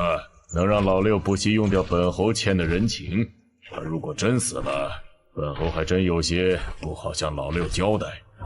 侯爷，你以前可从不会这样想事情。是吗？那就换个更简单的理由吧。我燕国的兵，就算把天捅破了个窟窿，也轮不到他前国人来指手画脚。来人，去给本都向对面燕军统帅传个话。问他是否要置两国邦交于不顾，他可敢承担两国开战的后果？遵命。本来只是被陛下派来制约这些文官，扯扯后腿，上点眼药，理解关系。没想到到了关键时刻，居然还得亲自上阵扛着。太尉，回禀太尉，对方是燕国济南侯亲至，他说要我方撤开包围，让那支燕军回去。济南侯田无敬，怎么可能？那支燕军擅入我前国疆域，杀前国子民，屠前国官吏，怎可能就这般放他们离开？他只是一个侯爷，敢就这么随随便便的撕毁前燕两国100年的合约？回太尉，这些小人已经对那位济南侯说了。济南侯说，自从100年前燕国被前国偷袭至今，双方从未缔结过合约。自100年前起至如今，双方一直是交战状态。那位济南侯还说，燕皇数年未曾再收新燕入宫，内侍已然不够用。若是我方在一炷香内不放人，他就要将太尉贴在脸上的胡子撕下来，请太尉您入燕国皇宫再去本职。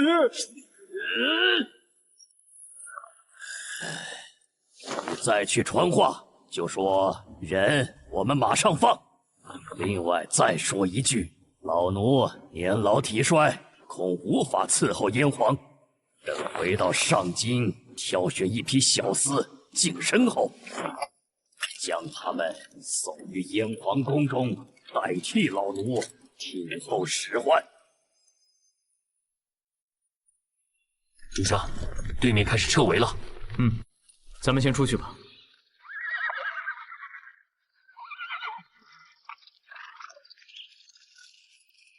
势胜而不骄，气壮而不横。如果真的是那位靖南侯在领军的话，这支靖南军也是精锐了。这个靖南侯更不简单。进来。末将见过侯爷。我虽然擅自出兵，但这种大人物看问题，很少会在意个人情感。哪怕清楚我的意图，也会捏着鼻子认为这次行径是主动战略布局需求。坐。哪怕是为了引导风向，他也得赏赐我。小鲶鱼啪啪，大鲲鱼哇哇，林小可儿么么哒，科学天下每周3、周6更新，多多关注呀！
你胆子很大，说说吧，前国边镇里面是个什么光景？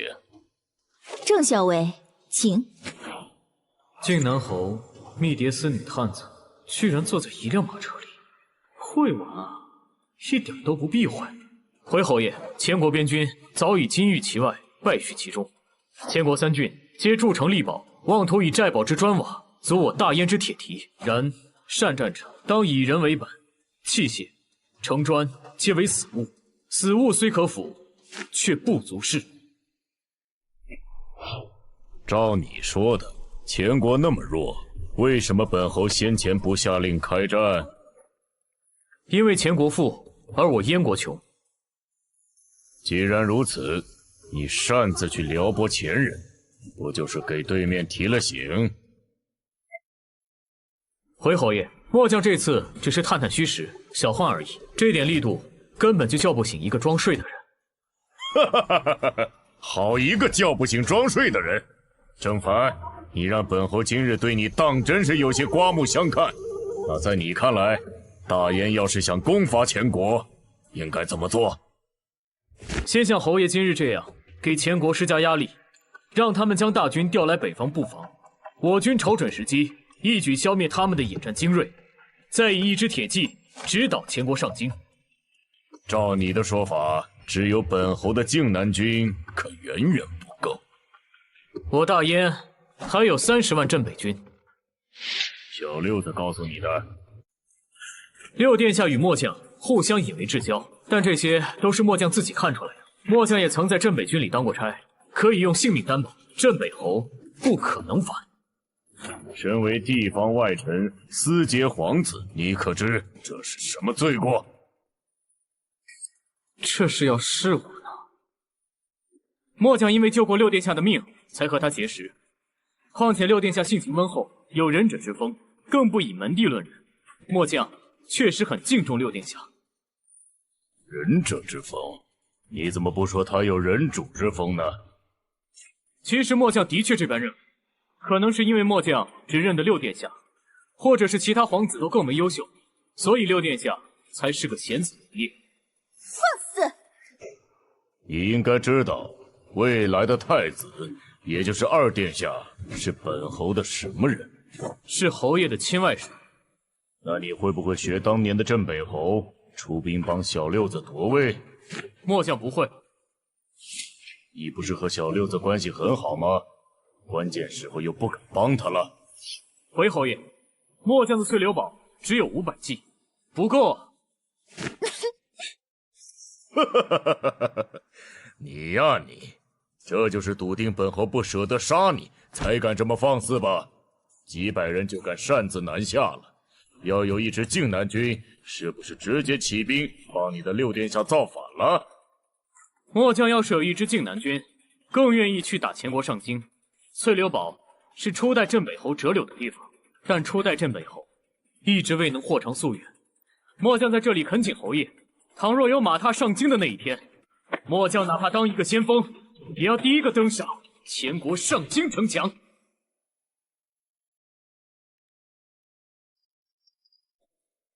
看来靖南侯和镇北侯果然都是同一类人。主上，您之前和瞎子不是已经推测出来了吗？推测归推测，但还是得有个深入接触，才能完全确定答案。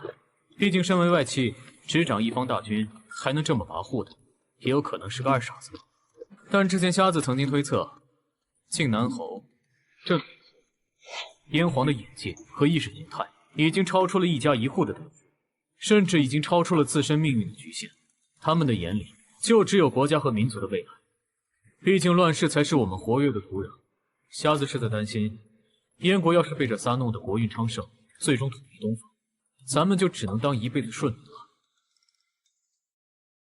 小鲶鱼啪啪，大鲲鱼哇哇，林小狗儿么么哒，歌声天下，每周3、周6更新，多多关注呀！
不过，现在我们就类似处于打拼阶段的创业者，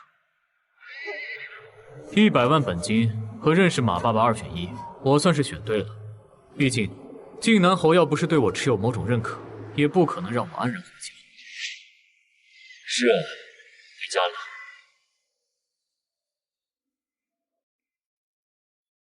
玩得开心吗？很开心。哦，很开心啊！自己爽了就忘记兄弟们了是吧？是主上做的决定。主上不懂事，但你也不懂事吗？阿丽啊，午饭吃饱了吧？吃饱的话就赶紧去搬砖，早点盖好宝寨，我们就能住进去了。好嘞，这就去。阿成啊，主上也要成长，也的确需要历经风雨，但他的安危却是最重要的。可一旦他遇到了不测，我们也有可能被连带着一起没了。现在倒好，你和主上出去浪了，把我们留在这里等着暴毙。我错了。知道我最怕什么？你有点特殊，我猜不出来。我怕的是，我就这样莫名其妙的暴毙了，没有一点仪式感和意境。现在把你和主上这几天的事情说给我们听听吧。主上，您要休息休息吗？还好，不是很困，有点饿了，这2天没吃好。那奴家下面给您吃。好。主上您等着。以前只是玩游戏打过仗，这次是亲自带兵出去留。虽然是装完了就跑，回头还被追杀了老半天，可惜除了前国那一老一小和死掉的几10名满兵，还真没有什么值得回想起来。主上，在看夕阳。以后你走路能不能出点声啊？行，属下以后白天出门也打灯笼。你有事啊？有事。主上，属下刚刚听梁成说完了这几天的事情。属下以前做过心理医生，所以来给主上做心理辅导。我不用，没事。喝醉的人最常说的话是我没醉。行，那就聊聊吧。主上，吃面没有蒜，滋味少一半，来一颗。我没这个习惯。主上，人生就是这样，自己不习惯的东西不要去勉强，也不要有负担。可能上辈子您的人生太过普通，但在这个世界里，开心就好。其实，主上毕竟是创造出我们的人，所以属下并不担心主上的心理承受能力。你这是在夸我？是的，但主上还是可以找人说说心里话，比如我，这样的话可以让主上的心理得到很大的缓解。我会的。对了，这次出去折损了一些人，有办法补充吗？属下认为，我们已经给靖南侯留下了深刻印象，不适合再过多出头，否则就不是真有趣，而是真烦人了。况且用不了多久，应该会有不少刑徒发配到咱们这里。主上，属下还要和工匠们商讨一下翠流堡的修复问题，先告辞了。辛苦了。主上可以找人说说心里话，可以让主上的心里得到很大的缓解。找人说说心里话啊。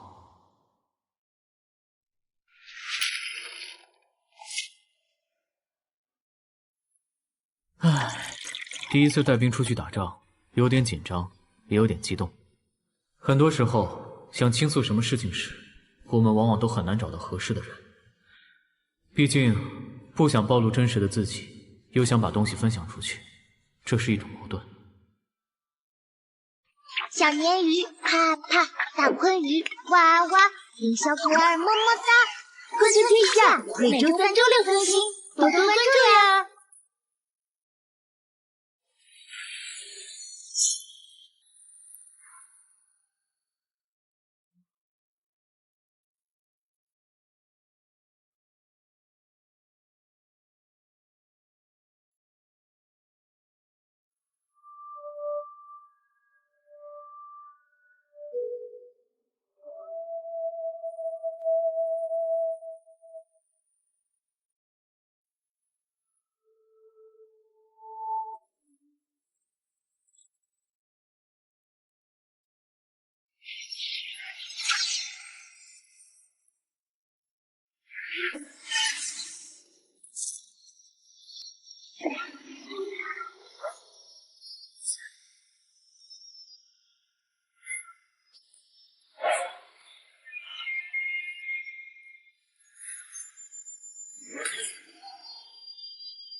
不过你晓得吗？千人比我想象的还要不中用，或者是在没家务时养成的习惯吧。我倒觉得沙拓确实是个很好的倾诉对象，因为他似乎能听见你说的任何话，但他又好像永远都不会开口说话。但你知道吗？这次我碰到了一个前国老头，他和当日的你很像。好了，我先回去睡觉，改天再来看。临走前，还是和老沙说一声晚安吧。你为什么会在这里？主上，我也是睡棺材的。沙拓确实，他住隔壁，您走错房间了。一开始时，你为什么不出声？这该死的隔音效果。主上，其实我也是刚醒。没事，我相信你。对了，听说用活物当靶子来练射箭术效果更好。明天开始陪我练剑吧。属下明白。明天属下就去为主上抓一些动物，来让主上……嗨，别，我这人心软，小动物太可怜，我下不去手。哎，委屈你一下，给我当个陪练。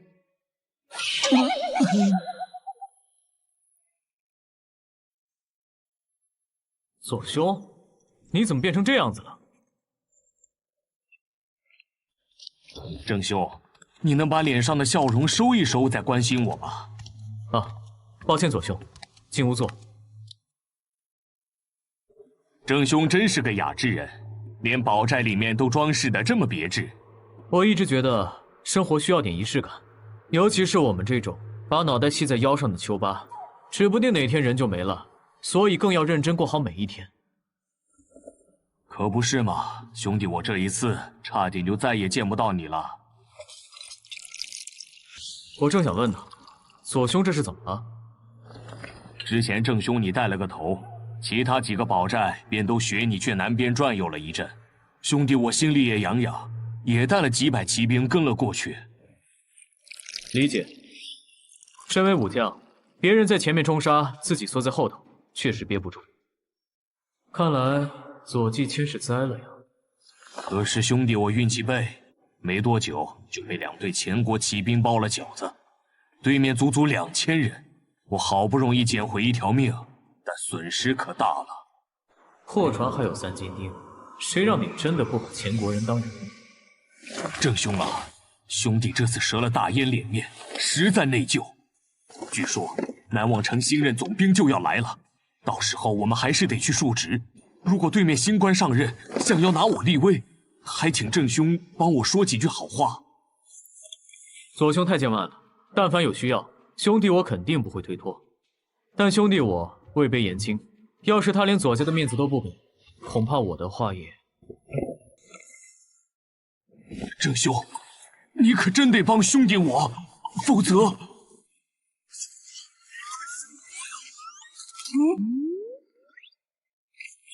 左兄，你这是干什么？有什么话不能好好说？这一次真的只有郑兄你能救我了。兄弟出了这个事，晋南侯没有问责，摆明了是等新总兵上任卖他一个面子。左兄，把话说清楚，新任总兵究竟是谁？敢这么不给你面子？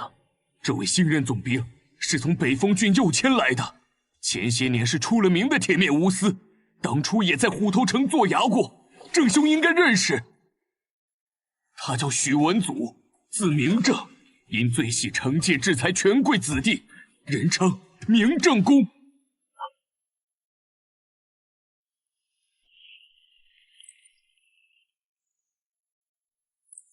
主上，这些人是前国来的，骑兵则是击退堡的人。据说是左季谦下令，他击退堡，接收所有的前国难民。小鲶鱼啪啪，大鲲鱼哇哇，听小狗儿么么哒。科学天下每周3、周6更新，多多关注呀！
难民本身也是功绩，左季谦应该是想在许文祖上任前，尽可能再表现表现吧。权势轻重的话，咱们倒不是不能接受，但还有这么多老弱妇孺，咱就不和他左季谦抢表现的机会了。其实有一点不正常，按理说前国边军再是不堪，窝里横还是没问题的，小股小股的偷渡还可以，一下子几千人一起偷渡过来，里面恐怕还有间谍。行了，不看了。左季谦有多紧张和惶恐，我肯定不能感同身受。但是，咱们出发去驿站，等许胖胖。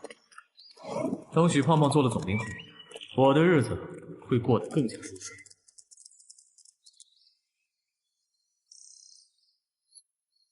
主上，许文祖下午时就出去访友了，大概要夜里才回来。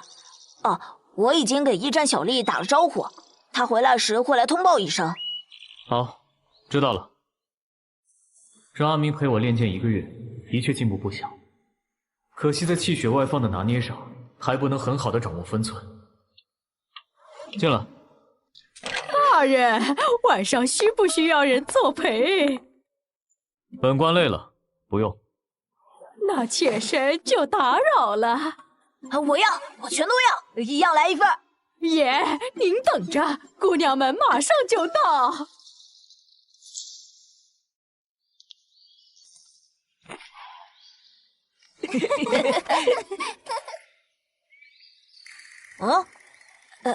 主上，让瞎子到我房间里来。薛爷，不再玩会儿吗？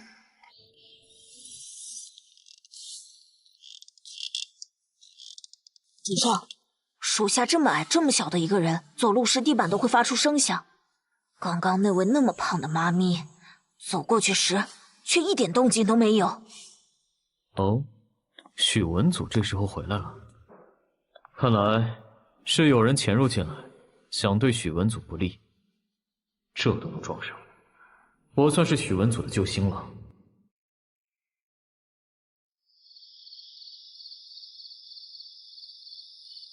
郑校尉，你来了。正是郑猛，劳烦通禀下明正宫，郑猛来访。让他进来，快让他进来！郑兄弟，我们又见面了。大人小心，这家驿站混入了要刺杀大人的刺客。卑职是得到消息，马上来通知大人。燕狗正反，血债血偿，拿命来！保护大人。这些刺客能不能有点职业道德和追求？杀人就杀人吧，还骂名，还要把目标喊出来，太尴尬了。大人，我们先进屋。好。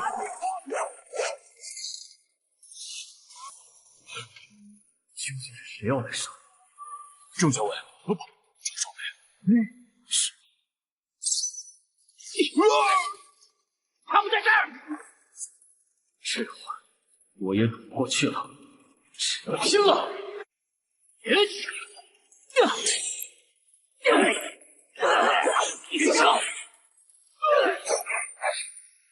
祖上没事吧？外面还有刺客吗？没有了，这也是我和瞎子奇怪的地方。一群刺客冲进来，一通乱杀，居然就剩这几个小杂鱼活着。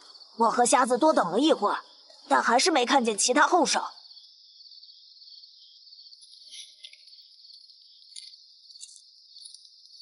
主上，这是前国的军弩，还请大人示下，现在是进郢城，还是让属下护送大人去南望城？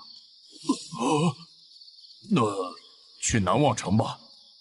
虽然这些刺客是喊得来杀成烦的，但我手下亲兵已经全灭了。况且刺客能在这里埋伏，郢城未必安全，还是跟去南望城吧。小鲶鱼啪啪，大鲲鱼哇哇，林小狗儿么么哒。科学天下每周3、周6更新，多多关注呀！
主上，先前敲门的那个胖女人，并不在刺客里。看来刺客可能还有藏匿。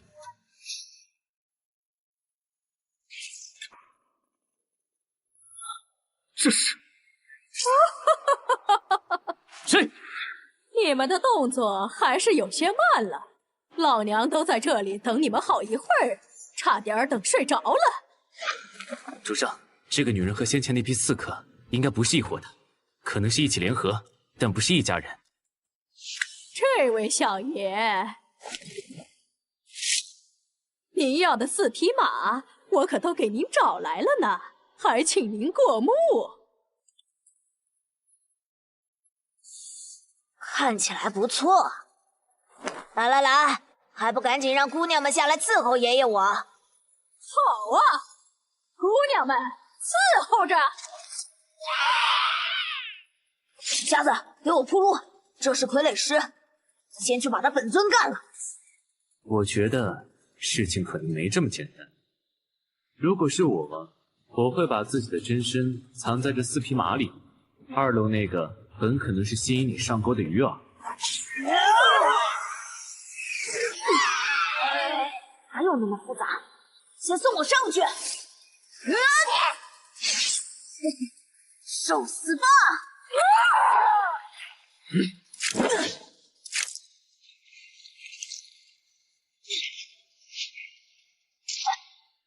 真刺激！瞎子，我还要！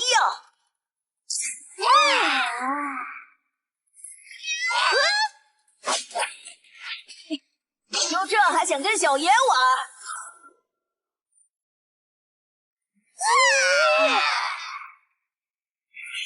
什么？可恶，又是套路！三儿，还好他没有抱住你。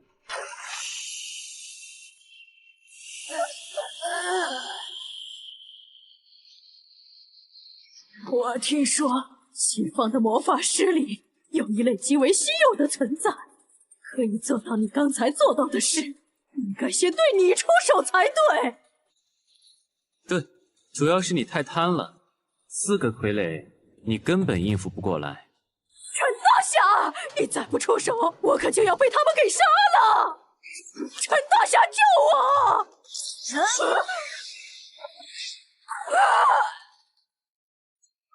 杀了他吧！我告诉你们他是谁。自从穿越到这个世界后，我还没见过瞎子露出这种勇气。看来事情有点难办了。哼，我一个刺客没感应到说话人的位置也就罢了，就连死瞎子的精神力也没感应到对方位置，这就相当严重了。他输了，应该得到解脱。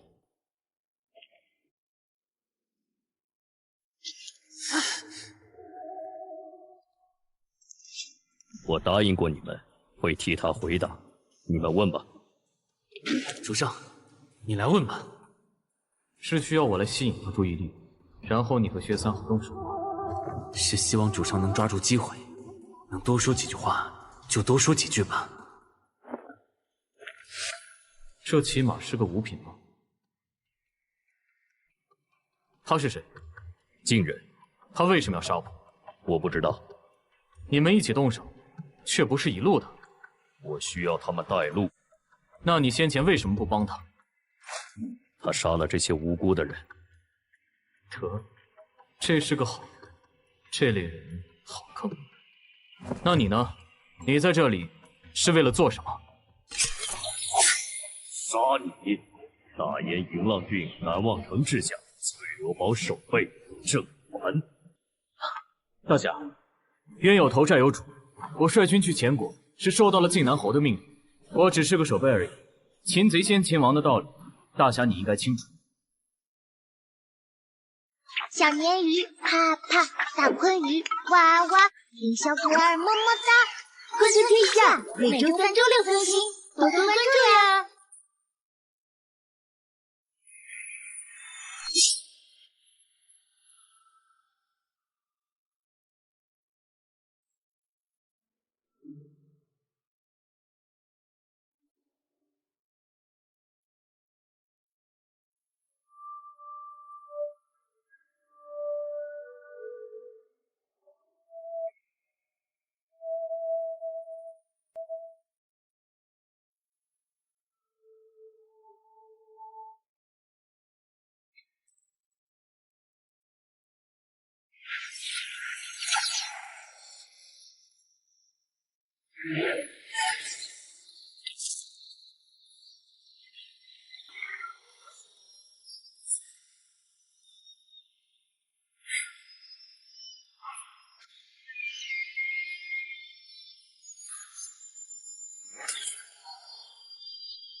晋南侯田无尽，我打不过他。脑子不好使的人，果然不好忽悠。两国交战，打仗杀人再正常不过。难道谁去前国打仗，你就要去杀谁？而且你就认准了要杀我，为什么你不杀其他人？我只为报仇。为谁报仇？冤死的亡魂。大胆贼子！许大人，你可知在我大燕境内杀我大燕的官，会引发怎样的后果？今日匹夫一怒，血溅五步，那来日我大燕铁骑必让前国横尸千里，以报今日之仇。我从不伤及无辜，冤有头债有主。今日我要杀的只有郑凡，你们大可离开。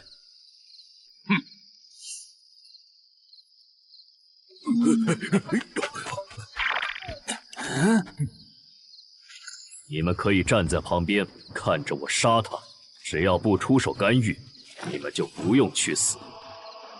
有得快点打，小爷我都困了。那你们也得死了！我怎么觉得还挺激动的？我也是。上个月梁城带主上去前国，害得我们差点暴毙，想想都不寒而栗。现在该轮到他来体验一下这种感觉了。是啊，死之前咱们至少还能痛痛快快的打一场。大侠，我还有最后一个问题。你问，问完我就拔剑。死也总得让我死个明白吧？你叫什么名字？哼，你不是一直在喊我名字吗？姓陈名大侠。有机会。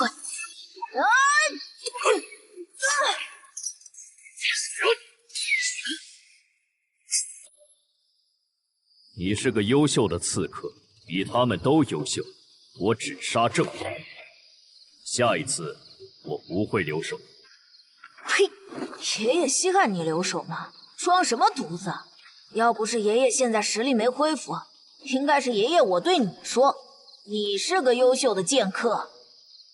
你很特别，但你不适合厮杀。的确。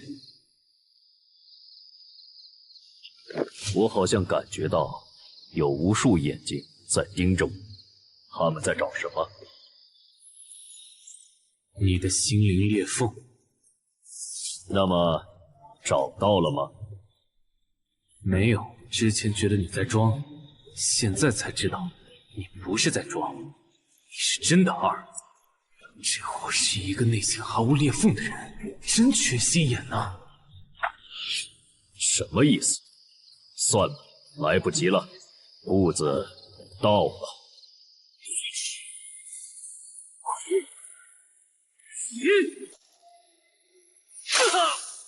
瞎子，我在调整气息，你可以来偷袭我了。嘿，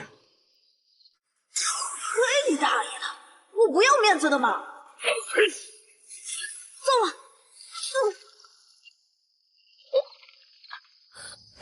你有2个很优秀的仆人，现在我可以上了。其实我们刚刚可以一起上，真不明白瞎子在想什么。3个人一起上的话，虽然也没多少颜面，但也比一个一个上去车轮战强吧。这是没想到吧？孙子，爷爷今天再教教你，什么叫江湖险恶，真上淬了梁城的尸毒啊！蠢货！主上，趁现在有机会。你可以趁这个机会尝试杀我。小鲶鱼啪啪，大鲲鱼哇哇，听小狗儿么么哒。国际天下每周3、周6更新，多多关注呀！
怎么，以为我会学宋襄公的春秋仁义？儿子，该我们上了！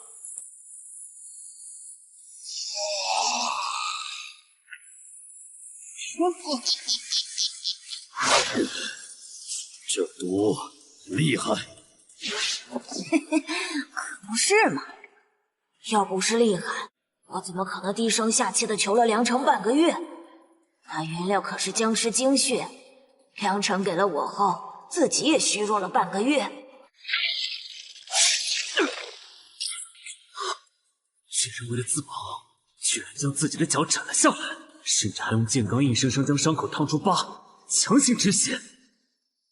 不管怎样，对方好歹是掉了一条腿，或许主上真的能从这里逃掉。什么？他竟然……小子，我头一次觉得缺心眼的人其实很可怕。我也有这个想法。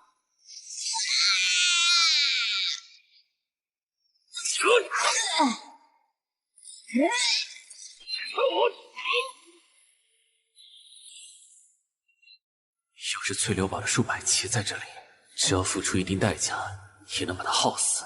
又或者品级差距不大，魔丸附身的主上也能将对方击败。然而这次，数字差距太大了。还能再问一个问题吗？你已经问完了问题。在杀我之前，告诉我是因为什么罪孽而死？这样，我杀的人才能得到安息，我也会因此后悔，你才能达成报仇的目的，不是吗？跟呆子较量，就得顺着他的思路和脾气。岔河村上下800余口人的亡魂来向你索命。800多村，这是把整个村都屠了吧？主上南下一趟，也就打了绵州城和一个堡寨，但没杀平民啊！这个缺心眼的，不但找错人，还顺带快把我们灭了。你搞错了，那不是我干的。死到临头还想狡辩，你当我傻吗？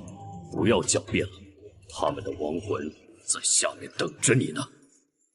国战乃军人之事，和手无寸铁的村民何干？你下去对他们赎罪吧。村里人没死光，还有人活着。是啊，还有几个女娃娃，我从前国把她们带回来了。她们的名字好像叫……事到如今，管不了那么多了。但愿欧皇保佑，花花还是妞妞还是大妮儿来着？是蒙对吧？他们没有死。对，他们还活着。我把他们抓到翠流堡附近一个村子养着。我天，全对！我感觉你在骗我。我如果骗你，怎么会知道他们的名字？没杀他们，是因为他们值钱。前国的小娘子，等养大一点，再好好调教，就能有大用处了。我会把他们救出来，但你不知道具体位置，而且今晚如果我没有回去，我的手下就会将他们以及其他财产一起转移，省得大家被一锅端。我走不了了，你现在带我去翠流堡，我把他们还给你，五品剑修，真的很强大吗？那就跟我去翠流堡，那里有我给你准备的礼物。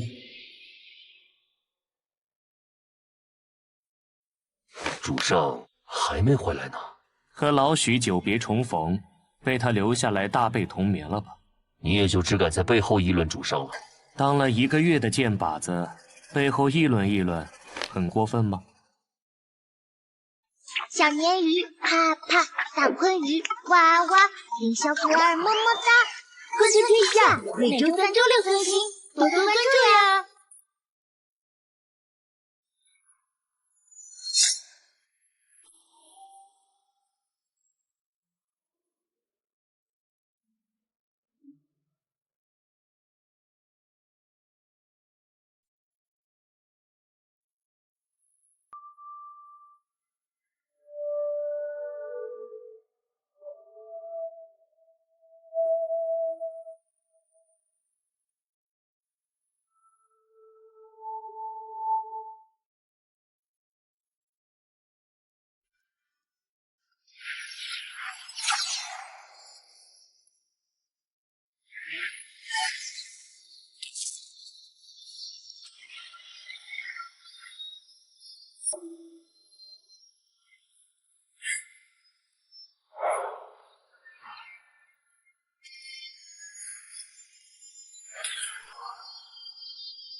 你听到地下有什么声音没有？好像还真有动静。之前瞎子在地下设计了一条密道，密道另一头连在对面的柳林里，估计是进了老鼠或者其他动物了。要不去看看？不去。要不是瞎子让我跟沙拓确实换房间放棺材，安置地道入口的那个房间原本是我的。不会是沙拓确实动了吧？你们燕国人练剑的真的不？刀更好砍蛮子一点。许文族肯定会去影城搬救，但从事发到现在，一切都太不平静。会出现这种情况，明显是有燕国的内部势力和刺客大少，能勾结这帮刺客的大势力，影响肯定不小。那样一个大势力，为什么要对付我？就停在这儿吧，出了这林子，就快到那村子了。你是不是想等手下来救呢？这一路上，你见过我对他们发信号了吗？而且，我已经伤成这样了，根本做不了什么。我敢带你回这里，就不担心会发生什么意外。只要有任何的风吹草动，你马上会被我一剑斩杀。在这插一根柳条吧。当年镇北侯在翠柳堡插柳，许愿柳树成长，引马上京。100年前没能做成的事情，今天很可能就要被实现了。妄想！我为大燕开疆拓土，灭蛮，平前国，逐王庭，破上京，这是我儿时以来的梦想。今日我在这里插一根柳，等枝柳成树，可以让前国的皇帝贵妃被押送到这时歇脚。虽然我要杀你，但我不得不承认，站在燕国的立场来看，你真的很让人敬佩。岔河村的人真的不是我杀的，我发誓，如果你今日放了我，我保你离开燕国。这二货这么容易被骗，怪不得会莫名其妙的跑来杀我。这时候了，还想着狡辩？快点带我去接小花他们，我可以给你挖一个宽敞点的坑，让你躺得舒服一点。那么，陈大侠，礼尚往来，这是我特意为你准备的坑，请笑纳。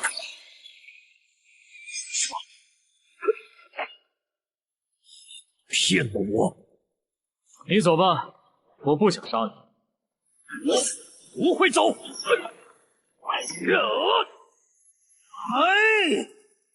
英国人练剑的不多，是因为它的实用性比较高。剑太脆，容易折，哪怕它的主人是一名强大的剑客。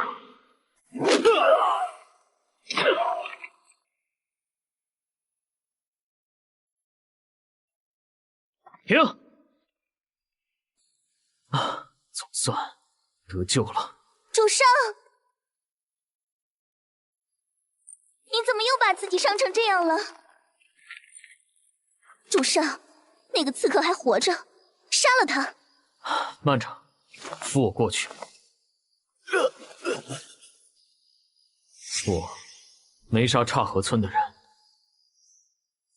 你过来，对我说，我不杀你。扶我过去。主上，这是命令。你刚刚骗了我！糟了！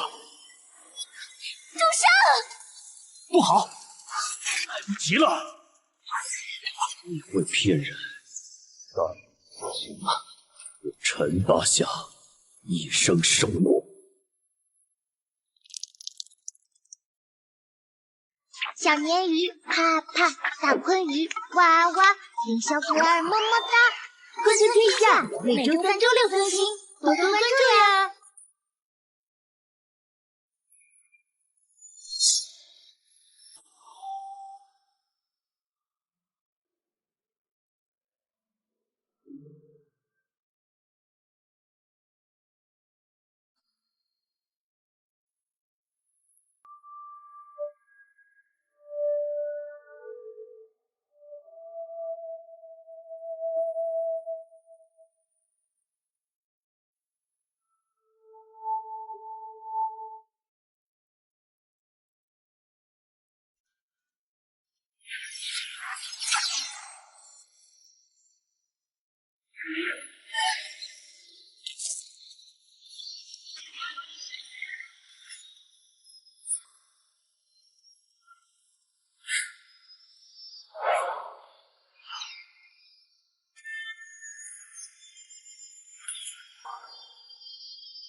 别再想了，等缝补好了就歇息吧。现在还不能歇，那个陈大侠被送入宝寨了吧？按照主上吩咐，给他上了一些药，但没做其他处理。不过主上估计太疲惫，已经睡下了。舍不得孩子套不得狼，主上这招做得好啊！那个陈大侠虽然憨了点，但算是个老实人。给他上最好的药，调2个小娘子伺候着，好吃好喝不要断。阿明，你马上联系六皇子留下的人，让他们去查一查岔河村的事。好。阿成，吩咐好下面不要把沙兔雀石和陈大侠的事情传出去。许文祖问起，就说陈大侠被赶跑了。好。三儿啊。啥子嘛？等你能下地后，你指挥樊丽给陈大侠做个假肢。收到。我们不能辜负主上拼着被杀的风险做的铺垫，所以我们要加倍的对陈大侠好，让他知道真相后愧疚、羞愤。但要注意一下，别让这货羞愤过头了，直接自杀。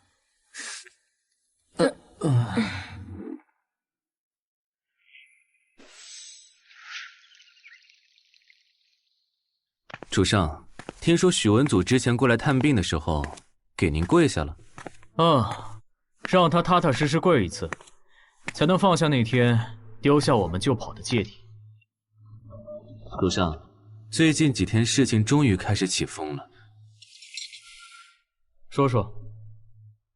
第一点，我们遭遇的那场刺杀，现在在外面传得沸沸扬扬，外界都传说许文祖来到是为了制衡靖南侯，所以受到后者派人截杀。不对啊，他们当时喊着要杀的是我吧？许文祖的确是如实上报的，估计是朝廷及各方势力认为他才是真正目标吧。也就是说我太没牌面了，不配去死是吧？那么第二点呢？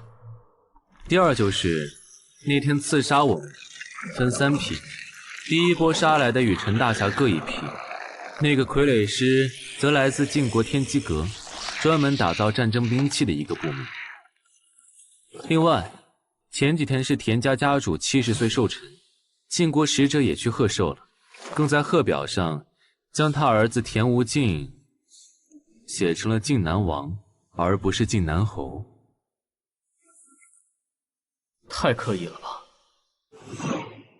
还有更刻意的事情，比如第一批刺客是晋南军后营士卒，又比如许文祖后来到郢城求救被拒，对方正是晋南侯前年被外放成校尉的亲兵，而这个钱清兵在第2天便已经自尽，没有留下遗言。还有，昨天前国3边都督发来公函，希望能和晋南侯会晤一次，以解决边境摩擦问题，并希望银浪郡能在晋南侯治理下和前国和睦如初。这样，再假的事也和真的没区别了，就是不知道田无尽会怎么应呢？晋国的帮助，前国的认可，晋南军的支持，田无尽就差一件龙袍了。主上，岔河村那件事的调查结果出来了。瞎子念信。主上，其实这事查起来不难，大概就是那天一名参将领兵追击主上，中途在岔河村征收补给时和村民起了冲突，一怒之下把村子屠了。所以陈大侠看到一个村子没了，就直接想到是我屠的，也不调查一下。那位参将在屠掉村子后，在村口的牌坊上留了一行字：大燕翠柳堡守备，郑凡到此一游。神宠进化动态慢重磅回归，9月9日起每周3连坑大放送，全新冒险精彩升级，同样都是神宠，你确定不来看看吗？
给我查清楚那个参将的底细，敢栽赃，回头一定要找他算账。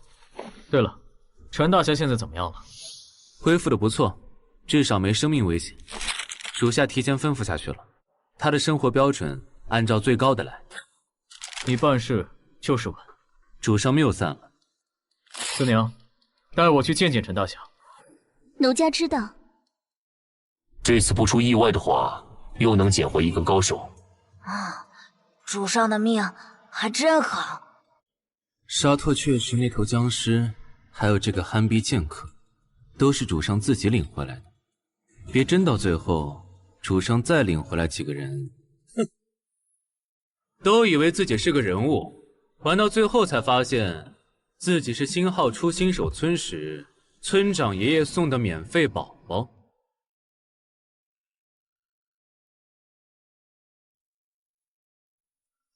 主人，你们先下去吧，我有事和陈大侠谈谈。奴家遵命。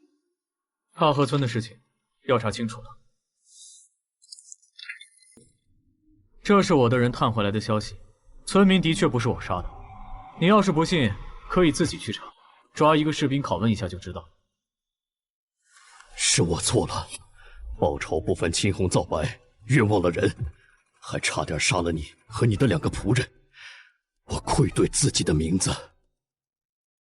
唉，我是燕国将领，前不久还跑到前国跑马，你来报仇天经地义。相反，我还挺佩服你，你是我这辈子见过第2侠气的人。那第一个是谁？把你打得躺在这里的那位。那个人不是活人，他是蛮族王庭的左谷离王，死后成了僵尸。你和他真的很像，你想听听他的故事吗？方便吗？哼，没什么不方便的。我以前其实是靠讲故事吃饭。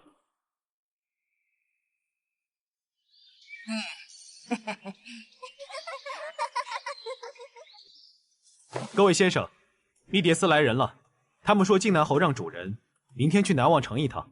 知道了，你退下吧。我现在去通知一下主上。主上正忙呢，这时候应该在说着沙拓确实的故事吧？哼，保险一点。阿成、四娘、阿明和樊丽，你们明天一起陪主上去南望城。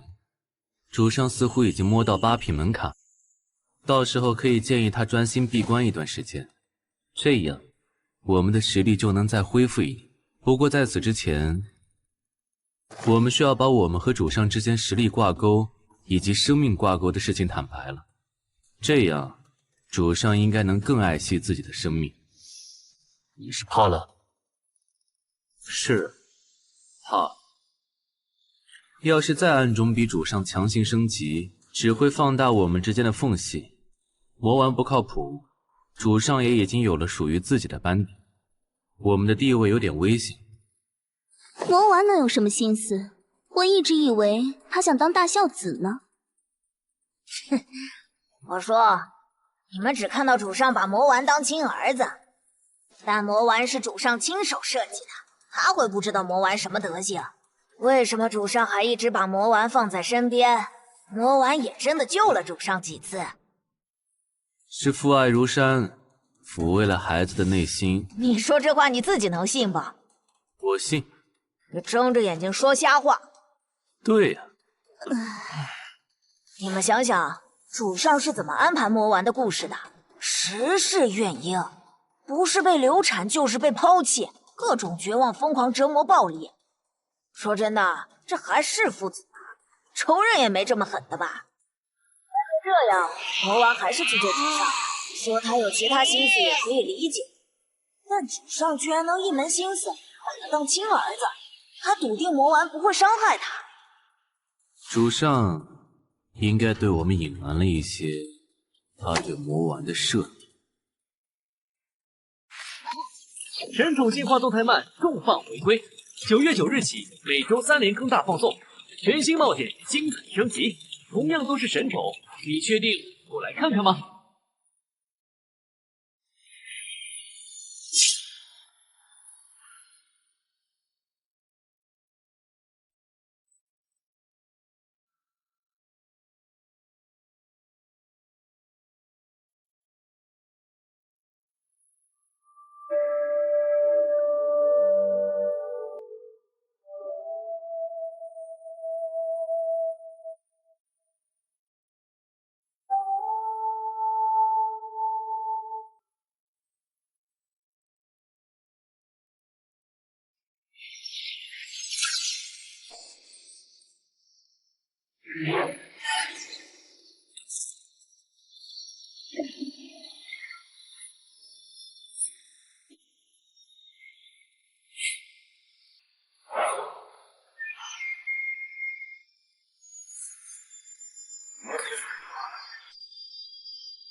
那我们现在该如何？这件事急不来，你们先准备准备吧。明天还得陪着主上去南望城。好。这就是我和沙拓确实的故事。真没想到蛮族里也有这种英豪人物。等我伤好后，我会回前国杀了那个参将。我是非不分，差点错杀你们，你却还帮我养伤。这是我的罪孽，也是我欠的恩情。等我报过仇后，你继续说，我等着呢。我会让人把我的人头送回来，以此谢罪。啊！这死心眼的在逗我！大侠，我不是要你……那就不送人头，留全尸以效仿沙拓确实。我没想要你去死。报完仇后，我已经没脸再活下去了。知耻而后勇，方乃真丈夫。但我是前人，你是阉人。这陈大侠22了年，终究不是傻，不愿当阉狗的走狗。不过，我也早有预案。这样吧，咱们各退一步，你帮我杀3个人可以吗？这3个人不是前人，同时是你力所能及可以杀的对象。最重要的是，他们肯定恶贯满盈，是恶人，该杀。不同意？那行吧。你在这里好好养伤，好利索后再回去报仇。相见是缘，咱们也算是不打不相识。我也是真心想交你这个朋友。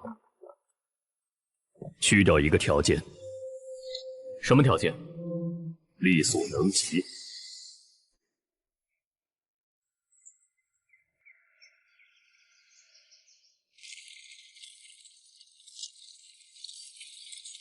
唉，刚刚被榨干，要重新补充元气。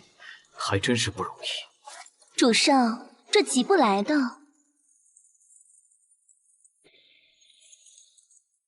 里面是翠流堡守备郑大人，受命入城见侯爷。请入城。这就不检查了。旁边桌子上的人在对照记录，他们连侯爷今天要见什么人都能下达到守征族那里。你看到的可能是他们的产类，但我看到了这支军队的规矩。主上，我们到了，这里是田无尽家族在南望城的府邸。主上，我们先去总兵府给许文祖送礼，马上就回来。好，去吧。没想到刚刚醒过来，又要来跪见那位煞星啊！主上，你是觉得靖南侯会处罚你？不，我是觉得靖南侯给我准备了一场大机遇。禀报侯爷，翠流堡正守备到了，让他进来吧。属下见过侯爷。没吃饭的话，坐下来一起吃。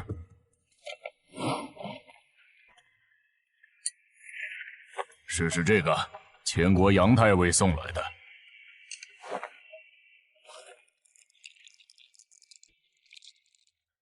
看来你不是很喜欢啊。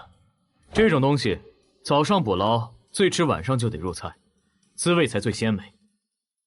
送礼的人说，这东西是用冰镇着，足足走了1个月才从前国运来这里。前国的南方可是一片汪洋大海，海边的人可以捕鱼为生。侯爷，我相信总有一天，原本在海边捕鱼的前人，将会变成阉人。你这张嘴挺能说话，当守备可惜了。我可以给大燕寺里监总管魏中和修书一份，让你去投奔他。司礼监不是太监的地盘吗？你这是让我当太监啊？你看看那边，前人不但送了鱼，还有这东西，说是根据他们王爷朝服和燕地风土改出来的。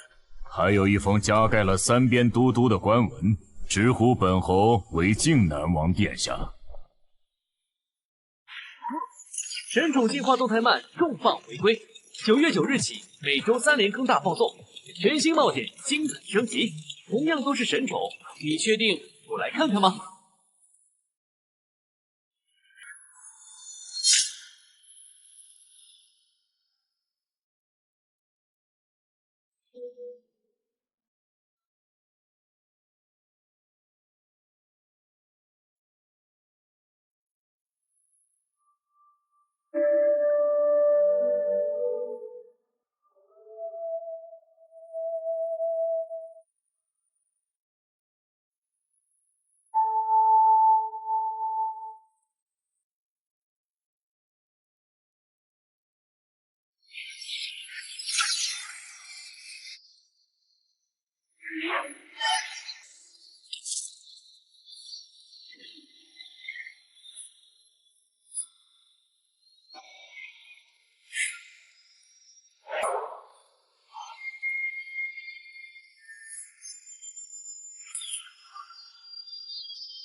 啊，卑职记得前国三边都督姓杨，当天在燕前边境被侯爷下退步。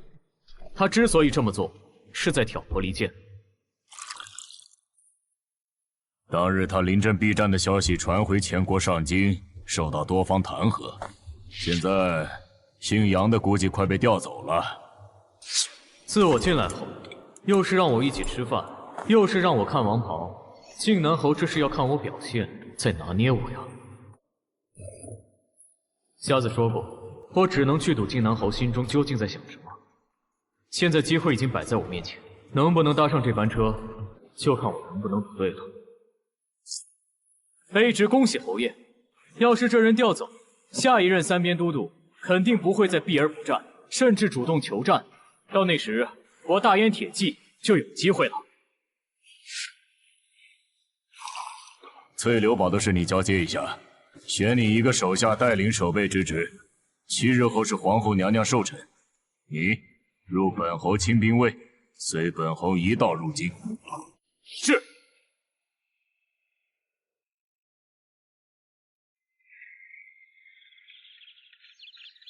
郑大人，3天后到城门等待就好。多谢杜鹃姐提醒。侯爷，这郑守备大人还挺有趣的，是个有心思的人。你这是在给他上眼药。侯爷，奴家虽然跟了你，但可不会做女工，奴家会的也就这点蜜蝶丝学来的本事了。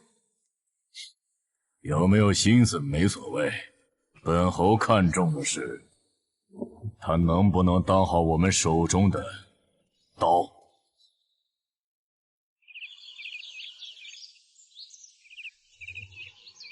郑老弟，说吧，靖南侯他老人家有什么吩咐啊？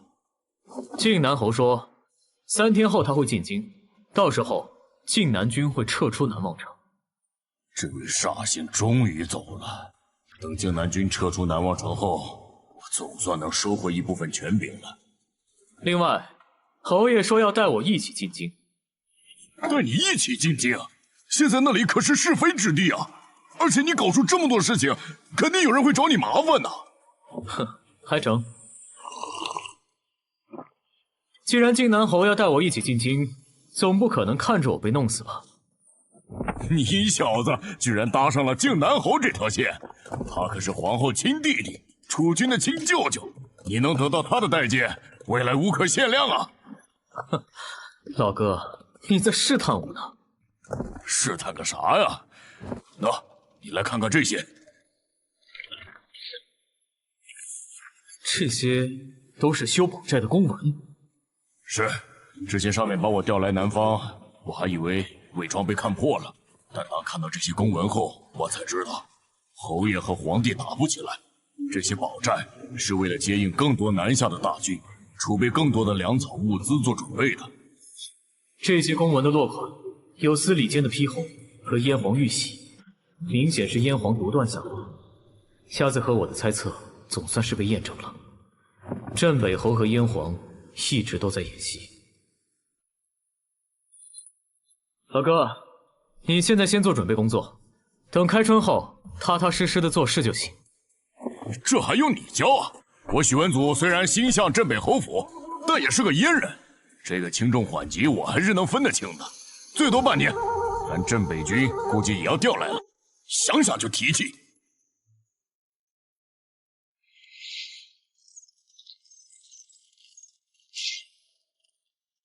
虽然经过商议，阿明和4年会跟着我进京，但这次，毕竟我是作为靖南侯亲卫，他们也不好光明正大的跟着。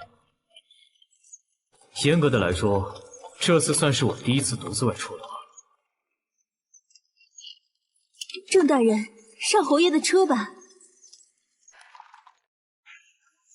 神宠进化动态慢重磅回归，9月9日起每周3连坑大放送，全新冒险精彩升级。同样都是神宠，你确定不来看看吗？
来了。侯爷，你身上伤势未愈，跟着我的马车一起走吧。扎寨打火的时候就在这里解决。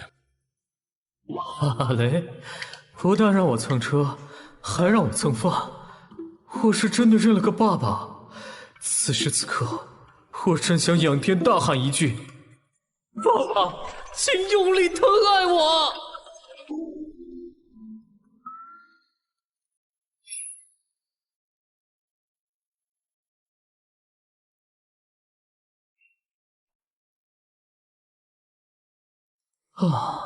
多亏了田爸爸这几天的照顾，伤势恢复的比预期还快了一点。活了2辈子，总算是感受到关系岛的优越了呀。下官户部尚书关木见过靖南侯爷。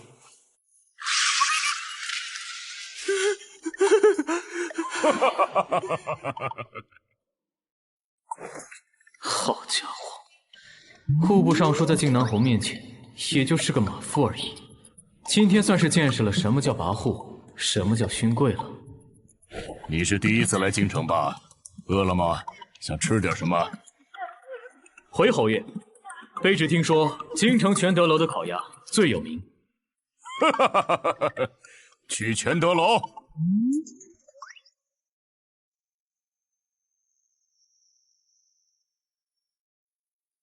侯爷，请用茶。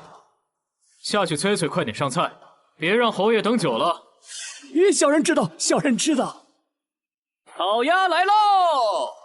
谁啊？明知道田无尽在这里，还敢喊得这么大声？舅，对不住了您，鸭子其实早就好了，就是这片鸭子费了外甥不少功夫。小六子怎么在这里？这鸭子最重要的一环就是鸭子出炉后的片工，别人呢外甥不放心，这是您外甥亲手片出来的，您尝尝。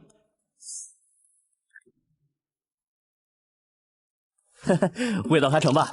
这是前国乌川桃花酿，您用这解解油腻。舅，您先吃着，稍后啊还有一道鸭架汤。这天儿冷了，外甥让他们过会儿再端上来。有心了。来，几位兄弟，和我去后厨端几只鸭子出来。兄弟们大老远的来，总得尝尝滋味不是？去吧。卑职遵命。神已经把鸭子拿走了，你还在这里干嘛？在酝酿情绪，收买人心。哦，你继续。哼，说来就来，你要数影帝的。亲哥哎，你咋瘦成这样子，也憔悴成这样子了哟？这可把姑心疼的。我的好弟弟呀！我说你这在南边溜了一圈，怎么感觉一点没变呢？你还真的亲自烤鸭子了？可不是嘛，大早上的就在准备了。哼，那你和靖南侯可真够亲的。那可不是，我呢打小就和靖南侯亲近。哼，是吗？怎么个亲法？他率兵屠了我外公全家，这个关系够不够亲近？不过看来靖南侯挺赏识你啊，你小子混得不错嘛。是金子在哪里都会发光。嘿，我还真有点想你的金句了。哼，下次写信时我写一点给你吧。前世我老觉得电视电影那句“可恨生在帝王家”腻得慌，说的像是不生在帝王家，他们的日子就会怎么好怎么好似的。但看到小六子的模样，我才真的感受到了这句话的含义。亦或者韩义。神宠进化动态漫重磅回归，9月9日起每周3连更大放送，全新冒点精彩升级。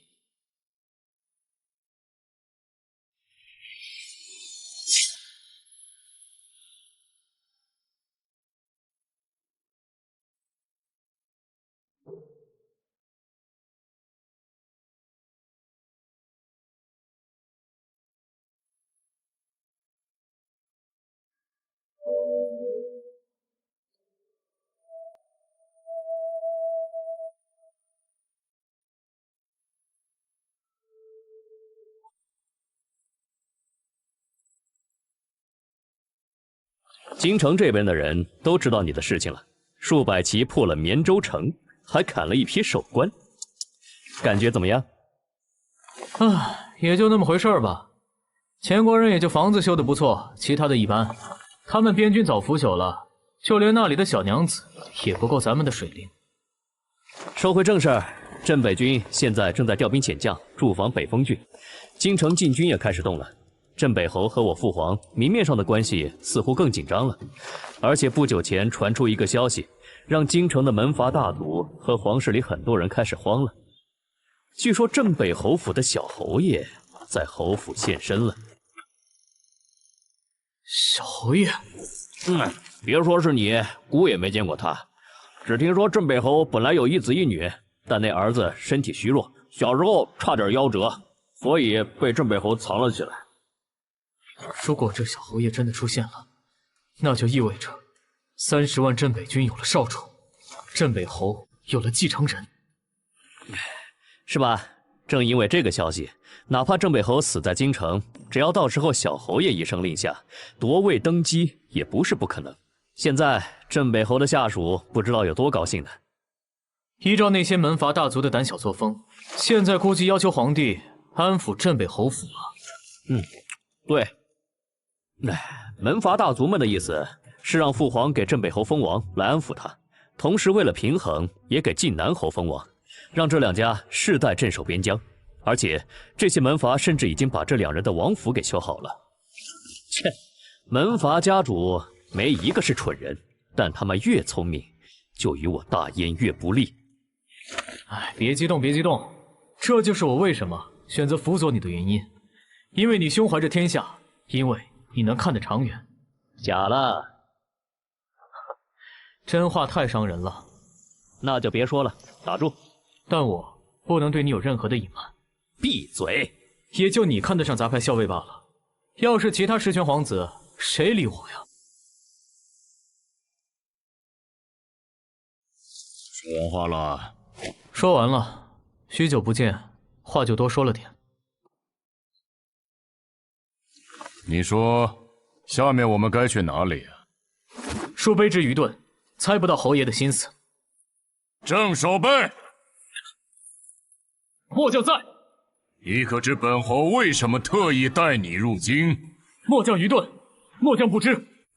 正守备，你虽非出身自靖南军，但本侯问你，你可是本侯的兵？回侯爷的话，若非侯爷当日率军搭救，末将早已死于前贼大军之中。侯爷对末将有救命之恩，末将是侯爷的兵。好，镇北侯府曾放言，哪家蛮族部落动北风郡百姓，他们就灭哪家部落。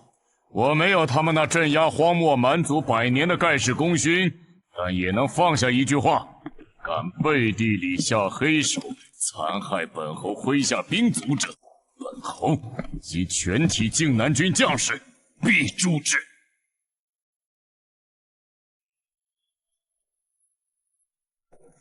我还以为靖南侯给我这么好的待遇，是为了拉拢我，让我给他卖命。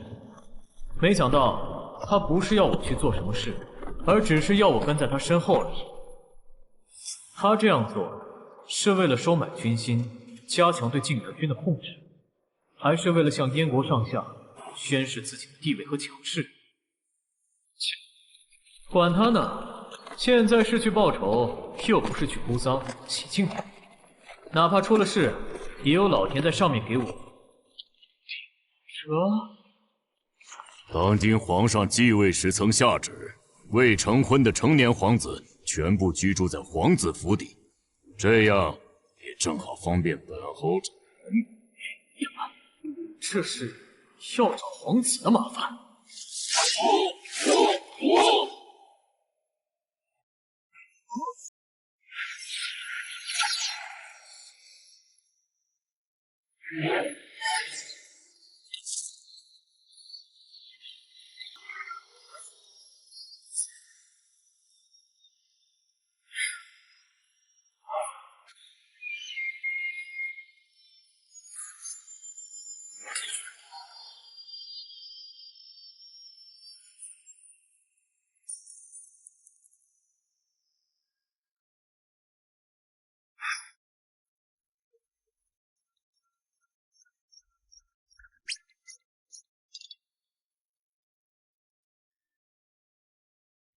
老天，这是要做什么？难道当初驿站埋伏我的事情，有皇子在背后运作？但也不至于直接冲皇子府邸吧？这是要造反吗？侯爷，侯爷啊！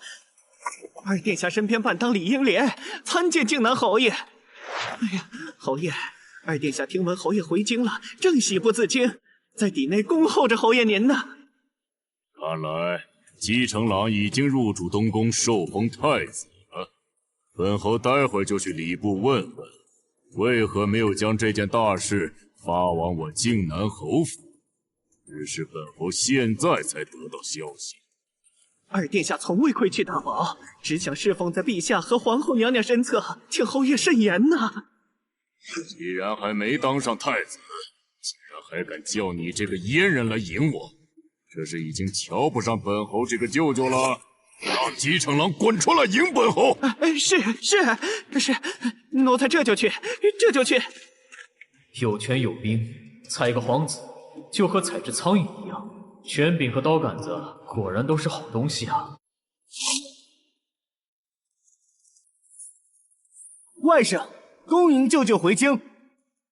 大燕皇帝姬润侯可真会下嘴啊！每个儿子都不是简单的主。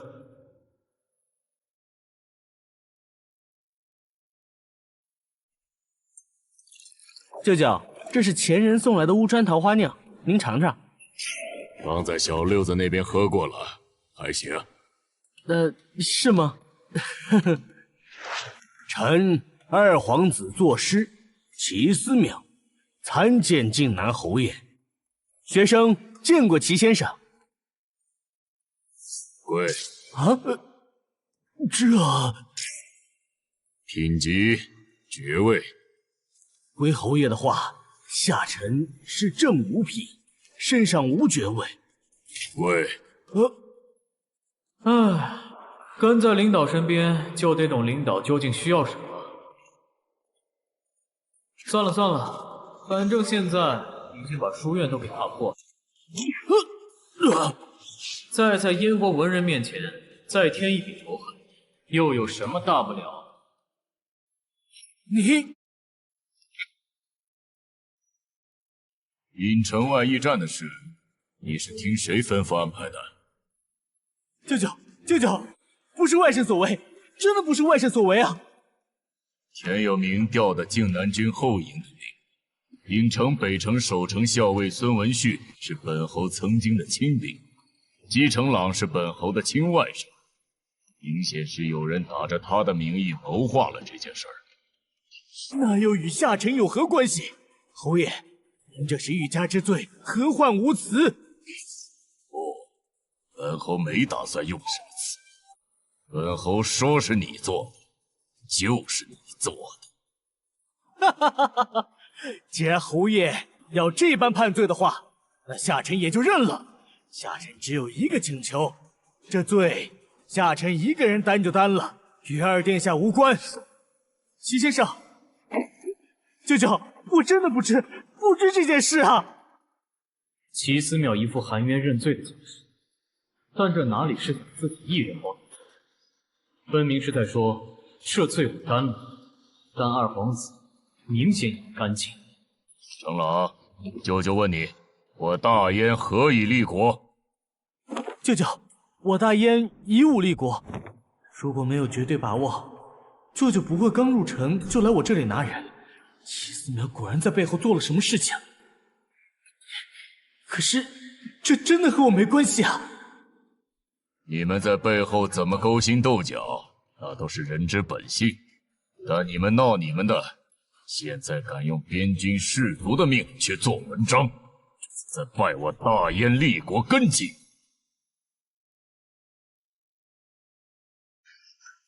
神宠进化动态漫重磅回归，9月9日起每周3连更大放送，全新冒险精彩升级。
你知罪。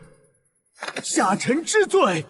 大燕是以武立国，要是一个皇子曾算计因死无辜军官地下的军队，敢放心让他继位当皇帝？这罪名一旦定下，哪怕皇上再力排众议，二皇子也不可能继承皇位了。好，老三的宅子在哪里？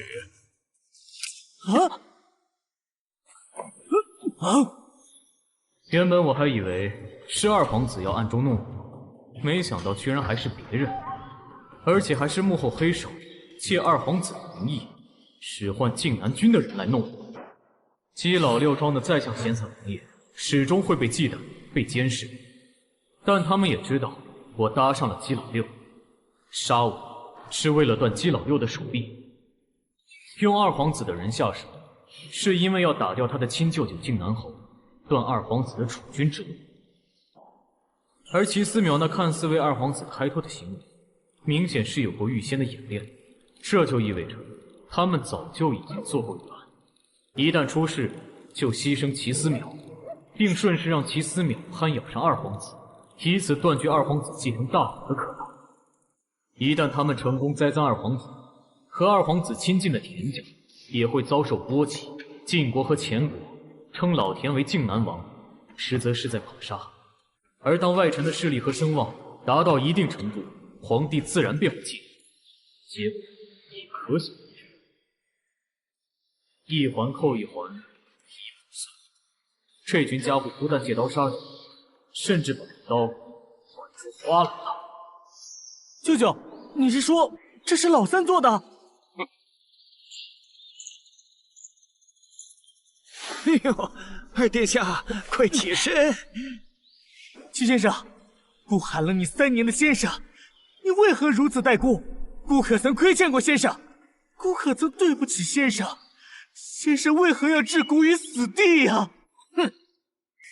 我大燕历代先皇，包括当今圣上，要么骄奢，要么穷兵黩武，只有3殿下才能开创真正的盛世，让我大燕恢复圣人之治，永享太平。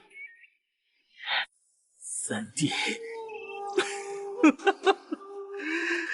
三弟，殿下，您可血了！来人呐，来人呐！什么人？居然敢擅闯3殿下居所！冰痞，居然干扰我大燕文风，立即离开！难道你们不怕三殿下怪罪吗？这场景真令人怀念。清兵卫，侯爷在此，拦阻拦者，杀无赦！杀无赦！杀人了！快逃！快逃啊！走，见见老三去。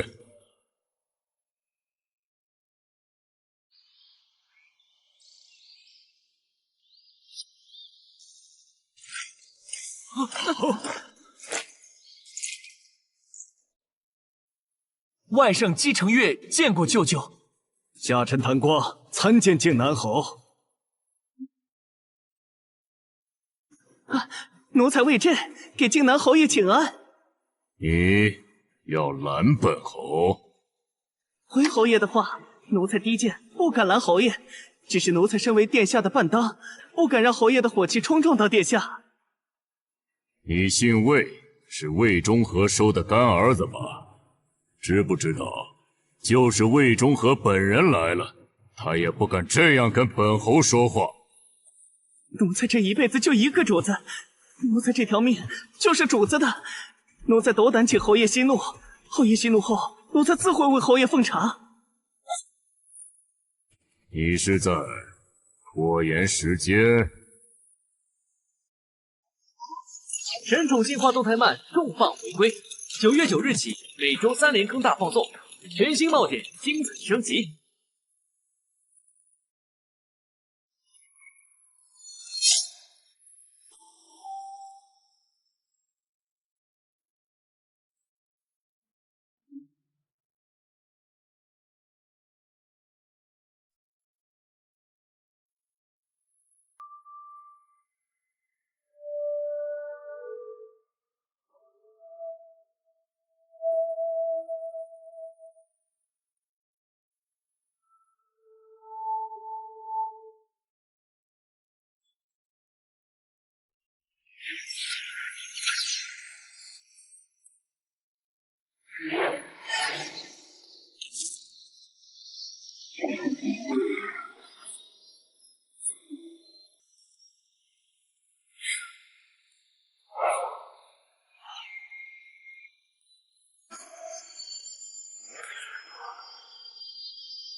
你是在拖延时间？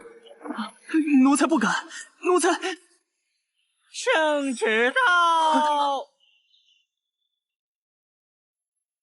圣旨到！三皇子继承月接旨。儿臣在。陛下有言：靖南侯为国守边，劳苦功高，国有助国，苍生之幸。大燕之幸，朕之大幸，免贵。谢陛下。奉天承运，皇帝诏曰：三皇子承岳，上不孝于朕，下不悌于兄弟，德行不备。自即日起，变为庶人，逐皇子邸，永宣福星岛。儿臣接旨。父皇万岁万岁万万岁！无心岛，感觉上应该和清宫戏里那种打入冷宫差不多吧。这一道圣旨下来，三皇子算是完了，甚至断了东山再起的可能，所以这就结束了。殿下，奴才刚刚见罪了侯爷，以下犯上罪孽深重，只可惜奴才以后无法再为殿下煮茶了。干爹，恕儿子不孝，无法为干爹养老了。哎，你呀，上下尊卑不可废，奴才在此以死谢罪。是承岳才行不备，愧对了诸位师父的期望。三殿下深具我大燕文华之气，可开我大燕盛世太平。我等是心甘情愿地追随殿下，还望殿下切莫自弃。须知天将降大任于斯人也，必先劳其筋骨，苦其心志。湖心岛上还请殿下多读书。如此，臣就先去了，殿下保重。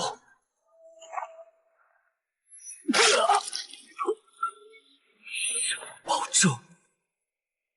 庶人姬承岳，密谋司的囚车已经在外面等着了，随咱家走吧。之前就常和瞎子感叹，我面对许文祖、六皇子，甚至靖南侯时，就像是一个赌徒。现在看来，哪怕贵为皇子，他其实也和坐在赌桌旁的赌徒没什么区别。走错一步，同样是满盘皆输。侯爷回京辛苦，陛下说今日是皇后娘娘归府省亲的日子，理应家人团聚，共享天伦。今日就不宣侯爷入宫觐见了。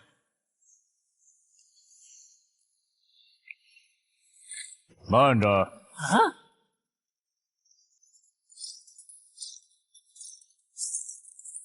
你们，侯爷，您还有什么事吩咐？这圣旨，本侯不接。舅舅，连圣旨都敢抗，这是要直接开干了。还有后面的兄弟们，你们真的不劝你们家侯爷？这里可是京城啊！要是闹大，皇帝派禁军过来，我们够他们吃几口的。侯爷，请慎言。大燕儿郎数百年来捐躯为国，没有他们，大燕早就沦为蛮族牧场，前进北疆，残害边军将士，就是坏我大燕立国之根本。结果就只是圈禁。魏中和，好大的胆子，竟然敢假传圣旨！侯爷今日进京，就直入皇子府邸，明摆着是来兴师问罪的。陛下，奴才保不住三殿下了。神宠进化动态漫重磅回归，9月9日起每周3连坑大放送，全新冒险精彩升级。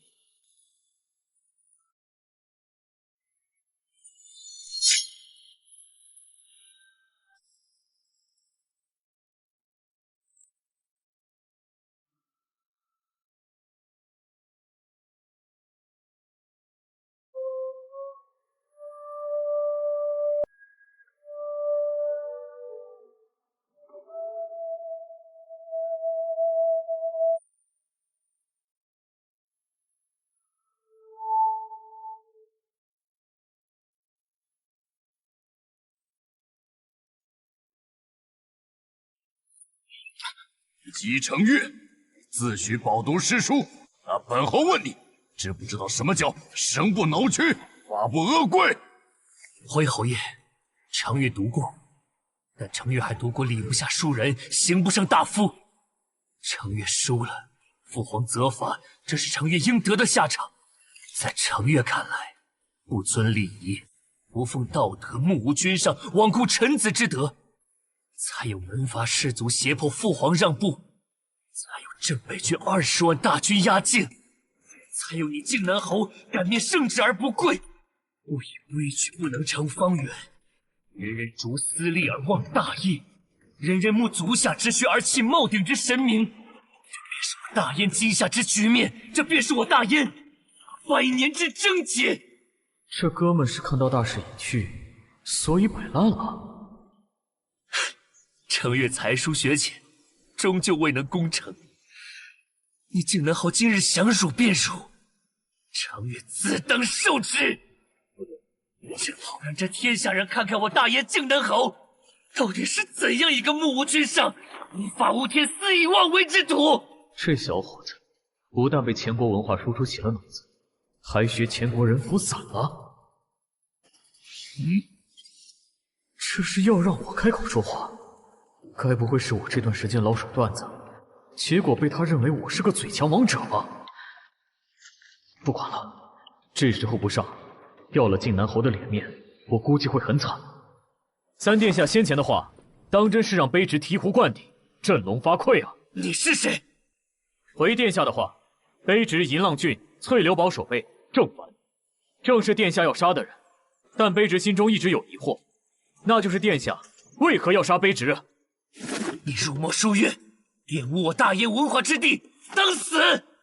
淮崖书院藏匿前国奸细，阻挠密谋司拿人，卑职这才率军去书院协助。密牒司由宫中执掌，即魏公公帐下，而魏公公又听命于陛下。这样说来，卑职是接陛下的命令去书院拿人，所以在殿下眼里，当今陛下也是辱没文华当死之人。放肆！殿下先前所言，自己一切所作所为都是为了大燕社稷，但殿下直言，镇北侯目无尊上，靖南侯无法无纪，可知是谁让蛮人百年不敢南下？是谁让前国不敢披马北伐？口念道德礼仪，手捧圣人文章，将自己装饰的高雅圣洁，这是殿下您。但在背地里却行那阴私手段，残害忠良，勾陷兄弟，这也是殿下您。卑职粗人一个，但在卑职看来，无论再伟大的理由，再伟大的口号，再伟大的目标，若是需要以阴暗之手段去实现，那又何必要去实现？你啊！今日方知镇守备之思辨口才，咱家记住了。好，公公谬赞了。郑凡，可愿报仇？属下有仇必报。这位侯爷，仇人在你面前，你还在等什么？还不肯罢休啊？你要干什么？如果说之前我还是这个时代的龙套角色，现在聚光灯已经打在我身上了。毕竟人家侯爷锣也打了，鼓也敲了，我总不好直接推掉。何况，殿下，你现在应该说，你敢动我一下试试？这小崽子，差点把我和薛三、瞎子三人一起送去回炉重造了。现在我就得给他上一课。孤道要看看你是否真的敢。准备贬为庶人，你身上依旧流着皇室血脉，你怎敢？神宠进化动态漫重磅回归，9月9日起每周3连更大放送，全新冒险精彩升级。哼，侯爷，他毕竟是皇子。说实话，我并不喜欢折磨人，但如果折磨的是皇子，那就得另作别论了。人啊，在脱离了衣食住行的基本物质需求后，就都要开始追求精神生活了，不是？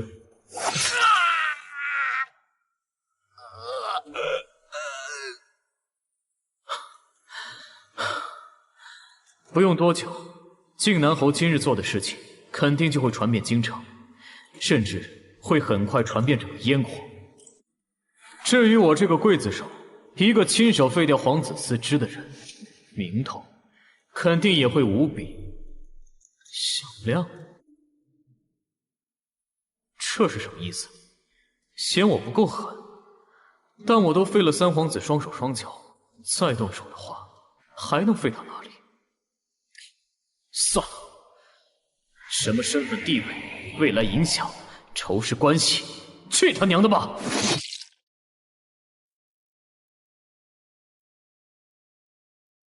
哎，你听说了吗？咱大燕的三皇子刚刚被打入大牢了，好像是因为得罪了靖南侯。这还用听说？被黑布盖着的囚车都已经从皇子府邸里开出来了。殿下，三皇子已被贬为庶人，拘禁在了湖心亭。湖心亭是皇室专属流放姬姓人犯之所。大燕立国以来，光是皇子就已经住进去6个了，这下第7个去了。你说郑凡废了三哥，这是真的吗？千真万确。奴才刚得知这消息后，也是被吓得不轻。那靖南侯，那郑凡怎么真的敢？不了解郑凡，肯定是时局所迫，他不得不下手。但他下手时，心里肯定舒坦的不行啊。殿下，您不是很看好郑凡吗？他如今做了这样子的事儿，靖南侯还能护得了他一世？哼，叫你查的事情查好了吗？回殿下的话，齐思邈府上失踪的那个家丁，确实是被李英莲的人给绑走的。看来二殿下那边早就知道齐思邈在背着他替三殿下做事，今天就是在和靖南侯唱双簧，再在关键时候将那家丁作为人证拉出来。二哥现在还没被父皇正式册封为太子呢，就算是真的已经入主东宫了，身边的竞争对手当然也是能少一个就少一个的好。可笑我的三哥妄想通过齐思邈来嫁祸二哥，却不知道非但靖南侯没有上当，二哥也早就准备以彼之道还治彼身，来了招借刀杀人。殿下这么一说，奴才明白了。这就明白了。那你有没有想过，当初许文祖是受了哪位好友邀约，所以逗留在驿站，撞上了刺客？回殿下，是赋闲在家的翁双友。翁双友在30出世，军职后转的文职。30邓家估那四哥也手痒了，在里面加了一包料。乌川产佳酿，其中以女儿红和花雕最负盛名。其实这就是一种酒，都是自家女儿满月时埋下。若女儿出阁，那便叫女儿红；但女儿要是夭折，就叫花雕了，亦是花雕。父皇没有一个儿子诞生，也会让魏忠和埋下一坛酒。你说今晚他会不会让魏忠和拿出一坛，像我这样慢慢的品呢？殿下慎言呐！奴才虽然是个阉人，但也知道虎毒不食子的道理。殿下心中千万不能有怨怼呀！神宠进化动态漫重磅回归，9月9日起每周3连更大放送，全新冒险精彩升级。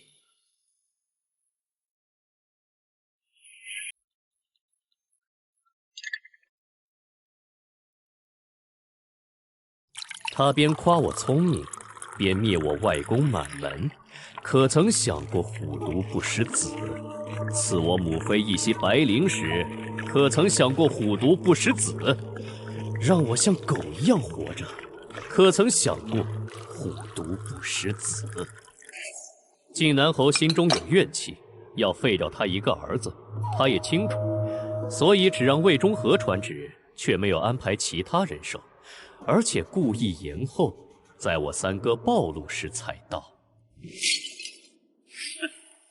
这哪里是儿子，分明是他手中的筹码。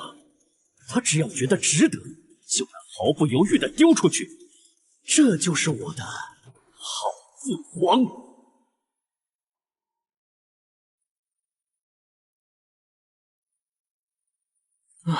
要死要死要死！我居然废了一个皇子！这么残忍的事不符合我作风啊！以后该怎么办呢？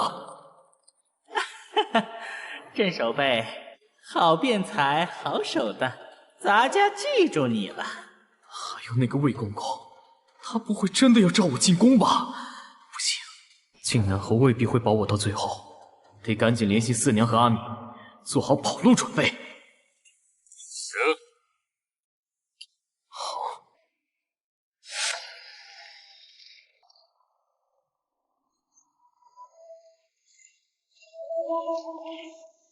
对了，今天好像是皇后娘娘恢复省亲的日子，能让靖南侯也当人，也就是说，上面坐着的是当今皇后娘娘，而他们的目的地恐怕也是。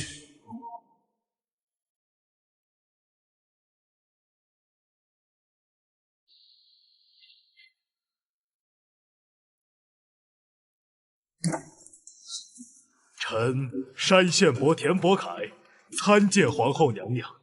皇后娘娘凤体金安。平身。看什么看得那么入神呢？杜鹃姐，我只是觉得当爹的给女儿磕头，看起来不，没什么了。你今天看了那么大一件事情，还有不敢说的话？我的好姐姐，你当我愿意啊？别怕，有侯爷在。你是他女人，当然觉得他无所不能，但我算什么？天知道靖南侯愿意保我到什么程度，以及保我到什么时候。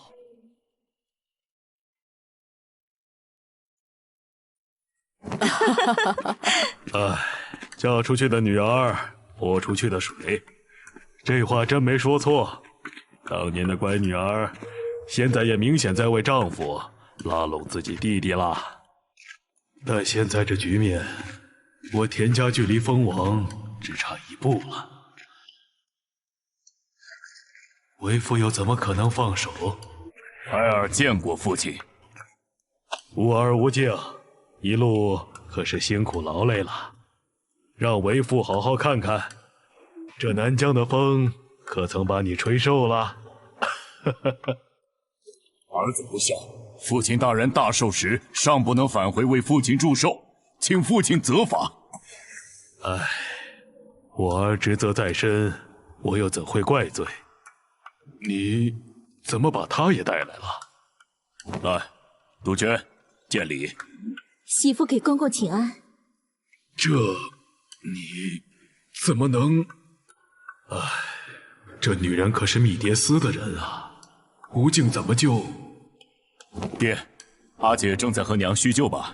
我带杜鹃去见见阿姐。阿姐给我书信的时候，可是经常催促我这个弟弟婚事的。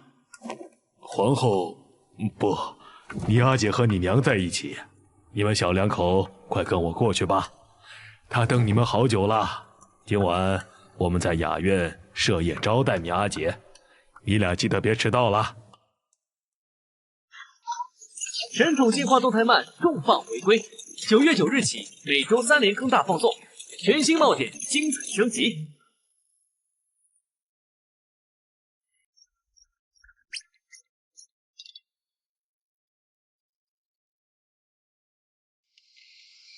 对了，三皇子的事到底是怎么一回事啊？爹，儿子心里自有分寸，您就不要再问了。你可知道现在到了多紧要的关头？你废了姬润豪的儿子，他能甘心？他和他那个荒唐老爹可不一样。有什么不一样？还不是被爹你们给压得没脾气吗？我废他一个儿子，又算得了什么？是不算什么，他姬润豪和镇北军对上了，只要头脑没发昏，就不会对你动手。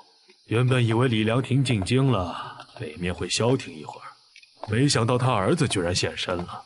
这时候姬润豪要是敢南北二侯一同得罪，他的江山可就要换人做了。那爹为何又要怪我？我怪你太鲁莽。原本封王一事就是李家冲在前头，田家顺带沾点光，但你今天废了三皇子，这不是平白让我们招人非议吗？爹，那儿子问你，我田家的立身根本是什么？100年传承，那是从前，良田万亩，田户数万，并非当下。这次封王能落在我们家，正是因为儿子执掌靖南军已逾10年。所以，你这是在拿皇子收买人心？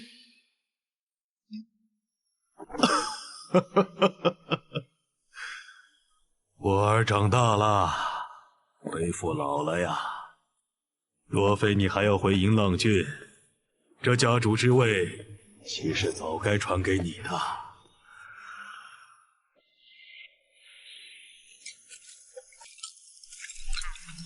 这田氏一家不愧是名门望族，连我们这些臭当兵的伙食也照顾周到，今晚他们设宴招待皇后娘娘，也不知道会上什么山珍海味。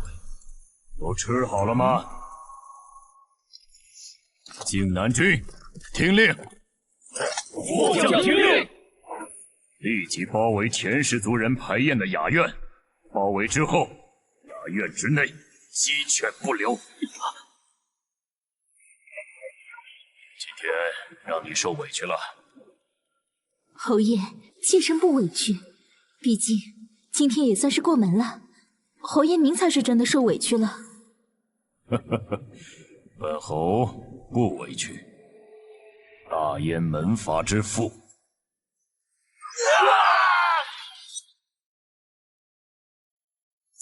田家氏。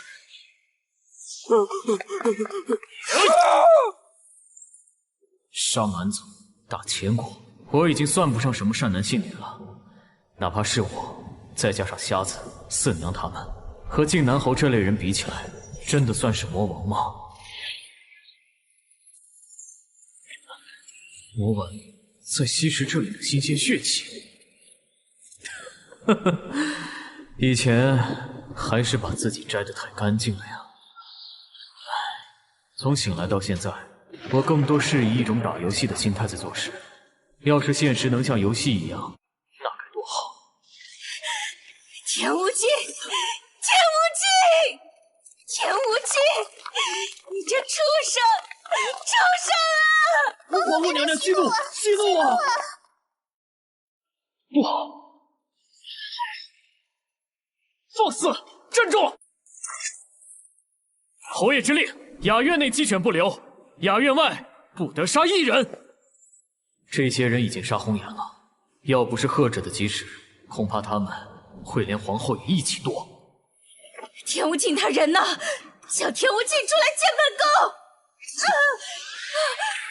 皇后娘娘，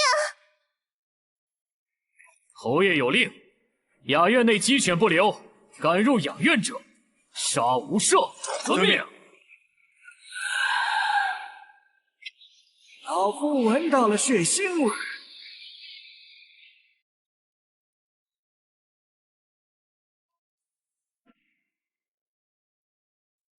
侯爷，那是声音恍如雷鸣，寻常的高手根本无法做到，对方绝对不是普通人。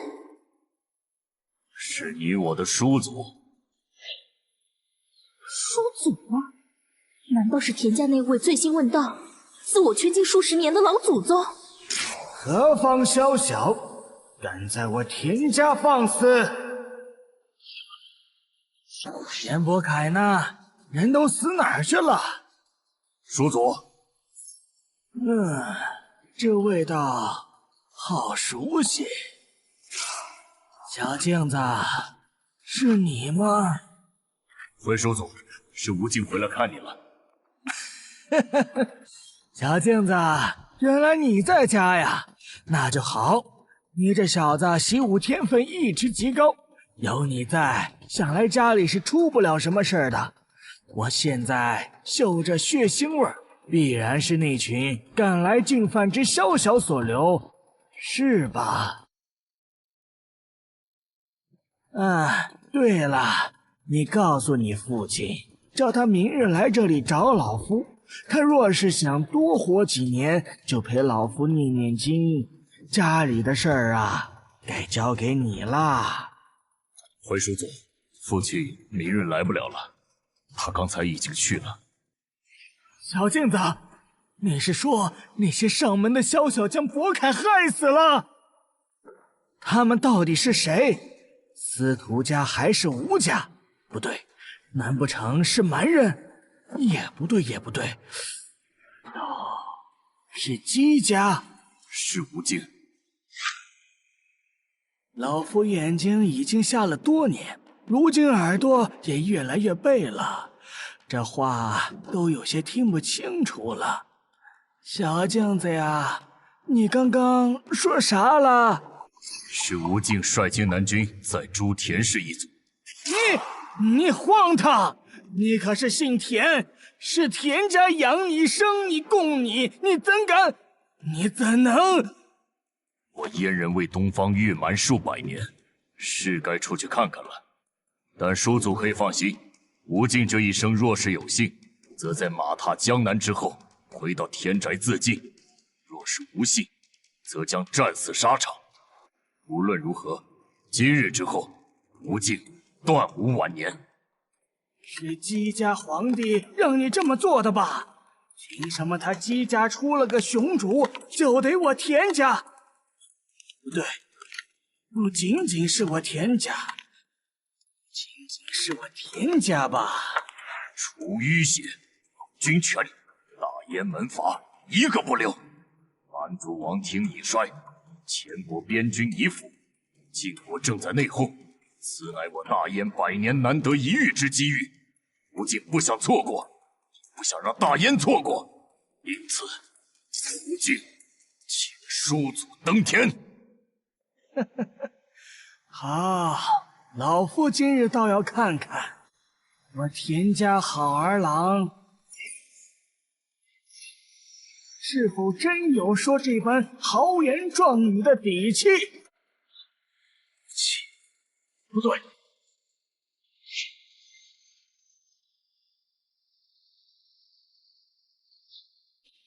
这是那个老头的法术。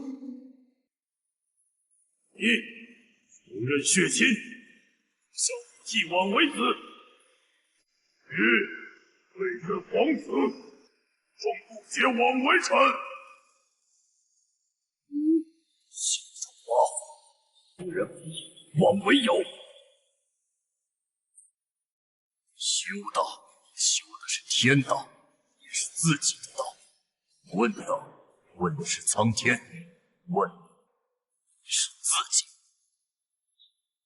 叔祖问道之心，堪称坚韧如铁，但此等比心境的术法，无尽为用。万扎朝皇新章开启，每周3连更，精彩呈现，不容错过。且看苏律下移心换斗逆袭配角的别样人生。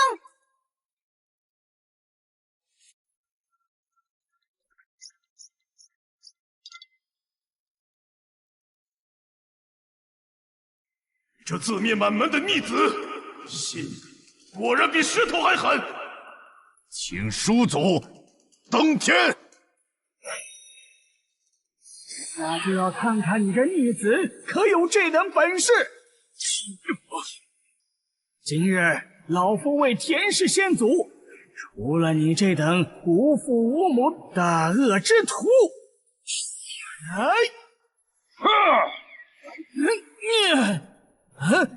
三品五夫，三品五夫，小镜子，你竟然已是三品五夫了！不敢让叔祖失望。好啊，今天老夫就要看看你这数10年修为、强行冰解钳的提升，能不能把这一剑刺下去？不好，那是修道者冰解钳的搏命一击，哪怕杀不了一个3品5夫，也能破开对方的体魄气血。到时候，靖南侯的武道不但难再前进，他的气血由盛转衰的时间至少会提前7年。侯爷，来！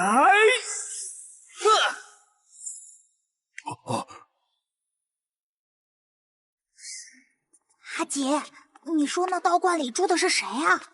听说是个老疯子，专门吃小孩儿。阿姐，你吓我呀！你不是说长大要当大将军吗？怎么胆子这么小啊？我胆子才不小！道观开门了！哎，怎么有个小娃娃偷偷爬墙进来了？你是那个专吃小孩的老疯子吗？哦，对呀，我最爱吃小孩了。小孩好呀，皮嫩还不腻。我不怕你。哈哈哈，你为何不怕我？我田无尽以后要当大将军，我不能怕任何人，不能怕。哟，你是田伯凯的儿子呀？不许你直呼我爹的名字！小小年纪，这劲儿还挺大的，先天气血圆满，田伯凯没请人教你习武？我爹说我现在还太小，等长大一些才适合习武。这说的倒也没错。这样吧，你跟舒爷爷我习武吧。今晚开始，舒爷爷每天帮你把这身子骨松松，日后习武事半功倍。别捏了，我不是小孩子了，小孩子才被捏脸。行，你不让老夫捏，老夫就不教你习武。那你捏吧，轻点儿。诛灭门阀之志，除了你和陛下，还有镇北侯府。当代镇北侯李良庭，人已经在京城了。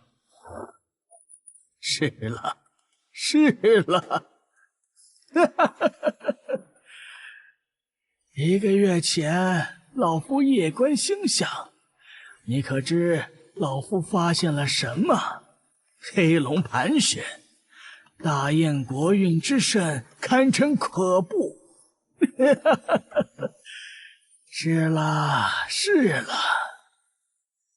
可惜医者不自医，补者不自补。老夫当日还以为大燕国运当起，我田家亦可永保昌隆，却未曾料到门阀不除，燕何以兴？吴敬，你说走我都看出我大燕气运已有沸腾之象。那前国的炼气师，楚国的巫祝，晋国的天机阁，自然也能看出来。靠捡垃圾上王者，看叶青如何逆天改命。每周6更新，不见不散。我大燕铁骑自是天下无双，但国运之变不单单在于兵戈，战场上他们若是打不过你们，小心他们用其他方式。小镜子，老夫我今晚心很疼，真的疼死了。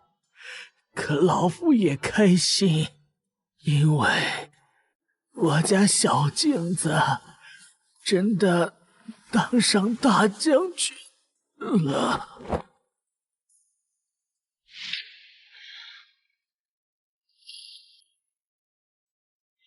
恭送叔祖登天。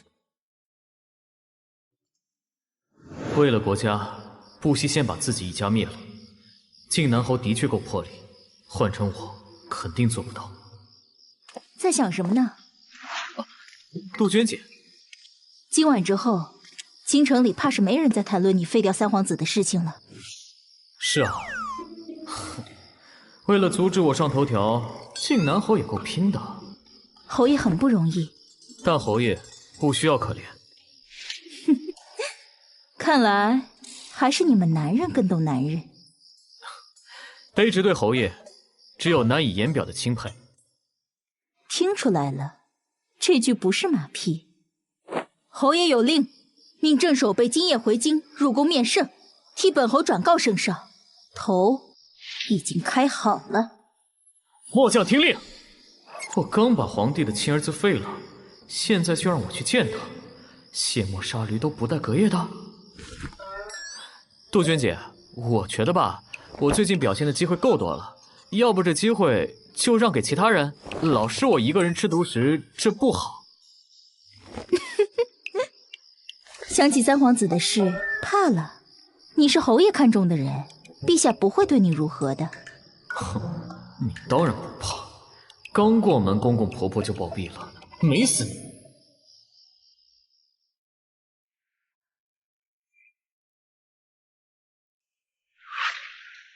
来者何人？大燕银浪郡崔留保守备郑凡，参见郑大人。大人，请随我们来。这两个少奇是靖南郡。这些人是后续赶到的兵马，看来皇帝和靖南侯对今天的事情早就无话都识了。来者何人？大燕银浪郡翠流堡守备郑凡。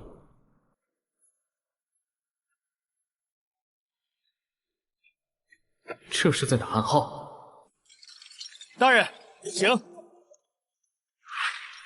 光报个名字就能通信，我已经这么出名了吗？还是说今晚的口令就是正反？话说回来，宫里的那位大佬应该早就清楚今晚田府要发生什么事情了吧？至于被我废掉的三皇子，估计就是皇帝扔给靖南侯出气的祭品。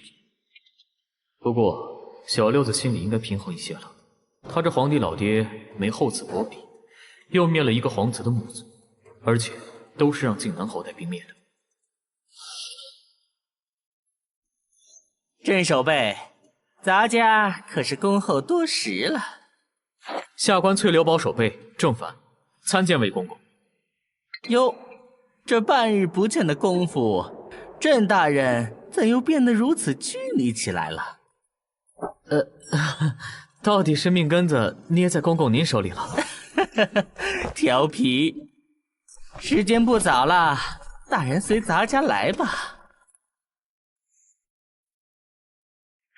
郑大人，先顺顺气，免得待会儿面圣时冲撞了陛下。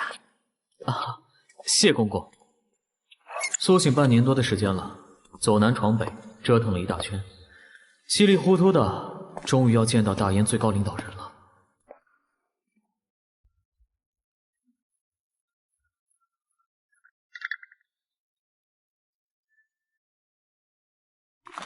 之前和瞎子吹牛，猜中了燕皇和镇北侯唱双簧的事情，现在倒好，还得再加个靖南侯。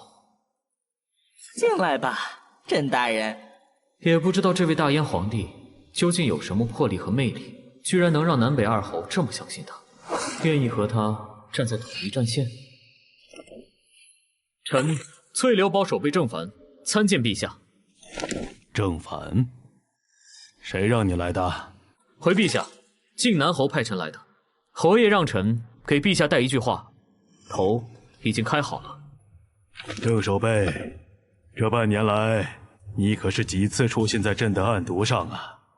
镇北侯府外救了皇子，在银浪郡冲了淮衙书院抓前国密探，400骑孤军破绵州城。朕老了，这以后的天下是你们年轻人的了。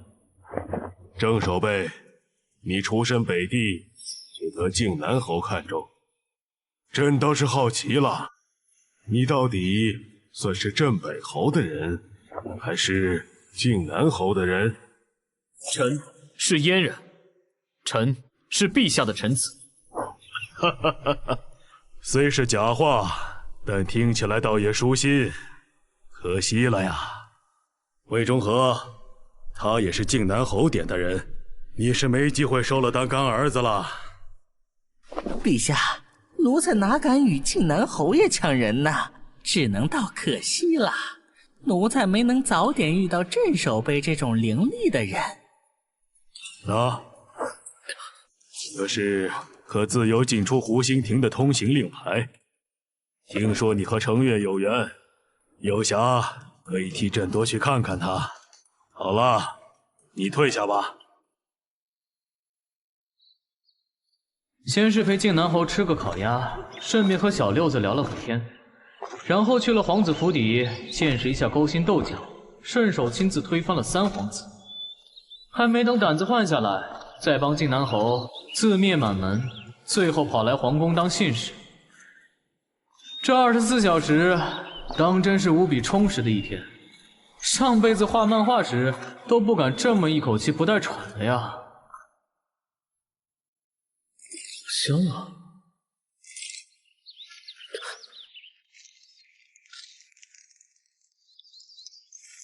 来，搭把手。留着胡子，还能在皇宫后花园烤肉，整个大燕能这么做的，估计也就仨。也就是说，这个人是你摇着。镇北侯李良亭，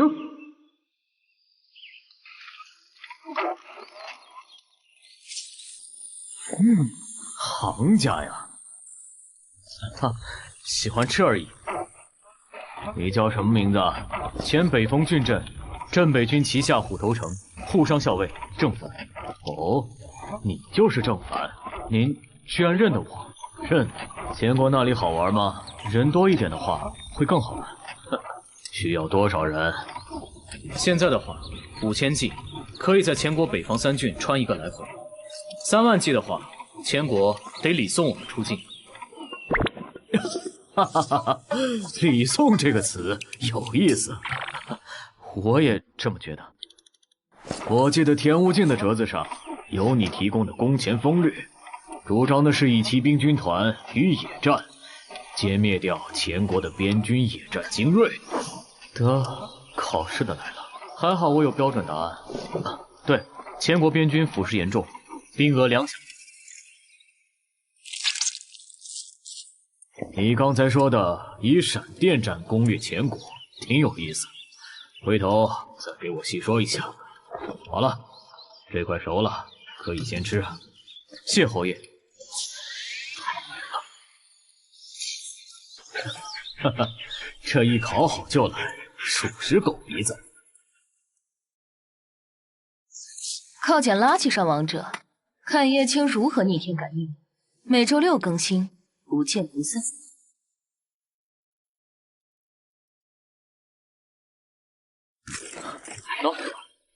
哪有人没吃让畜生先吃的道理？您说的是，您说的是。唉，这拍狗屁，拍到狗腿子上了。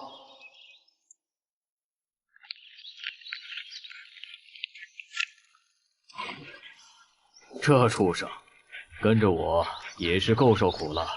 平日里如果不出去打猎巡视，连一口肉汤都喝不到。要不是渴求到一定程度，也不至于没天亮就爬起来烤肉吃。看来这位侯爷之前跑到全德楼吃烤鸭，是真的憋坏了。大燕2位侯爷，一个借口腹之欲，一个灭了人伦。他们之所以这样做，看来并不是单纯像苦行僧一样寻求飞升感，而是为了在其他地方获得更多呀。侯爷，侯爷啊！侯爷，陛下让奴才来您这里拿肉。哦，就一条羊腿，本来送他1块，我再拿来打个早上的牙祭刚刚好。告诉咱们陛下，现在多了一个人在吃了，肉不够了，没他份了。我这是吃了皇帝的口粮。哎呦，我的侯爷，陛下特意吩咐了御膳房那边免了今日的早膳，他老人家今早可就等着侯爷您烤的羊肉垫把肚子，好去上朝嘞。哎，罢了罢了，他这老小子，一口羊膻味儿也不怕熏到人，这给了他，本侯就吃不饱了。哪能啊！陛下坐龙椅上，要熏也只是熏到奴才罢了。奴才这就吩咐御膳房那边再给侯爷您送一只羊腿来。奴才告退。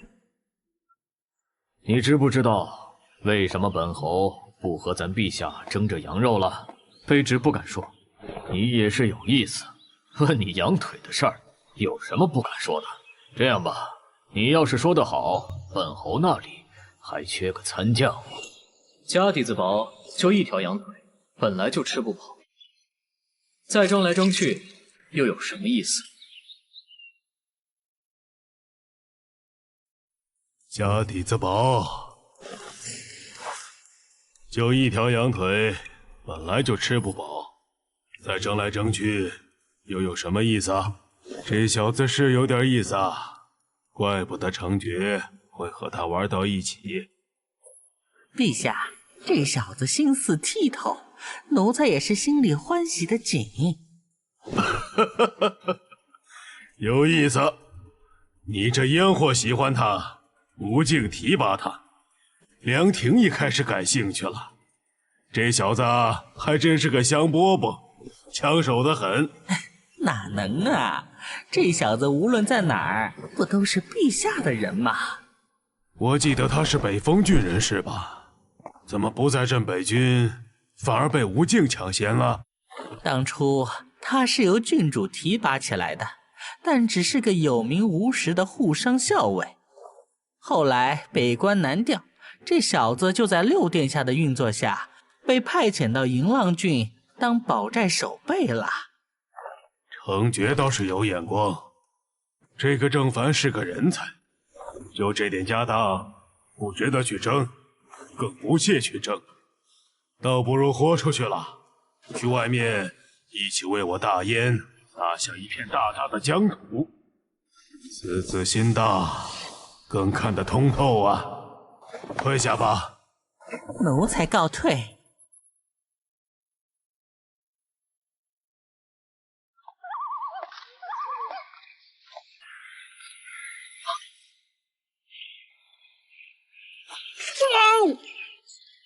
现在只是听从宫中的意见，待会儿恐怕就是对京城的门阀动刀子。这场自田家开始烧起大火，用不了多久，将燃变成了烟火。没想到我这一趟进宫报信，居然顺带成为了历史时刻的见证者。想想还有点小激动。侯爷，请披甲。唉，这东西太重，真不想披呀。秦霜啊，在。你镇子里空一个参将出来，给这小子。是，侯爷。侯爷，这参将之职，你原本是北风人士，本来就是镇北军所属，现在只是回家了而已嘛。侯爷，不用着急谢我，咱们侯府不兴这一套。要感谢本侯，就拿功勋说话。本侯看人从不走眼，你可别让我破例了。就这么定了，你以后就跟着秦霜，他田无尽在本侯面前还差半辈呢。侯爷，干嘛？被抓现行了。挖人墙角这事，无论哪行哪业说出去都不好。何况您挖人就挖人吧，还当着我老大的面挖人。吴敬啊，你眼光真不错。哎呀，吴敬啊，你别不吭声啊！这人你就让给我呗。他是北风郡人，那可不是我老家的人。你李良亭老家是银浪郡，那里现在是我地盘。那是祖籍。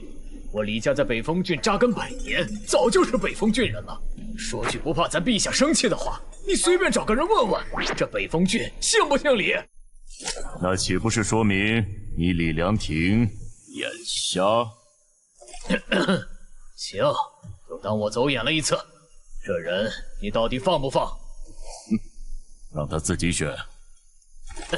这话可是你说的，我给他许下了参将的职位，另外可以拨1000铁骑归他统领。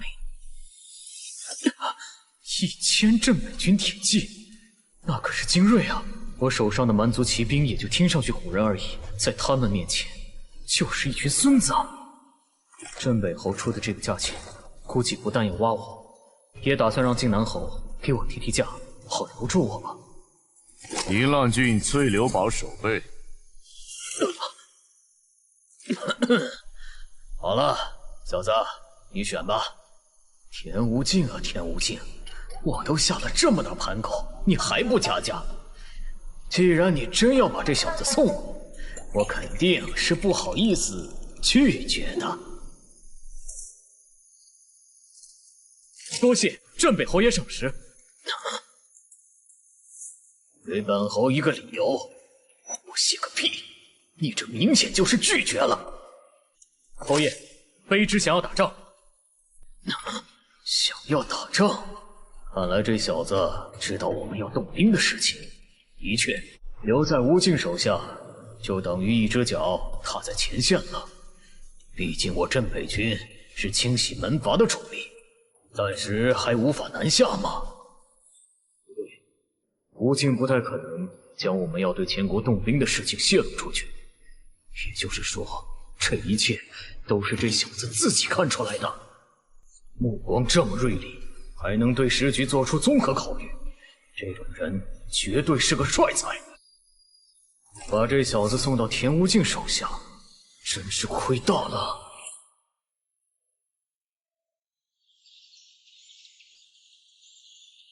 陛下，宫门已经开了，各大门阀的家主也已准备上朝。他们带来的私兵，如今就驻扎在皇城外不远的天成郡。这些大小门阀，也就不是来上朝，而是来逼宫的。他们为了逼朕册封南北二王，顾门阀地位，不惜连私兵都带来了。一条羊腿，确实不够分的。